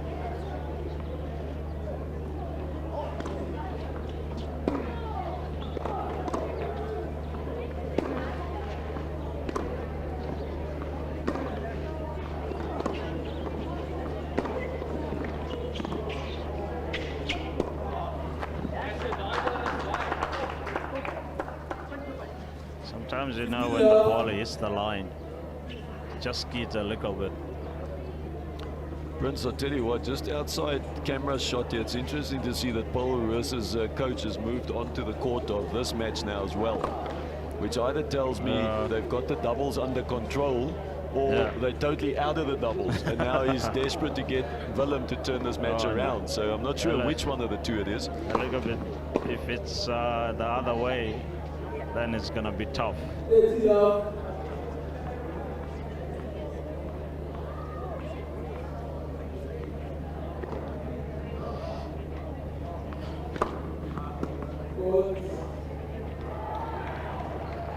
But if you were in his shoes, what would you do? Wouldn't you start off with being here and then assess the situation first before you move on to the doubles? It's hard for me to say because I haven't watched these guys throughout the week. I haven't scoped out my opponents. I haven't watched them play other matches, so I don't know where I think we can get out 2 points. And I think that's what determines where I'd be, is where the highest percentage chances for us to get 2 points. Those are the matches that I'm going to put most of my time into. That's a phenomenal on the rise. On the rise, yes. He has a good eye for the ball. That he does. He's got good feel, good hands. He's not a big guy, but he's got good timing. Look at this. He just steps up to it and thank you, I'll just take a winner across court. And he didn't hit it hard. He just guided it. Just nice timing. Yeah.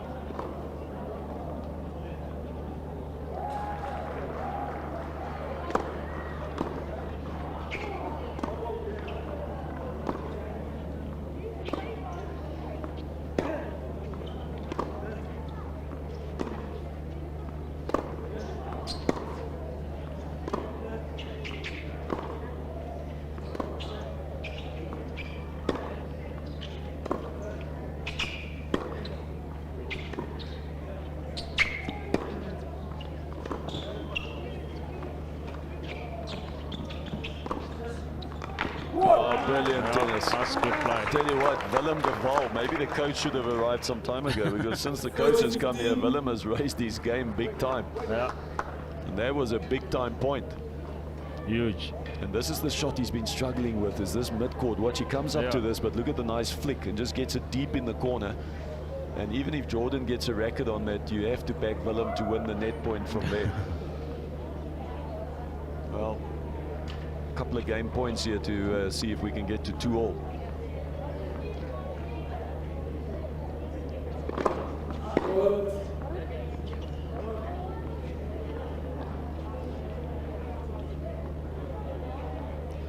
You can actually feel some games when you feel the momentum if you lose a game, can actually change the momentum.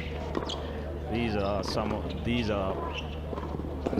games that if he holds and then breaks, then the momentum switches. Likewise, if Jordan can come back in this game and break, he can run away with it, because this is where Willem feels he's getting back into it. Exactly.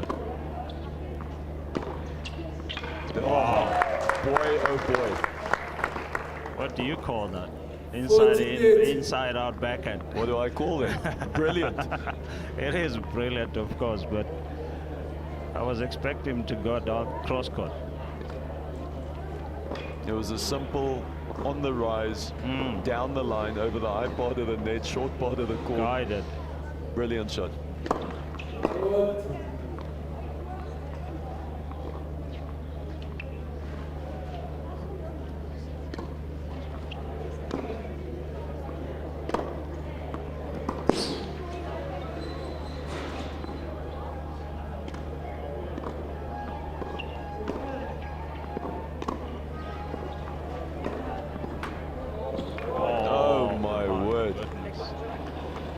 And that gets it to deuce, and we were just talking about the momentum. That could be a big point to determine the outcome of this match.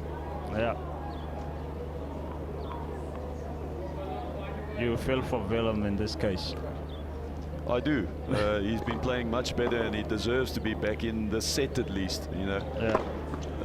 Whether he deserves to be back in the match is a different story. He's going to have to come up with the goods under pressure. And as we said, all of a sudden, a little late court, up 40-15. Now he's facing break point. This could be a big momentum changer. Yeah.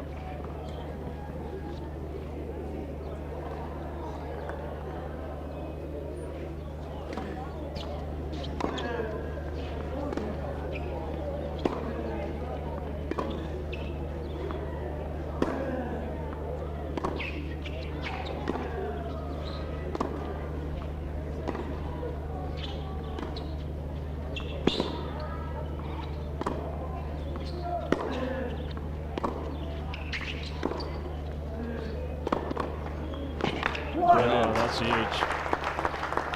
That's huge to bring it back to juice. And a quality forehand it was. He went inside out, he flattened it out, and he clipped a part of the line as well. So not much for Jordan there to do.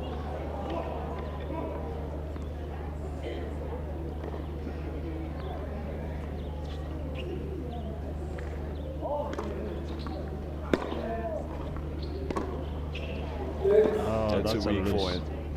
No, the point was finished. It is a weak forehand. Just no racket acceleration, big deceleration.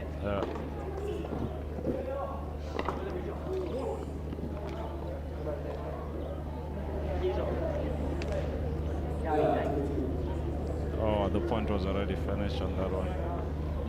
Well, this is massive in the context of this game. How's this going to turn out? That's quite controversial. Let's see how this plays out.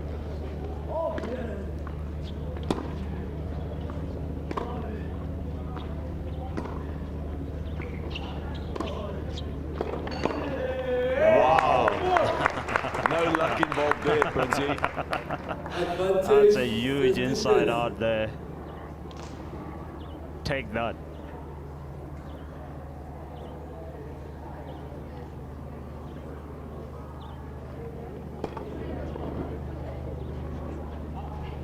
Yeah, the old dog is happy with that.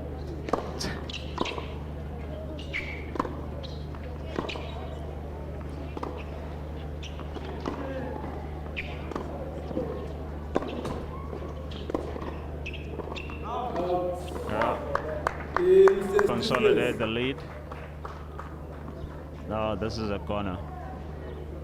I think Jordan is having this one. Well, that, as we said, it was 40-15 for Willem, and now Jordan picks up the break. That's a big momentum swinger, and you've got to believe with that energy, he's going to finish it here and serve it out. Weirder things have happened, but we believe that the momentum is with St. Stithians now, and he'll probably close it out.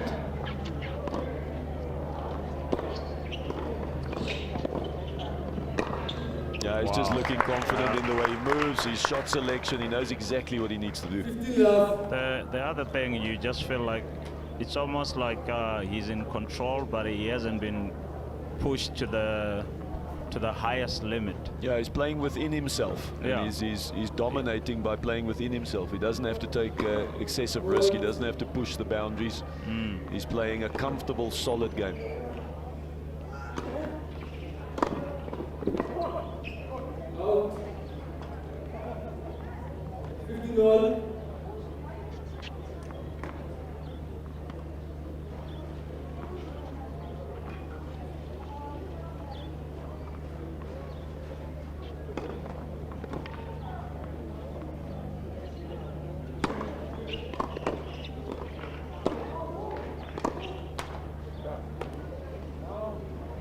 Well, that takes Jordan to within 2 points of securing the first point for St. Stithians.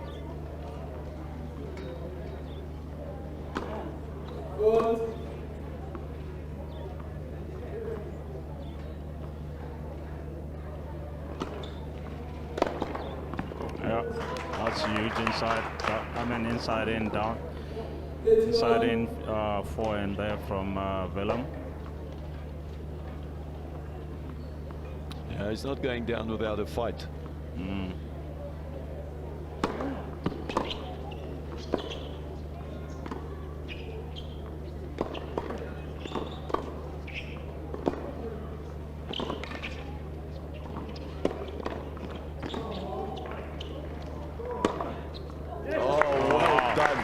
That was not an easy overhead. He was just inside the baseline and he took it cross court with great depth. And that sets up match point. What a wonderful overhead. He has so much control on the ball. Look where he strikes this. I mean, he's well behind the service line when he hits that. Yeah.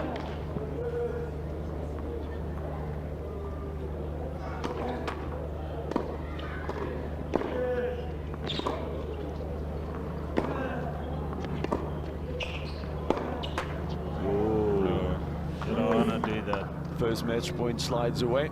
Yeah.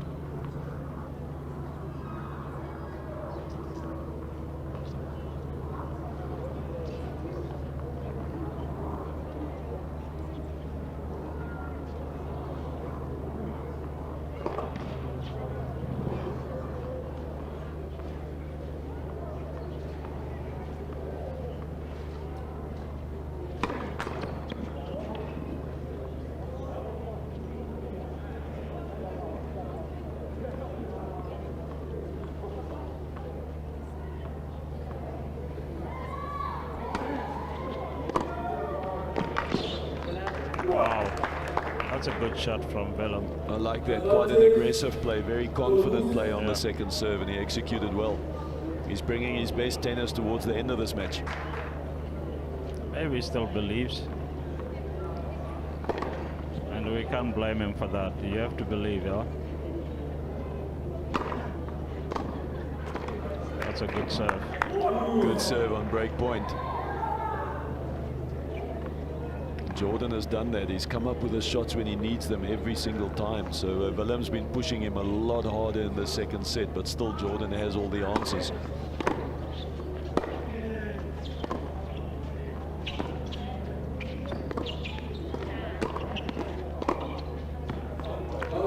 The overhead wasn't the best, but I love the approach straight up the middle of the court deep. Gave him no angle, and he had the overhead to put away, which he didn't, but he still ended up winning the point. Tactically, that's very mature. Yeah. That's very mature to And do that that. affords him his second match point.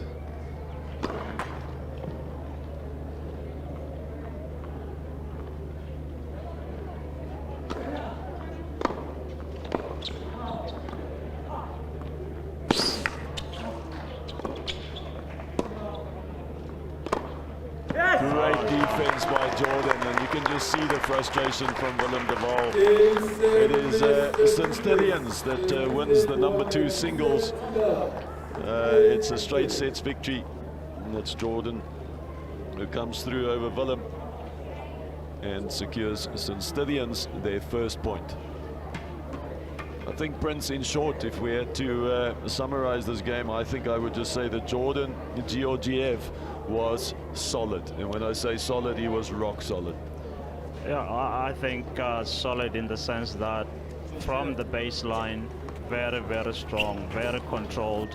Transition-wise, coming up to the net, not going for too much, but controlled approach shots. And then at the net as well, I think he missed one or two, but very solid. Off camera, we can just see both coaches sprinting to the doubles court. As this one's in, this results on the board, so now they need to go fight for points. Of course, St. Stithians' coach is looking for the win. Paul Roos's coach is looking for the doubles win so that he can keep the rubber alive and take it to the #1 singles.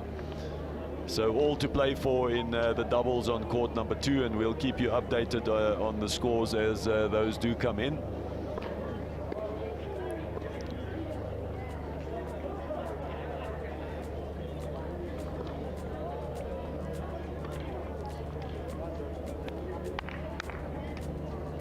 Well, let's take a look at some of the highlights. Of course, it was the first set where Jordan Georgiev of St. Stithians got off to a flyer. He settled into his game straight away. That's a pity because he used the heavy high ball to draw the short Paul Roos. That was a bit up and down, wasn't too sure, looked a bit edgy early on. That is the match he has to win if he wants to stay alive. Those two together in the end, that was there we go again. Once it's that transition, mid-court forehand. Loved it.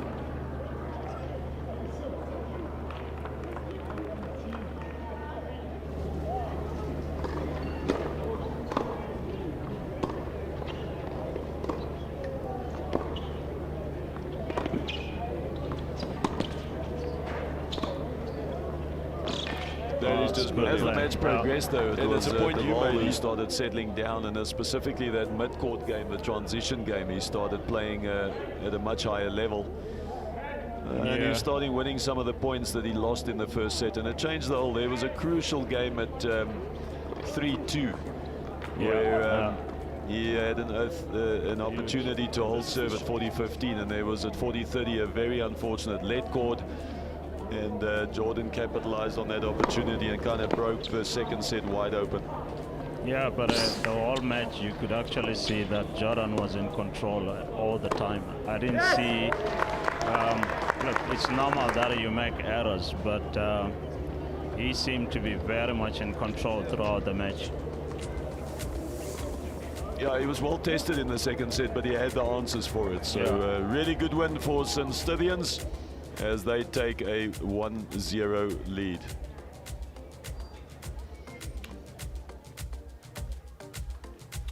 So just a summary of what happened in that match, and you can take a look at that. First serve won 100%. The first serve percentage wasn't that high, but boy, did he win the points when he made the serve.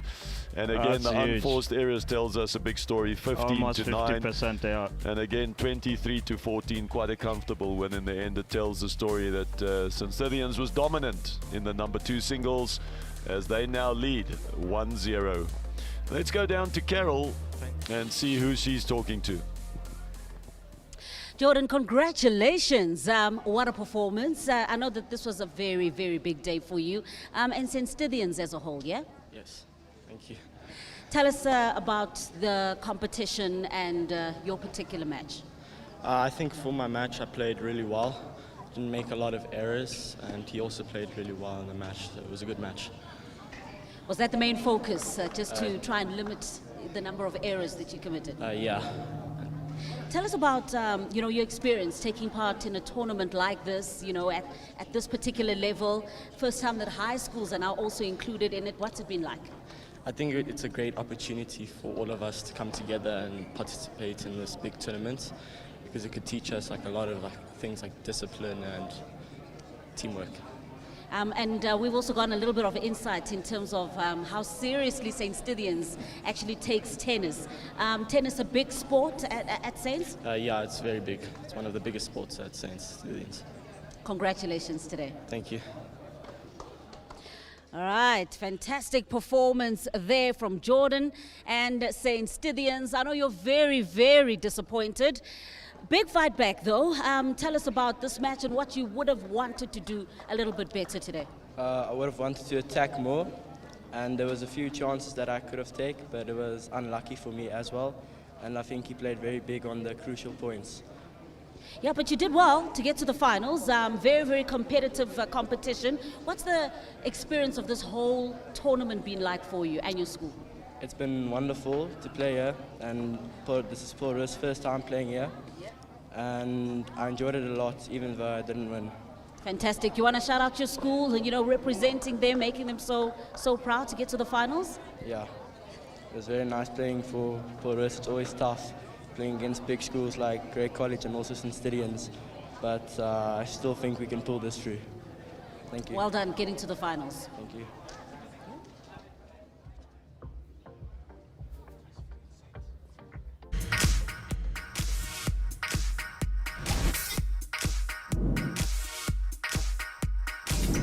BNP Paribas sponsors 2 programs. They sponsor Rising Star Tennis, which we've spoken about, and then they also sponsor what we call the Coaches Mentorship Program.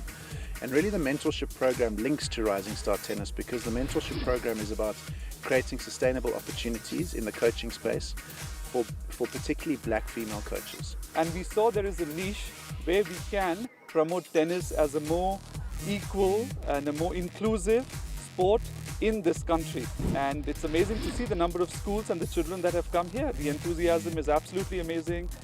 Pleased to see that children have got now something to do after such a difficult time that we have been going through. So we've just completed year 3 of that program, and 53% of the 95 candidates in the program were black females. And we really believe that this is important in terms of taking tennis to more communities.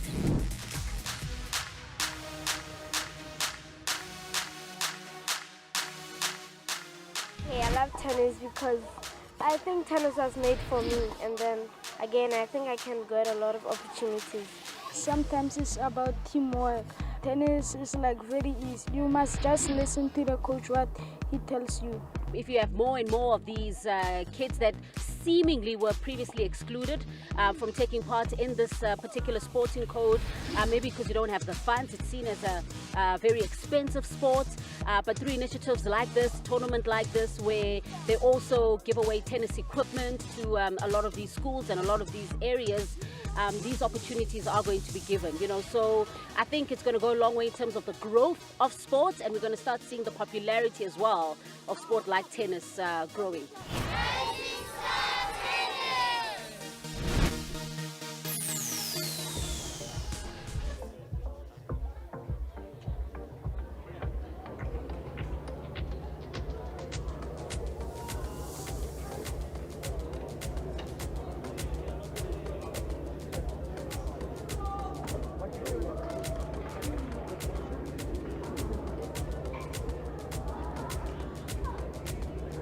Now, the match that will determine the champions, and it's the #1 singles.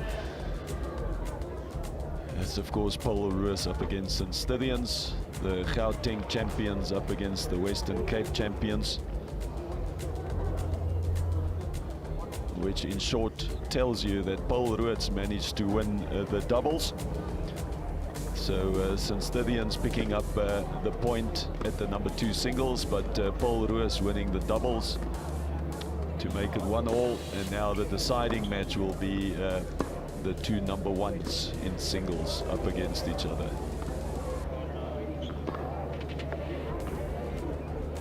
Corner and Leonardo.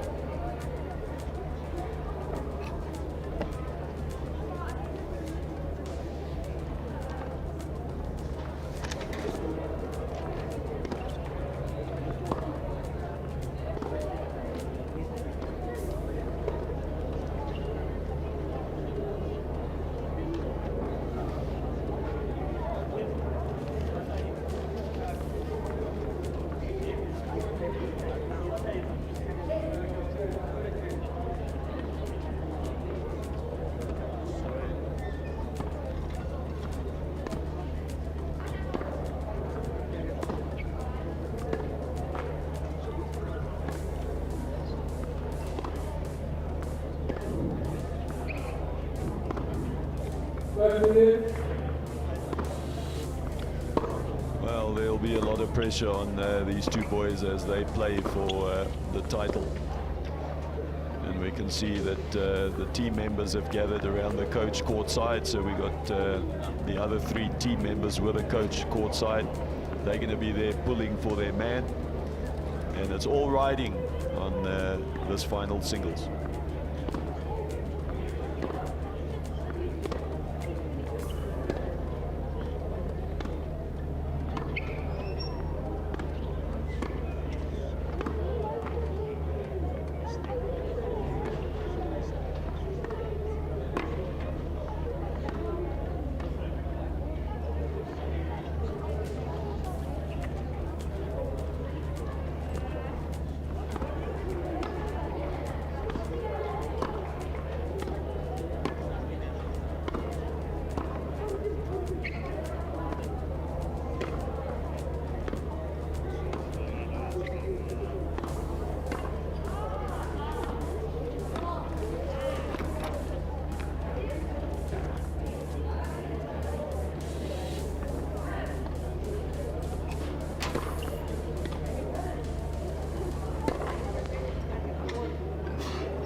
So as both guys finish up their warm-ups, I'm sure they would have you know, snuck a lazy eye on each other's games throughout the week as they progressed. You know, these guys keep an eye on their big opponents, see how they progress through the week, so they'll kind of have an idea of what their opponent plays like, even if they haven't played each other. Of course, Connor Doig up from St. Stithians, he'll be up against Leonardo Sola, Paul Ruiz. And it all comes down to the #1 singles. Winner takes all to be crowned as the high school boys champion of the BNP Paribas RCS Rising Star Tennis Championships. I think this is exciting. Very exciting to have a deciding match. Tell you, one of these guys are going to have a great story to tell. Yeah. You know, when you get back and say it all came down to the last Sunday, it was 1-1 and I was playing, you know, and I brought the title home. The thing that we were talking about earlier about tennis being an individual sport, this is where you feel like you're doing it for the team.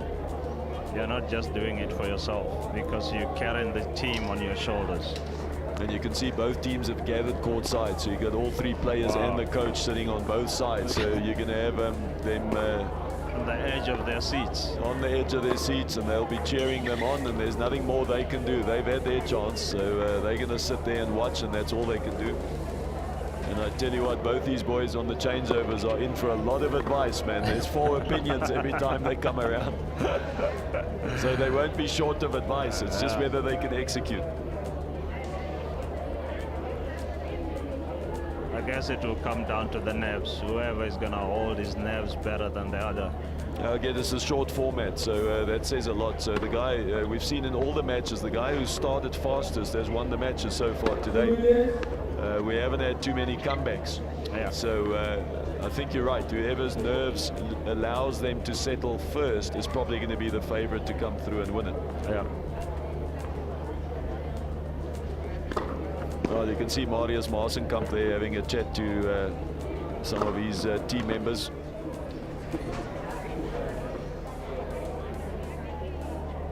He's been around for a long time. I mean, these two very experienced coaches. The coach for Paul Rus, likewise, been in the school's tennis game for many a year. And there's a lot of experience. They both took off to different courts when it started. The man in picture rushed off to the doubles court and he got his point. The Scythian's coach, he decided to go to the #2 singles court and he got his point. Now they're both on the same court and they both want the last point. So this could get interesting. It's not only on the players, even on the coaches, they have to think what to tell the players.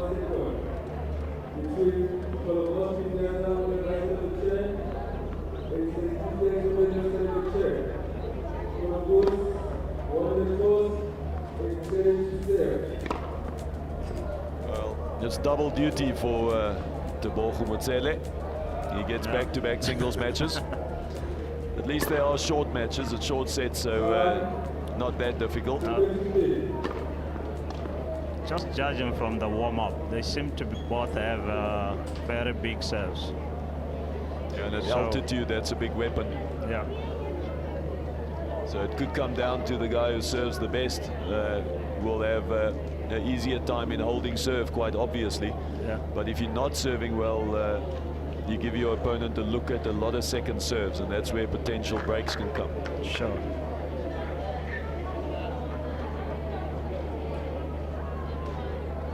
Paul Ruiz has won the toss, and they've elected to serve in this #1 singles and deciding singles.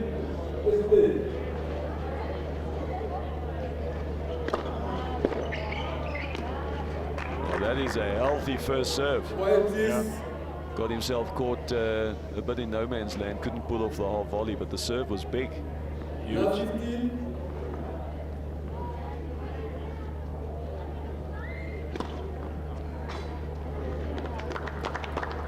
How's that for a can opener? That's a lefty special. They pull you out.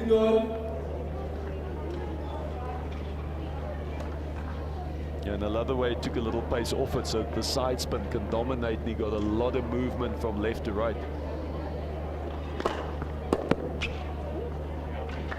Well, that's 3 big serves. Yet to miss a first serve.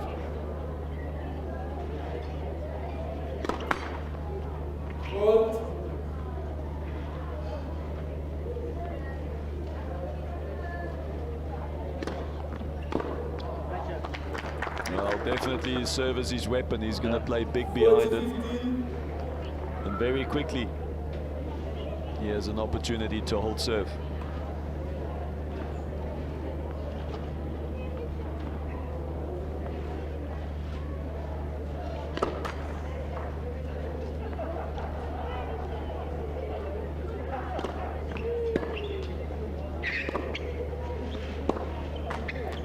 Yeah, he holds. Well, that's a very good hold for Paul Ruiz. And Leonardo Sola is off to a flyer. They lead 1-love in this deciding match.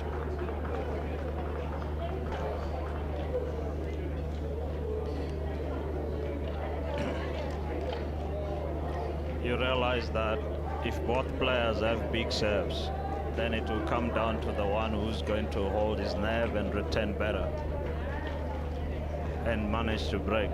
Otherwise, we are going to a final set, which is a decider.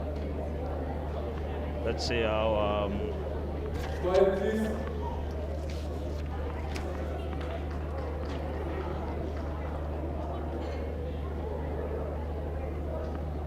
if Connor can hold.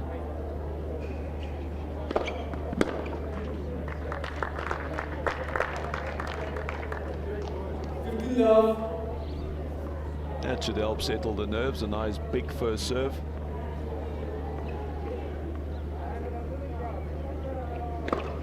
Wow. Make that 2.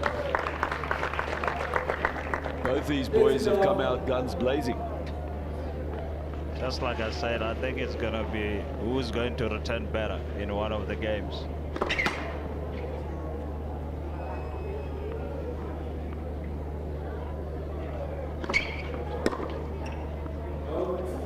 That's a huge serve. It's a very similar pattern to both service games, Prince, where the guys are just bombs away. Big serves. Typical altitude tennis. Yeah.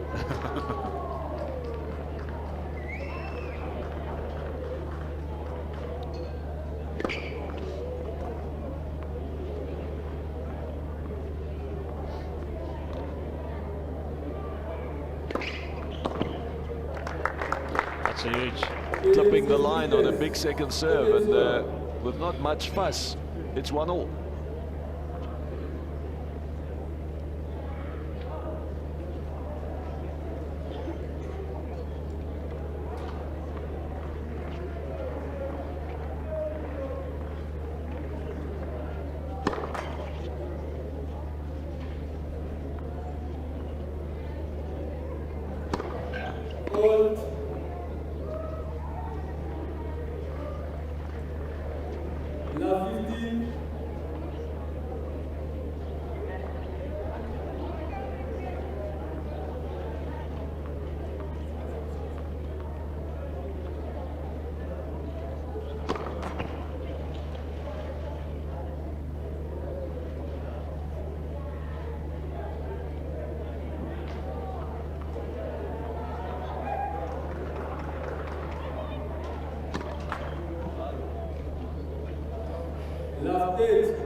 Well, the first service game was without any hassle, but love 30-second serve.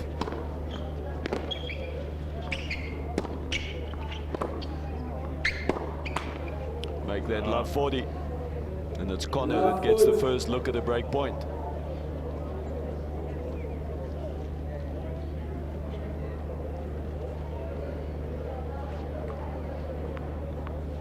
He definitely benefited from the 2 double faults that Leonardo did in the first.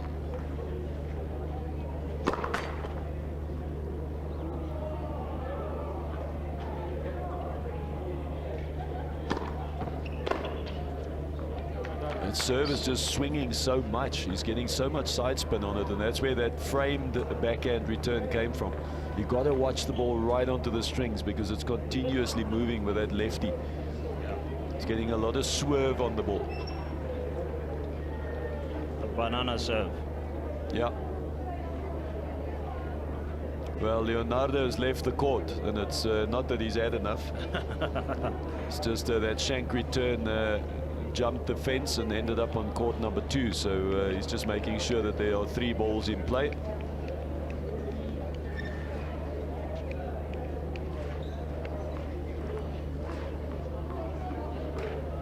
He has saved 1, but there's 2 more to come.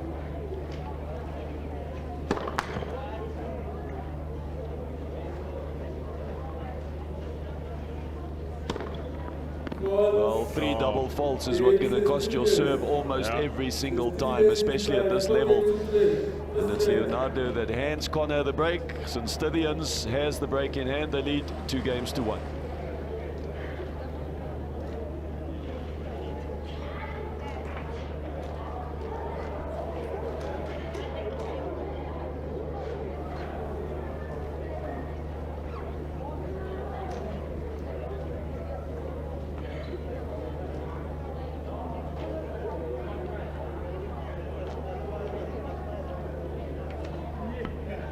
As we said, there's a lot of discussion on that bench. It's not just the coach. Leonardo is getting an earful from his double specialists. And as we said, not going to be short of advice in this match. It's more about execution.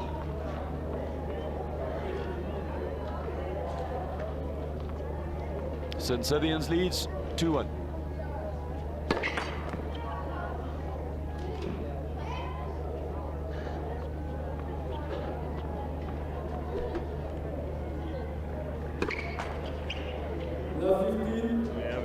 We see the other doubles again, the double faults again.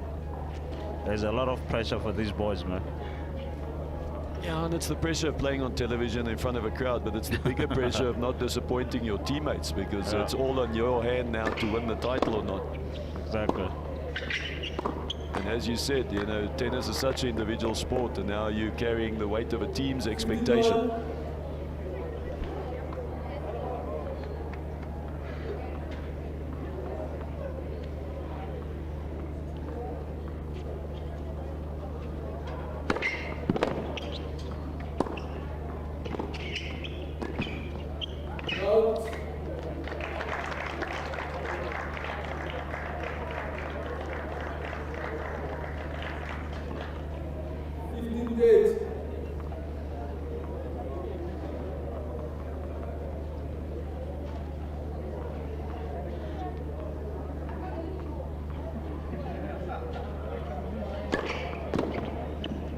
That's the kind of serve you're looking for at 15-30. Just to relieve the pressure with a nice big serve.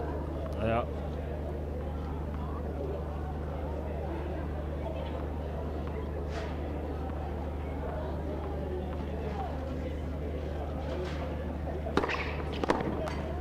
That's huge. Back-to-back serves. 15-30 turns into 40-30.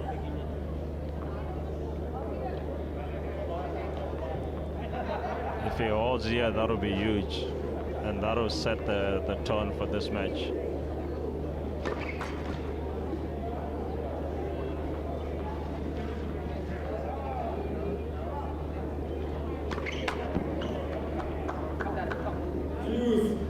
Well, his opponent served 3 double faults to help him get to a break. He's now served 2, trying very hard to do the same. I guess it comes down to the pressure. They are feeling it, these boys. It's also the short set format, because you know there's no room for mistakes. Yeah. So that puts extra pressure. There's no time to get the break back if you lose your serve.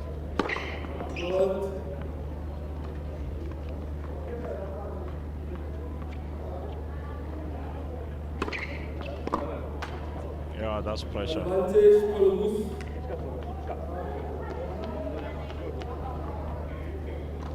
Well, that's his 3rd double fault in this game. And that sets up a break point for Paul Roos. That's definitely pressure. Interesting that their serves are their weapons, but it's also been their downfall so far. Yeah.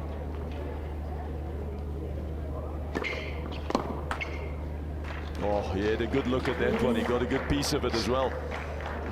Leonardo would like to have another crack at that one. That's a second one, actually.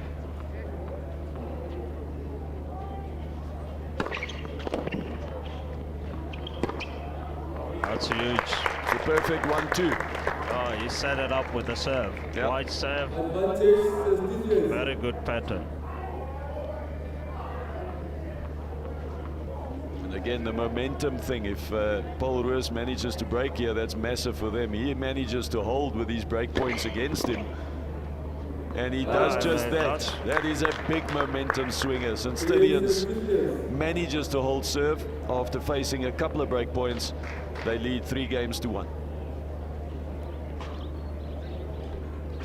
This will be very difficult for Leonardo to come back on this set. Even if he holds here, then Connor still has to serve. Well, the best he can do is hold serve. Take care of your own deal. Yeah. Make sure you do a good job, and then maybe the pressure catches up to Connor when he has to serve it out. Yeah, definitely.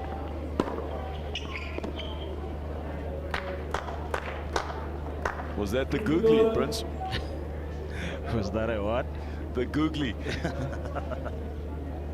I think the wind just got a hold of that because he was setting up for the backhand. The last minute, a gust just blew it into his body. He didn't expect the ball to move that much. I think he has a good serve, but for me, in terms of the leg drive on the serve, it's not really a very good leg drive that allows him to brush the ball really up and have a lot of heavy speed. He goes for too much, but more from the hand than the legs. Yeah, he uses his long levers to get the racket head speed. It doesn't come from his legs and driving up to the ball. So that, as good as that serve is, it can still get better. Yeah. I guess that's why we saw a couple of double faults earlier. 15.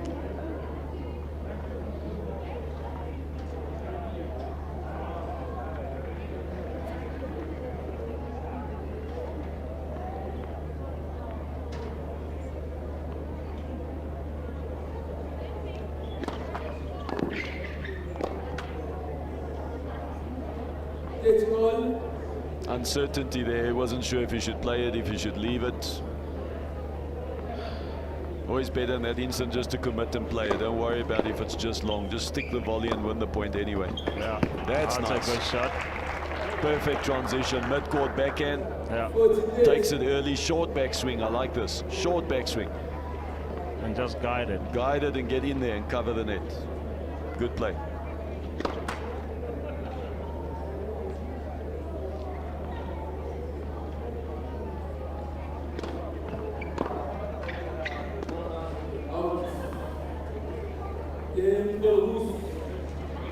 Well, he's done what he had to do. Yeah. Leonardo Sola holds serve, but it's Connor Doig from Stinstedians that will come out after this sit down and have an opportunity to serve out the first set. He leads 3-2.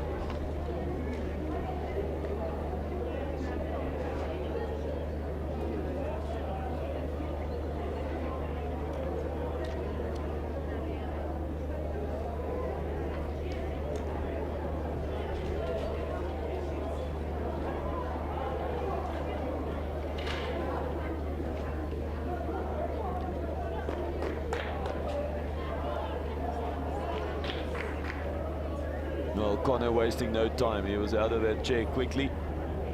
No, you don't want to hang around too much. Especially not around that bench of 4 advisors that are telling you all kinds of stuff. He knows exactly what he needs to do. He has an opportunity to serve out the set and give Stinstedians a crucial lead in this decider.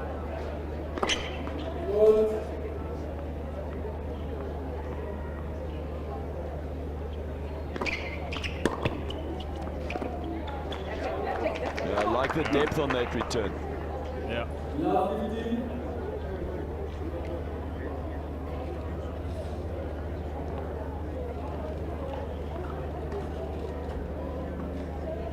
I think Leonardo, when he gets really low for his backhand, he controls it much better. Yeah, he has a flattish backhand, so he needs to stay down. If he doesn't, he's going to struggle because he doesn't generate huge spin on the backhand. No.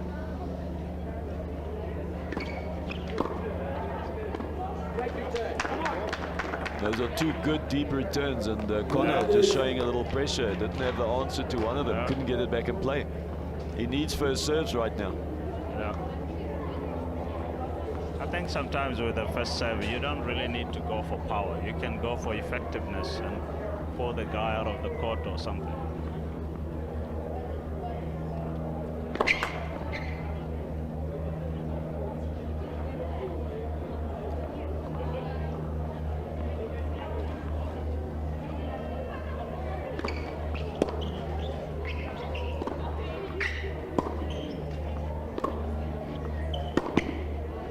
He's camping there. And that was a massive point, Prince. Yeah. Massive Huge. point at love 30.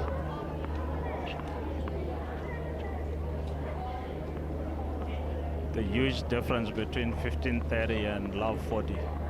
Yeah, the pressure is not off yet, but it's a lot better at 15-30 than love 40. Yeah. And there we go. Make a good serve and all of a sudden you're at 30 all with an opportunity. Now within 2 points of closing out the set. So near yet so far.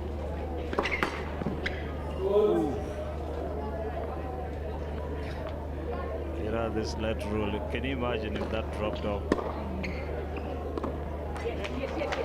That's definitely pressure. That's there. tight. If I've ever seen a tight forehand, that's a tight forehand. A little bit of nerves. Yeah. Made a good solid second serve, and this was just a regulation ball that he just wanted to hit as a rally ball, and the arm got really stiff, pulled up on it, didn't release the racket head, and now he faces he really has to come up with a big serve here.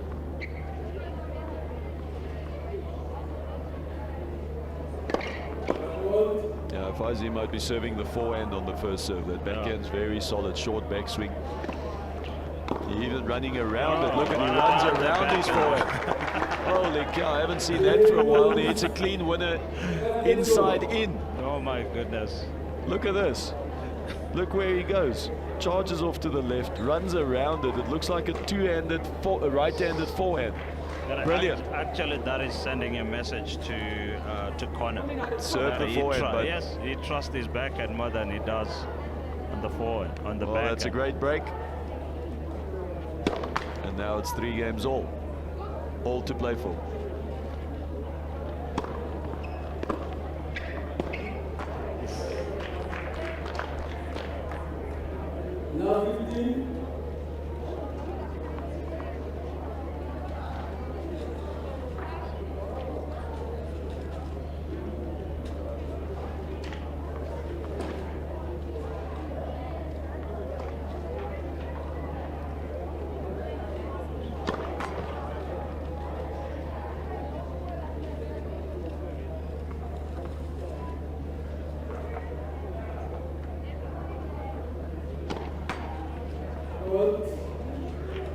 Now 15.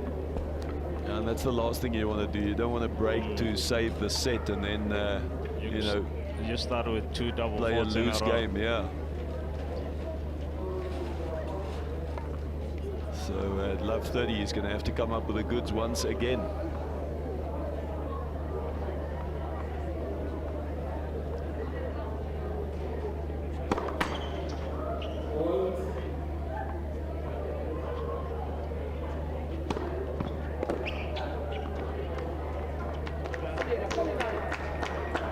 Again, just that lefty serve swinging into Connor's forehand side, just got himself jammed a little bit. No time to shift.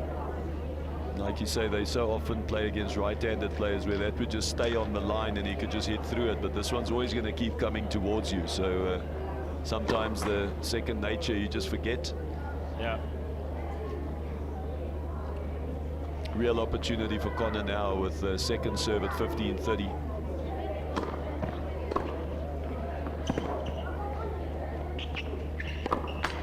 Oh boy, oh boy. That's a tight one. He took it on. Yeah. That's a let-off for Leonardo.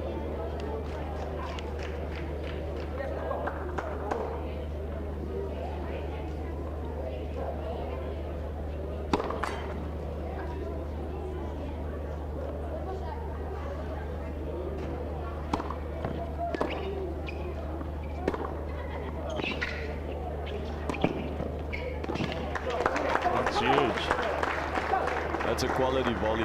Got a lot of slice on it, got good depth on it, and just shot through the surface. But he just, again, he used the backhand to set up that volley. Yeah, if I was Connor, I'd be giving him a lot of forehands to hit in this match.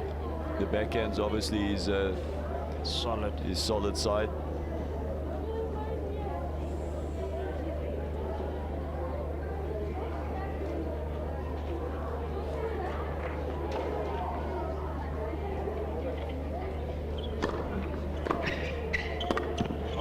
Huge return. It's a good serve followed up by even better return. I think in Mike, this match is so difficult to call out Yeah, it's very tight, and this right here, the next couple of points might give us some of the answers we're looking for. Because this will be a massive momentum swing either way. Yes. If he holds, he's just broken and then held, which is massive. And if Connor picks up the break, it'll kind of stop that momentum in its tracks. But Connor has just been tentative on a couple of shots, a little nervous.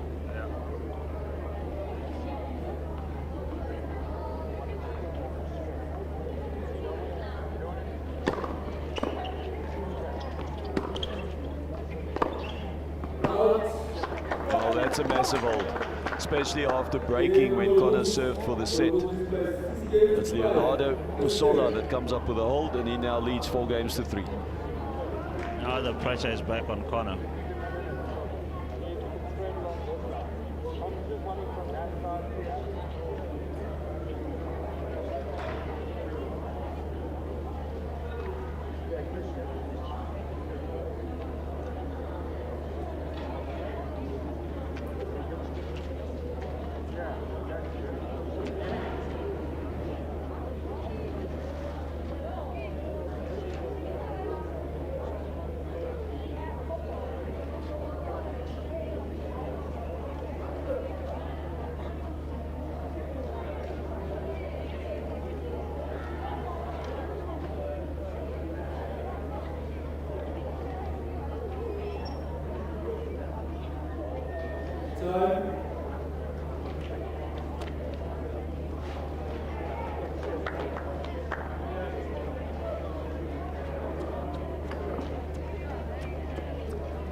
Well, Leonardo Sola has proven on more than one occasion now that he can deal with the pressure. He's come up with the goods. The question is, can Connor Doig handle the pressure? He serves 3-4.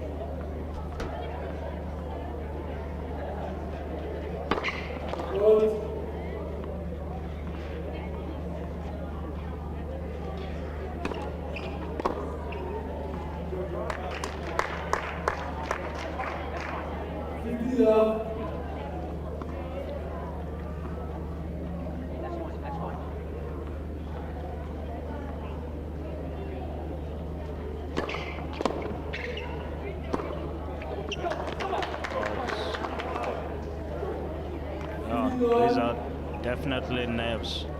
Yeah, if I was Leonardo, I'd try and make him play as many balls as possible, because he's shown that he can get a little tight on 1 or 2 regulation ground strokes. So I'd want to really challenge him in this game. That's a massive serve. That's a huge serve.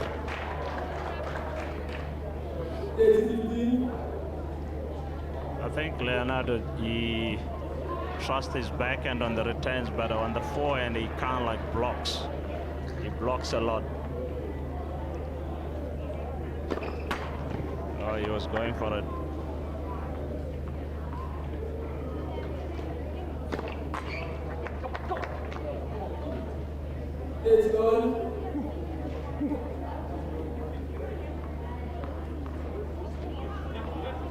Well, for the first time in this match, it's Leonardo Solo that's within 2 points of winning the set.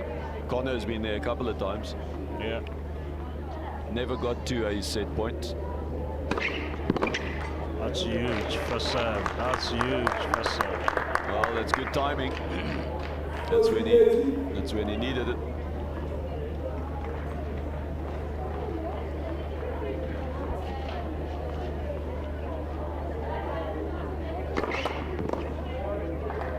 Well, that's a lucky let court serve, but nonetheless, those are the rules. All let courts in play. He manages to hold, and we are at 4-all, which means tiebreak time. Yeah.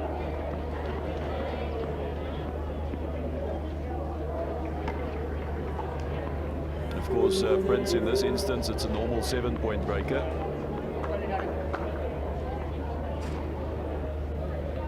No, this is normal.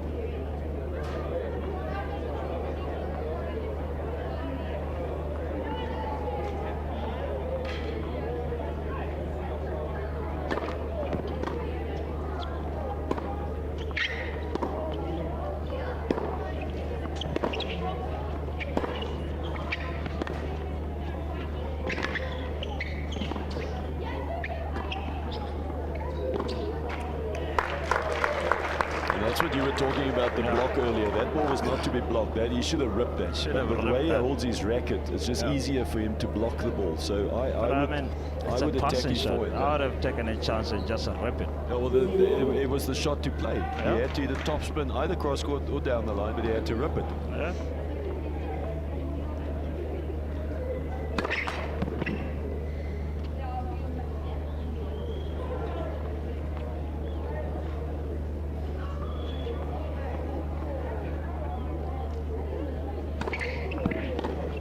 See that return. Always a block. I would definitely, if I was Connor, I'd seriously attack his forehand and see if it's anywhere up to standard, because I think you're going to get one or two blocks, which is a slow ball. You can attack that, and he might even try to then start hitting it and make mistakes, because his backhand has been well tested, and I think he's proven that his backhand can handle pressure. Definitely. But I don't think Connor has tested the forehand enough. It's very tentative.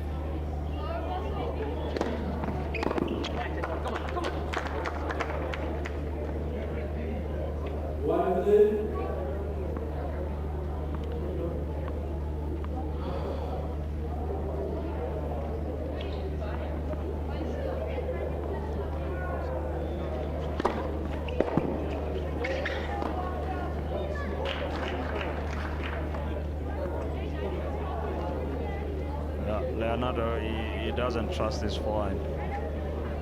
Yeah, and Vera, there was a real opportunity to drive the ball, and he goes for this little chip, so that just shows a little bit of insecurity on that forehand. So if Connor is picking up on that, he can expose it.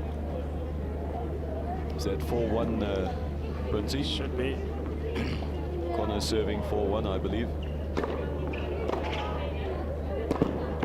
Nicely done. Nicely done. They will change sides at 5-1.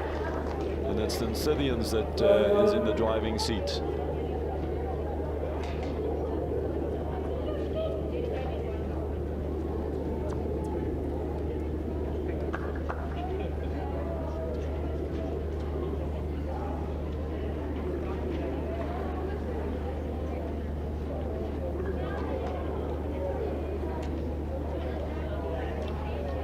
Well, again, no shortage of advice when you have 3 teammates and a coach. And the coach has probably got about 40 years worth of tennis experience, so it's like 6 or 7 people talking to you. But as we said at the top of this match will not be decided because of a lack of advice or information. It's going to come down to execution. Who can make the shots at the right time? And who can hold the nerves better. Speaking of nerves, Connor is up 5-1 and basically within 2 points. And the question is, can his nerve be held?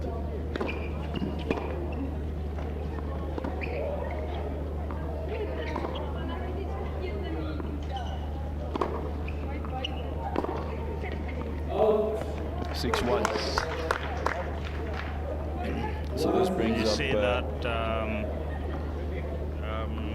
Leonardo running away from his forehand, trying to keep on the back and side.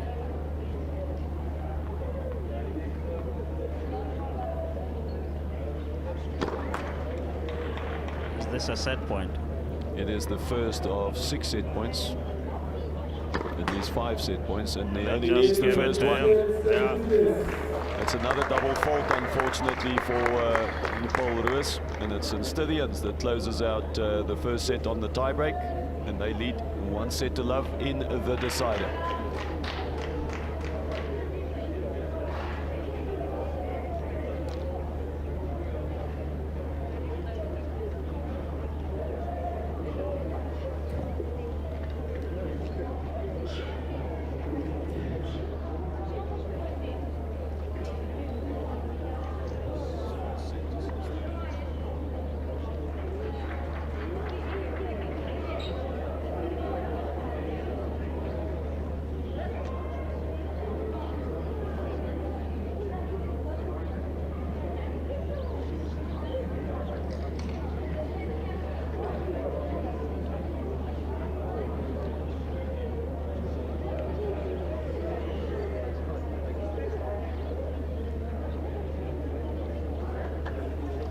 You can see some serious talk between coach and player as they discuss the way back.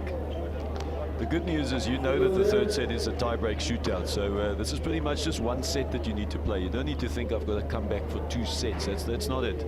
You just win this one set and you're in a tie-break shootout and you have a chance. Definitely. Connor Dirk serves second set.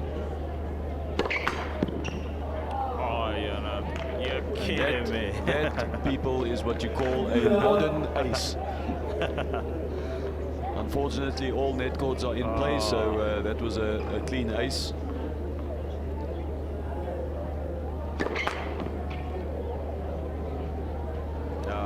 This rule is not good. I mean, how do we classify that under ace?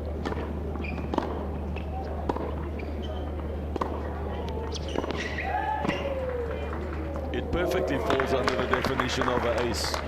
Prince, there's a serve that goes into the block that the opponent doesn't touch. But not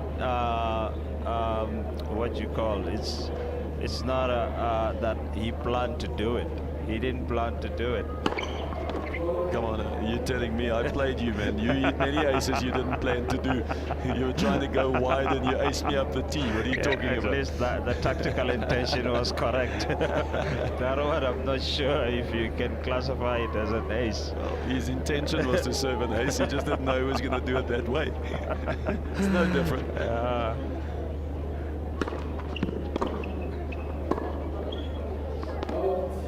Again, that tentative forehand for Connor, we've seen that a few times. It's been quite costly for him. He holds back, It's just a deceleration and he stands up on it. He doesn't let the racket head do the work. No. Especially if you're stepping away from the ball. Yeah, then the hands will have to work. Yeah.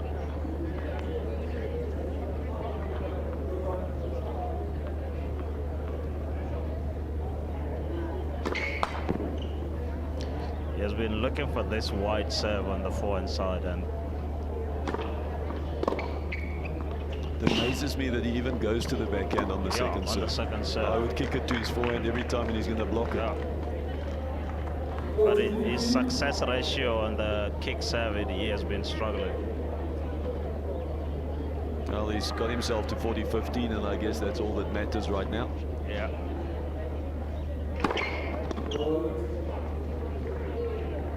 To that forehand, he doesn't really need to go for it like that. He can just kick it. He's only going to get the what a second serve. Wow, that's very gutsy. I think he heard us and he just said, you guys don't know what you're talking about. I'll show you what a big second serve looks like. That's so gutsy. Brilliant. So the first game goes to St. Stithians. Of course, they've won the first set as well. That's a happy camp so far. Yeah. All 4 of those guys are quite happy where things are right now. Still a long way to go, but I'd rather be a set-up and a game up than the other way around. Yeah. I think they can smell the win here. You can smell the win, but if I was the coach and Marius has been around, he sees that his man can get tight a little bit. He knows that his man, and that would be in the back of his head, just saying, I hope he doesn't let this go somewhere. I hope he can close it now. out. Yeah, close exactly. it now. He's basically emphasizing that he should close it now. He doesn't want this to go 3 or 4 because he's afraid his man gets tight. He doesn't want to take a risk. No, that's true. All part of sports. Yeah. The mental side. The mental side that we mentioned in the beginning. 90% mental and 10% mental.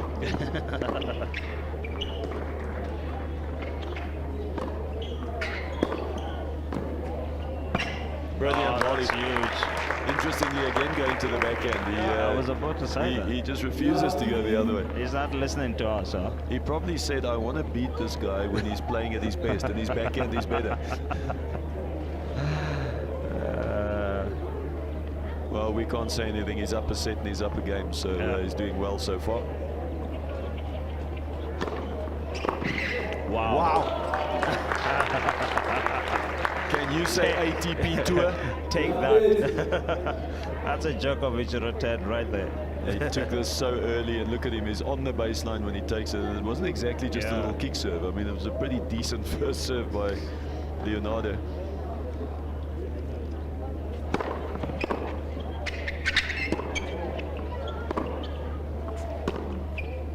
That was a much better forehand. That one he let go, and you can see there's no tightness there. That one goes. He releases the racket in. There's a lot of revolutions on the ball.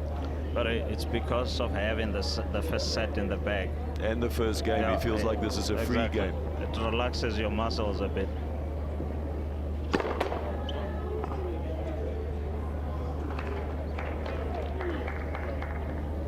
Well, that's only fair to get it the other way back. So they've each had one ace with a lead cord. Yeah, sorry, Prince. It's called an ace. Unintended ace. They each have one unintended ace. And then several intended aces. And they both count 1 point, Prince. There's no half a point. No bonus points for this one because he meant it.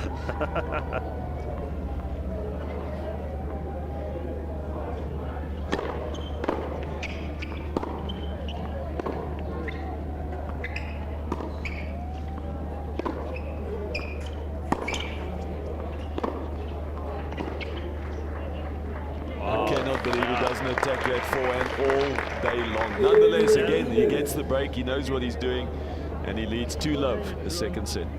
But you know, sometimes when you play a left hand, and 80% of the time or 90% of the time you play in the right-handed guard, so he's trying to build a point cross court, and he's going to the stronger side of the guy.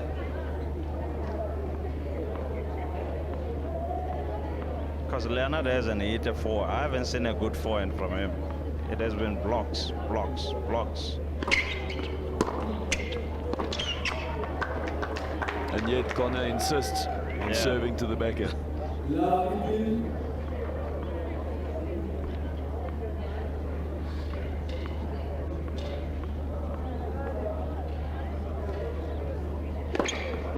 Wow, that's a huge serve. That's big.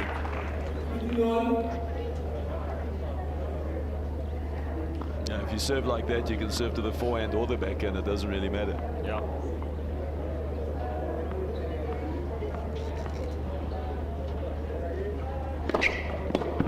There you go. Easy. Yeah.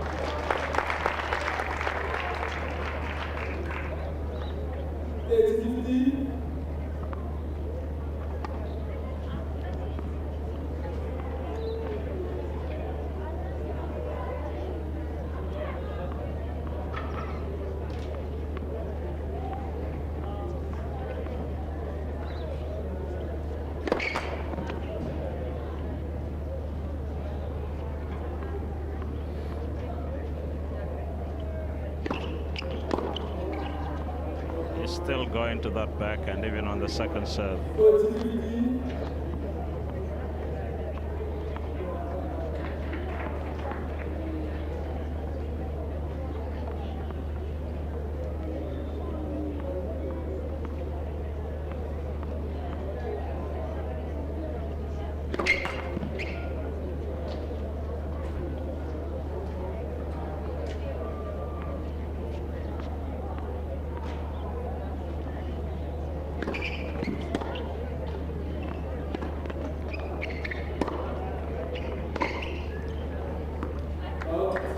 Again, it was a chip forehand return and a big drive off the backhand. So the pattern continues. Still has a game point in hand. He has to come up with a big serve here.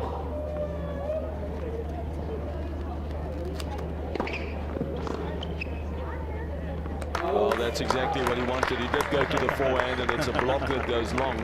And that's St. Stithians that now really looks good as they lead 3 games to love and by a set to love.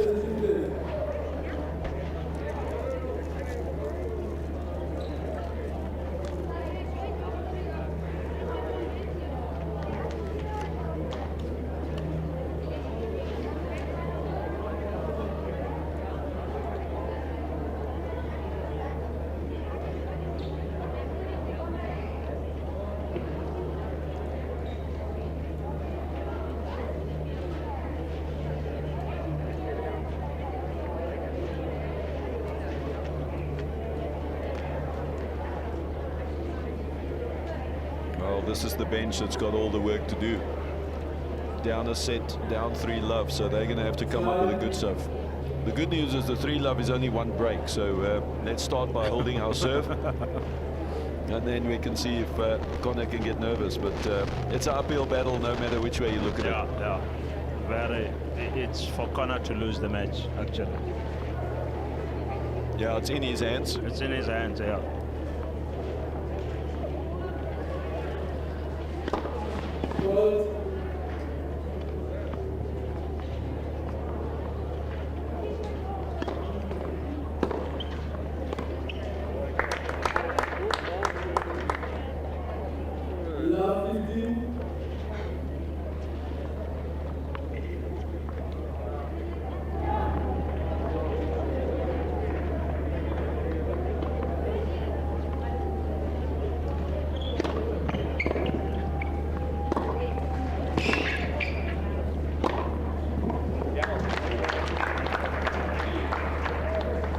That was a well-constructed point. I like that. Good serve, got down low to that backhand, dragged it cross court and just got in a very strong net position, and the overhead was no problem. Yeah.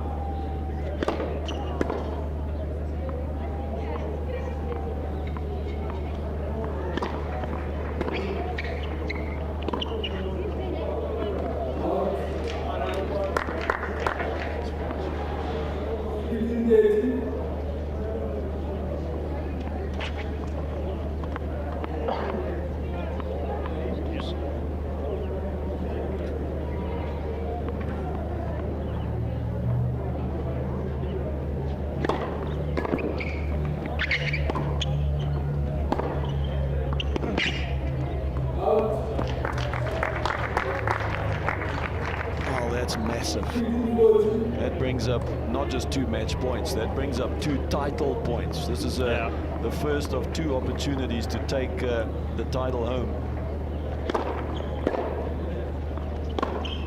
Wow!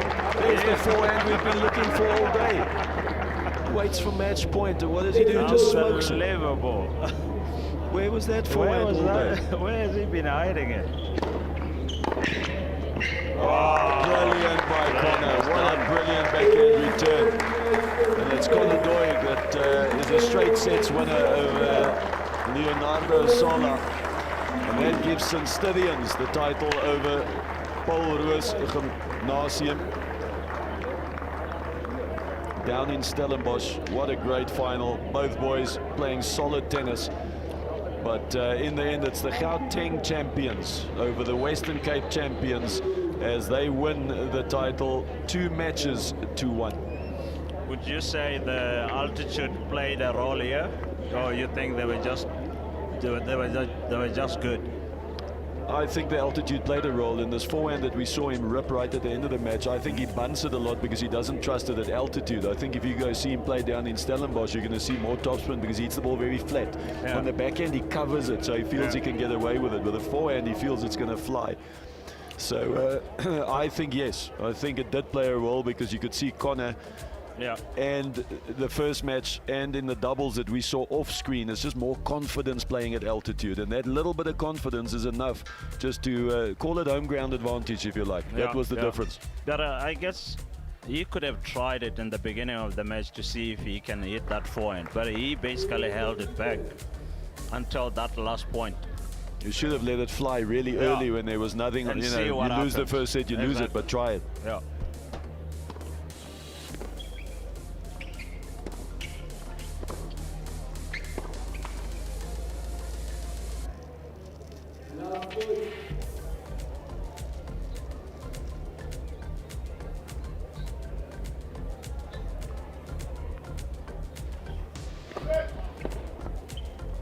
Yeah, at this stage it was all St. Stithians. Connor Doig was in control, and we saw a pretty nervy start from Leonardo Sola in that match, and it's kind of been the pattern today. The guys that get off to a quick start are the guys that are hard to catch in this format. Yeah, but, I just think the first set was when Leonardo broke back. It kind of like changed the scale of the match, and we were talking here. We thought, is this the time to come back? There was an opportunity. There was a window of opportunity for him to come back. You can see him pumping his fist. But obviously, when you let the first set go, and then it was very important for him to win the first set. I mean, the first game or the first 2 games. Yeah. But when that was gone, then you could just see that the match was for Connor to lose. And he closed it out nicely. Yeah. Good, solid tennis. Yeah.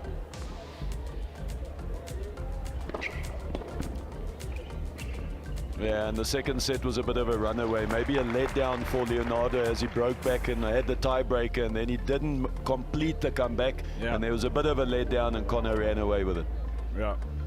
All in all, But, St-Stithians are your champions. All in all, very good match, though. Good match to watch. Well, if you take a look at the stats, you can just see that, again, Connor was dominating Wow. whenever he did make the first Look at serve. He that. was impressive.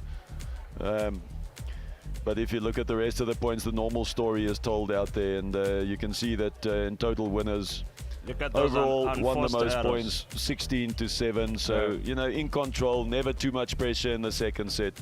Yeah. And St-Stithians, after winning the 2 singles matches and losing the doubles match, they are now the champions by 2 matches to 1.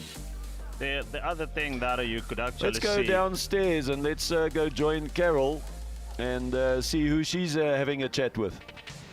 Leonardo, the cream of the crop, man. What a way to round up the BNP Paribas RCS Rising Star Tennis all the way to the finals. You really, really pushed hard. Take us through your experience. The first couple of days, we didn't have too much struggles. I think we're a pretty solid team.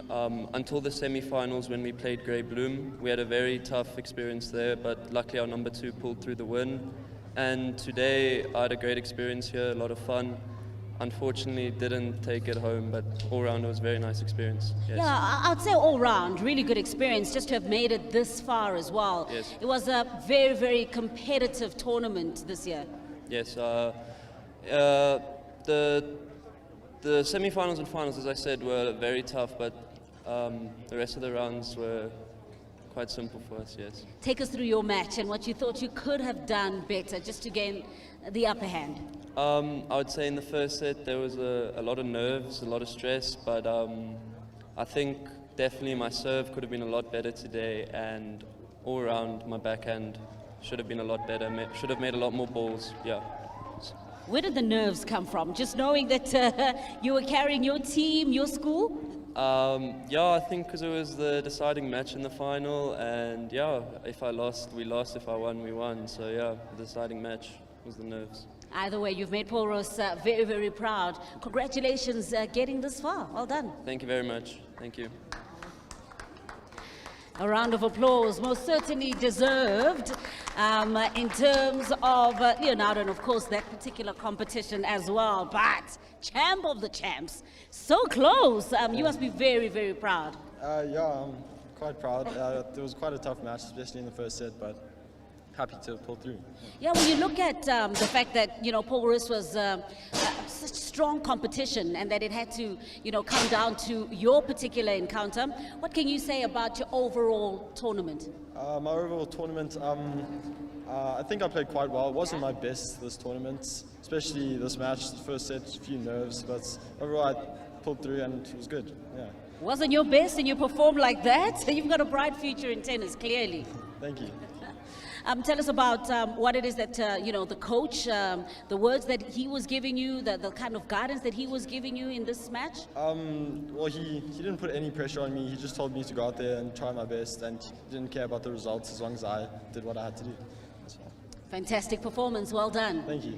Congratulations. We are seeing stars in the making today. And Kevin Anderson, just of course, one of the ambassadors for this wonderful initiative, is well aware about just how important this is in terms of building the stars, the rising stars of tomorrow. Hey South Africa, Kevin Anderson here, ATP professional and proud program ambassador to the BNP Paribas and RCS Rising Star Tennis Initiative. I'd like to congratulate all 3,188 participants who competed in this year's Rising Star Tennis Tournament, a nationwide schools event aimed at providing access to tennis for kids, targeting hundreds of schools across the country, including those in historically disadvantaged communities. In year one, we had almost 400 primary schools participate, and this year I'm really excited to say that we have 797 institutions. We have players, high school players and wheelchair players, indicating the growth of the sport, and I'm really looking forward to the finals as we continue to uncover the next best tennis players in South Africa. So having said that, I wish everybody the best of luck. Play your best, believe in yourself, give your best effort, and I look forward to seeing who comes out on top. High schools. This one's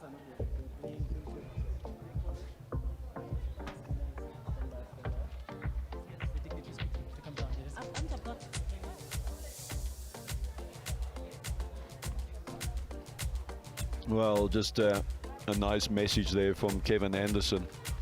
For many years, South Africa's #1 tennis player. Of course, now we also have Lloyd Harris, who's ranked 31 in the world. Kevin Anderson getting back into the 50s as he makes his comeback. So a wonderful message from one of our top players in South Africa. Just congratulating all the participants, and of course also ambassador for the BNP Paribas RCS Rising Star Tennis Finals.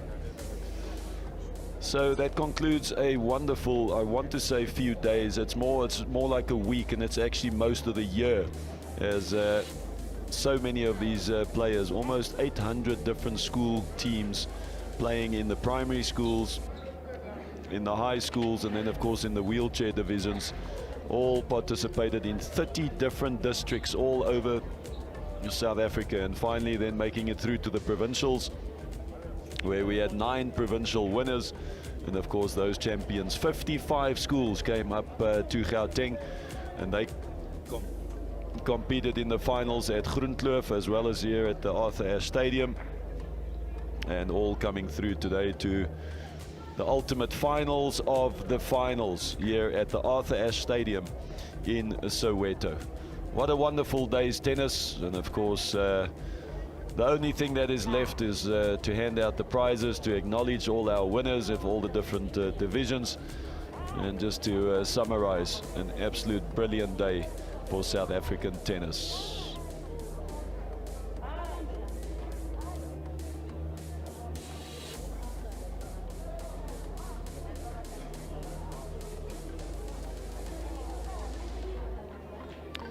Well, we're just quickly getting all the prizes down on court. They're just getting ready for the presentation. We have all our participants that have come on to center court, so we have all our winners and our runners-up in all the different divisions. And we are ready to go down to the prize giving. Over to you, Carol. Thank you so much, guys. Really great job today commentating all of the action. I mean, we really saw quality competition. And it's now time to recognize those that rose to the fore. And just taking the helm and doing the honors of handing out the prizes in the official trophy ceremony and presentation. Please, let's welcome our dignitaries. So good to have Tennis South Africa CEO, Mr. Richard Glover, with us. A round of applause as he goes, of course, to the medals table. Hi, Richard. Also joining Richard is BNP Paribas South Africa CEO, Kieran Fai. Kieran, away for us, please. We've got the CEO of RCS Group, Regan Adams, who's here with us today. Gauteng MEC of Sport, Ms. Mbali Hlophe, is also here. We've got Sfiso Ngobese from the Department of Basic Education Sport. He's the Enrichment Director. From the City of Johannesburg, Deputy Director Karen Duplessis, also here with us. Hi, Karen. And Gauteng Tennis President Robin Baloy. So good to have you. Well, let's get the celebrations underway. We are going to start off by recognizing the top 3 wheelchair tennis boys teams. A big round of applause for the team that finished in 3rd here. Philadelphia, come on out, Philadelphia, and get recognized for your wonderful efforts. So good to have had wheelchair tennis represented in this year's edition of the BNP Paribas RCS Rising Star Tennis.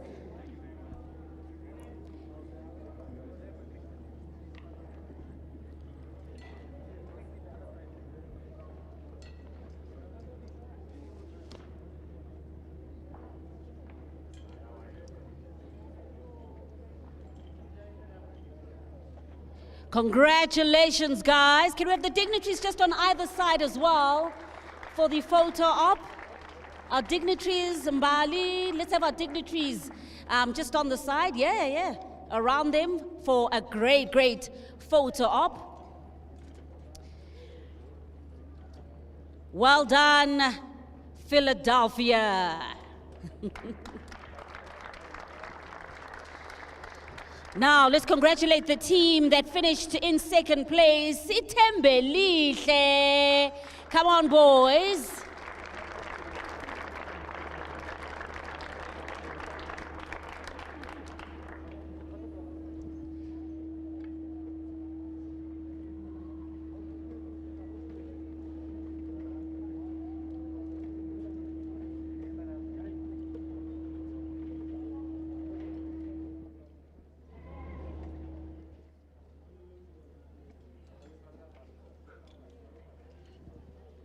And I see our ambassadors as well, KG and Kolo. Please, guys, can you join them, Tembelihle, for this photo op, as we say, congratulations for finishing in second.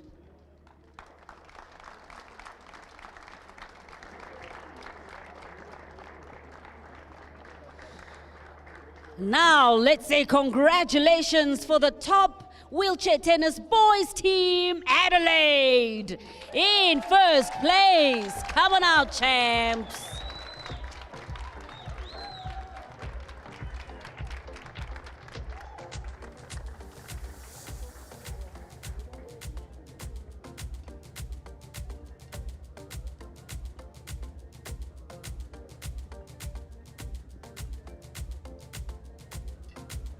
Adelaide coming through some stiff opposition to be crowned as the champs. Can we have all our dignitaries just flanking them?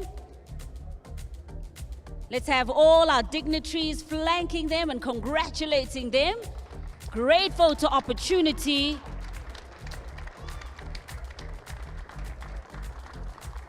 Adelaide, our top wheelchair tennis boys team. Congratulations, gents.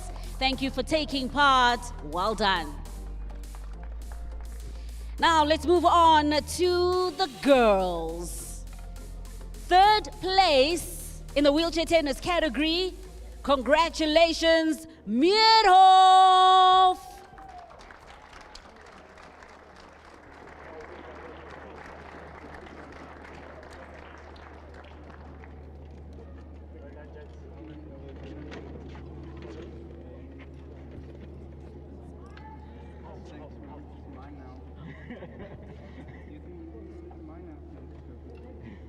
All the ladies doing it for themselves, claiming bronze. Well done. Can we have a few dignitaries as well, just for a photo op? Okay, wait. Okay, yeah. KG, let's just have you. Yes, KG. Thank you so much. KG, you can stay there. Kolo, you can join her as we say well done to second placed Helen France.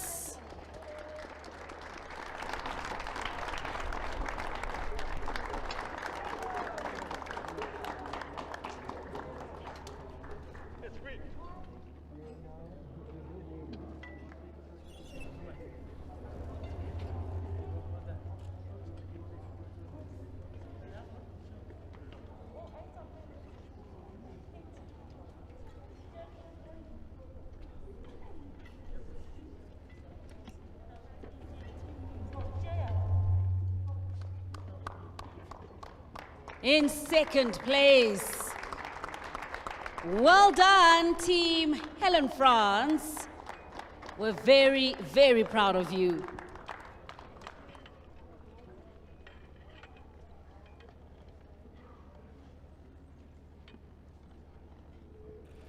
And let's say congratulations to the champs from Adelaide, Tambo, and all our dignitaries will be joining KG and Kolo for this photograph.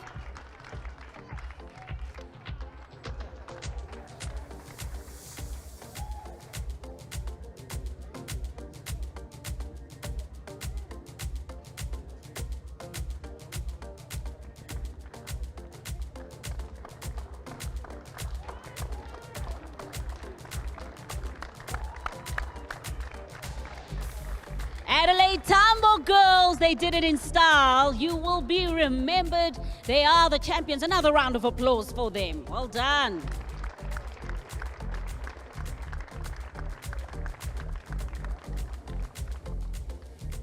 And now on to the results from the primary school section. We'll start off with the girls.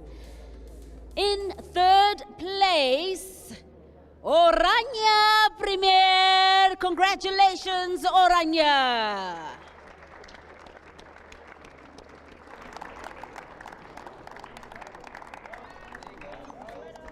Orania, you just need to get your medals.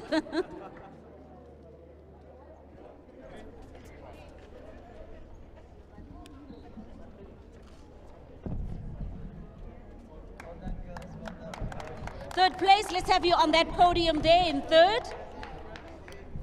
Orania, we'll have you just on top of the podium. Third place.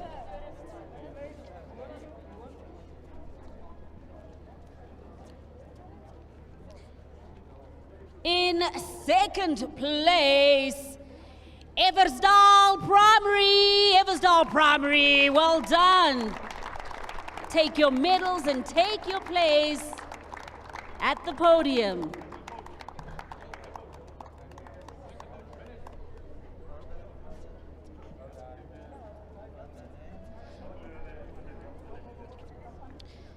Fantastic performance. And in first place, a big round of applause for St. Peter's Prep. Yes, girls.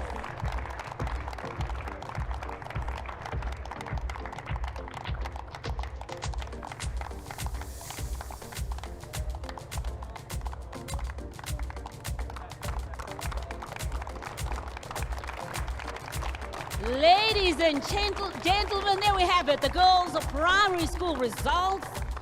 And in first place, St. Peter's Prep. Congratulations, everyone.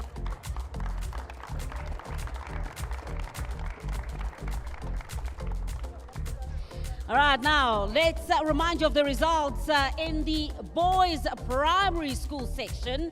In third place, Durban Prep.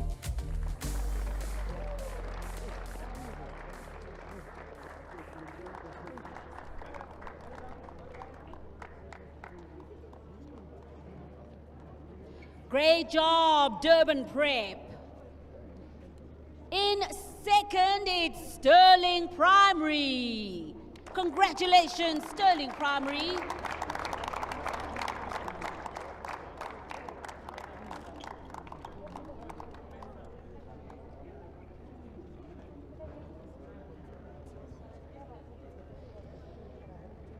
And to the champs in first place, coming up, Grey College. Big round of applause here.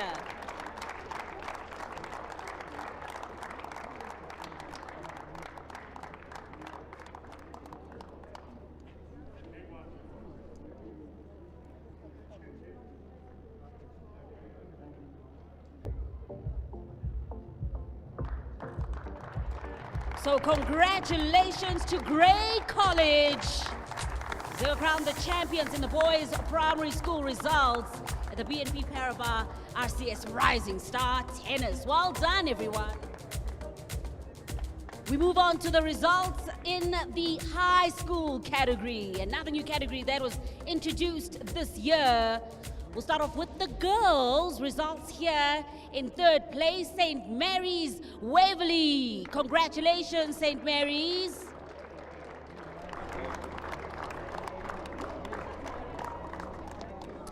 All right, so we congratulate them in absentia. In second place, Kuro Hillcrest. Well done, Kuro.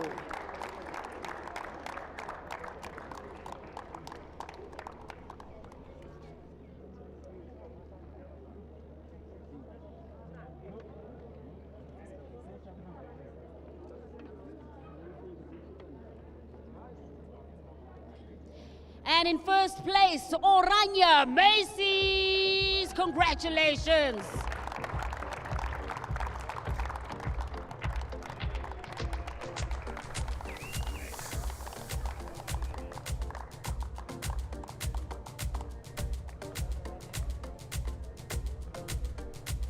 Congratulations, Orania Macy's. First place and the champs in the girls' high school category. Well done, ladies. Fantastic stuff. To the boys section now. And in third place, Grey College. A round of applause. They're not with us, but we congratulate them. It was awesome seeing them in action throughout the competition. In second place, Paul Roos Gymnasium.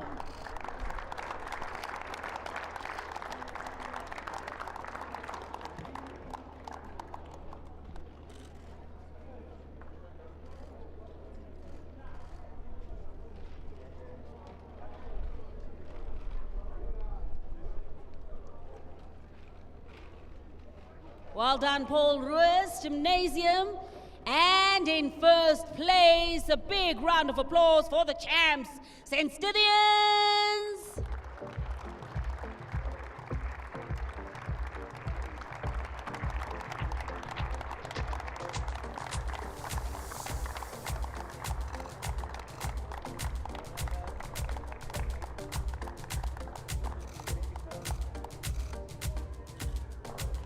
Congratulations, everyone. Very well done. Thank you so much to Paul Roos as well. Great stuff. St. Stithians remain there, and we're going to ask all the teams that came in first to join St. Stithians boys. So let us have Orania Macy's. Orania Macy's, who are crowned as the champions, are going to join St. Stithians boys out there just for a final group photograph of all the champions, all the teams that came in first place. Come on up, Orania Macy's. We're going to have St. Peter's Prep, the girls' primary school winners, also coming up.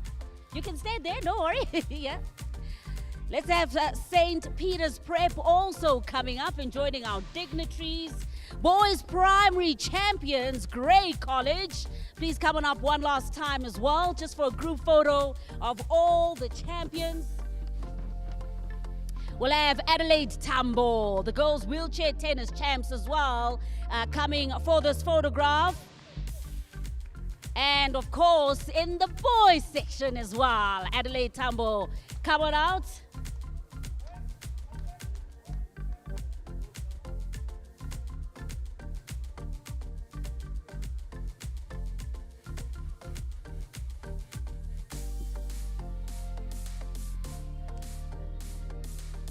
These are the champions, ladies and gentlemen. One more big, resounding round of applause.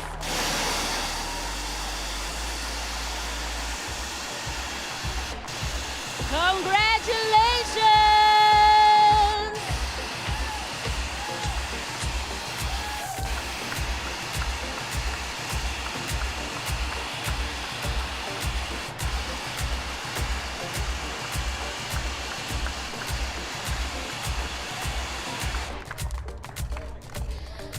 Well, these are our rising stars, ladies and gentlemen. It's been another fantastic edition of this wonderful, wonderful tournament. A big thanks to all of our dignitaries, all the partners that made it a possibility, our great ambassadors, and of course, all the teams that took part. Fantastic action, very competitive, and we're looking forward to tracking the progress of these rising stars. Till the next edition, from all of us, it's been a fantastic live production. Thank you so much for watching. Thank you for supporting the growth and development of tennis in South Africa. Goodbye. Well done, champs.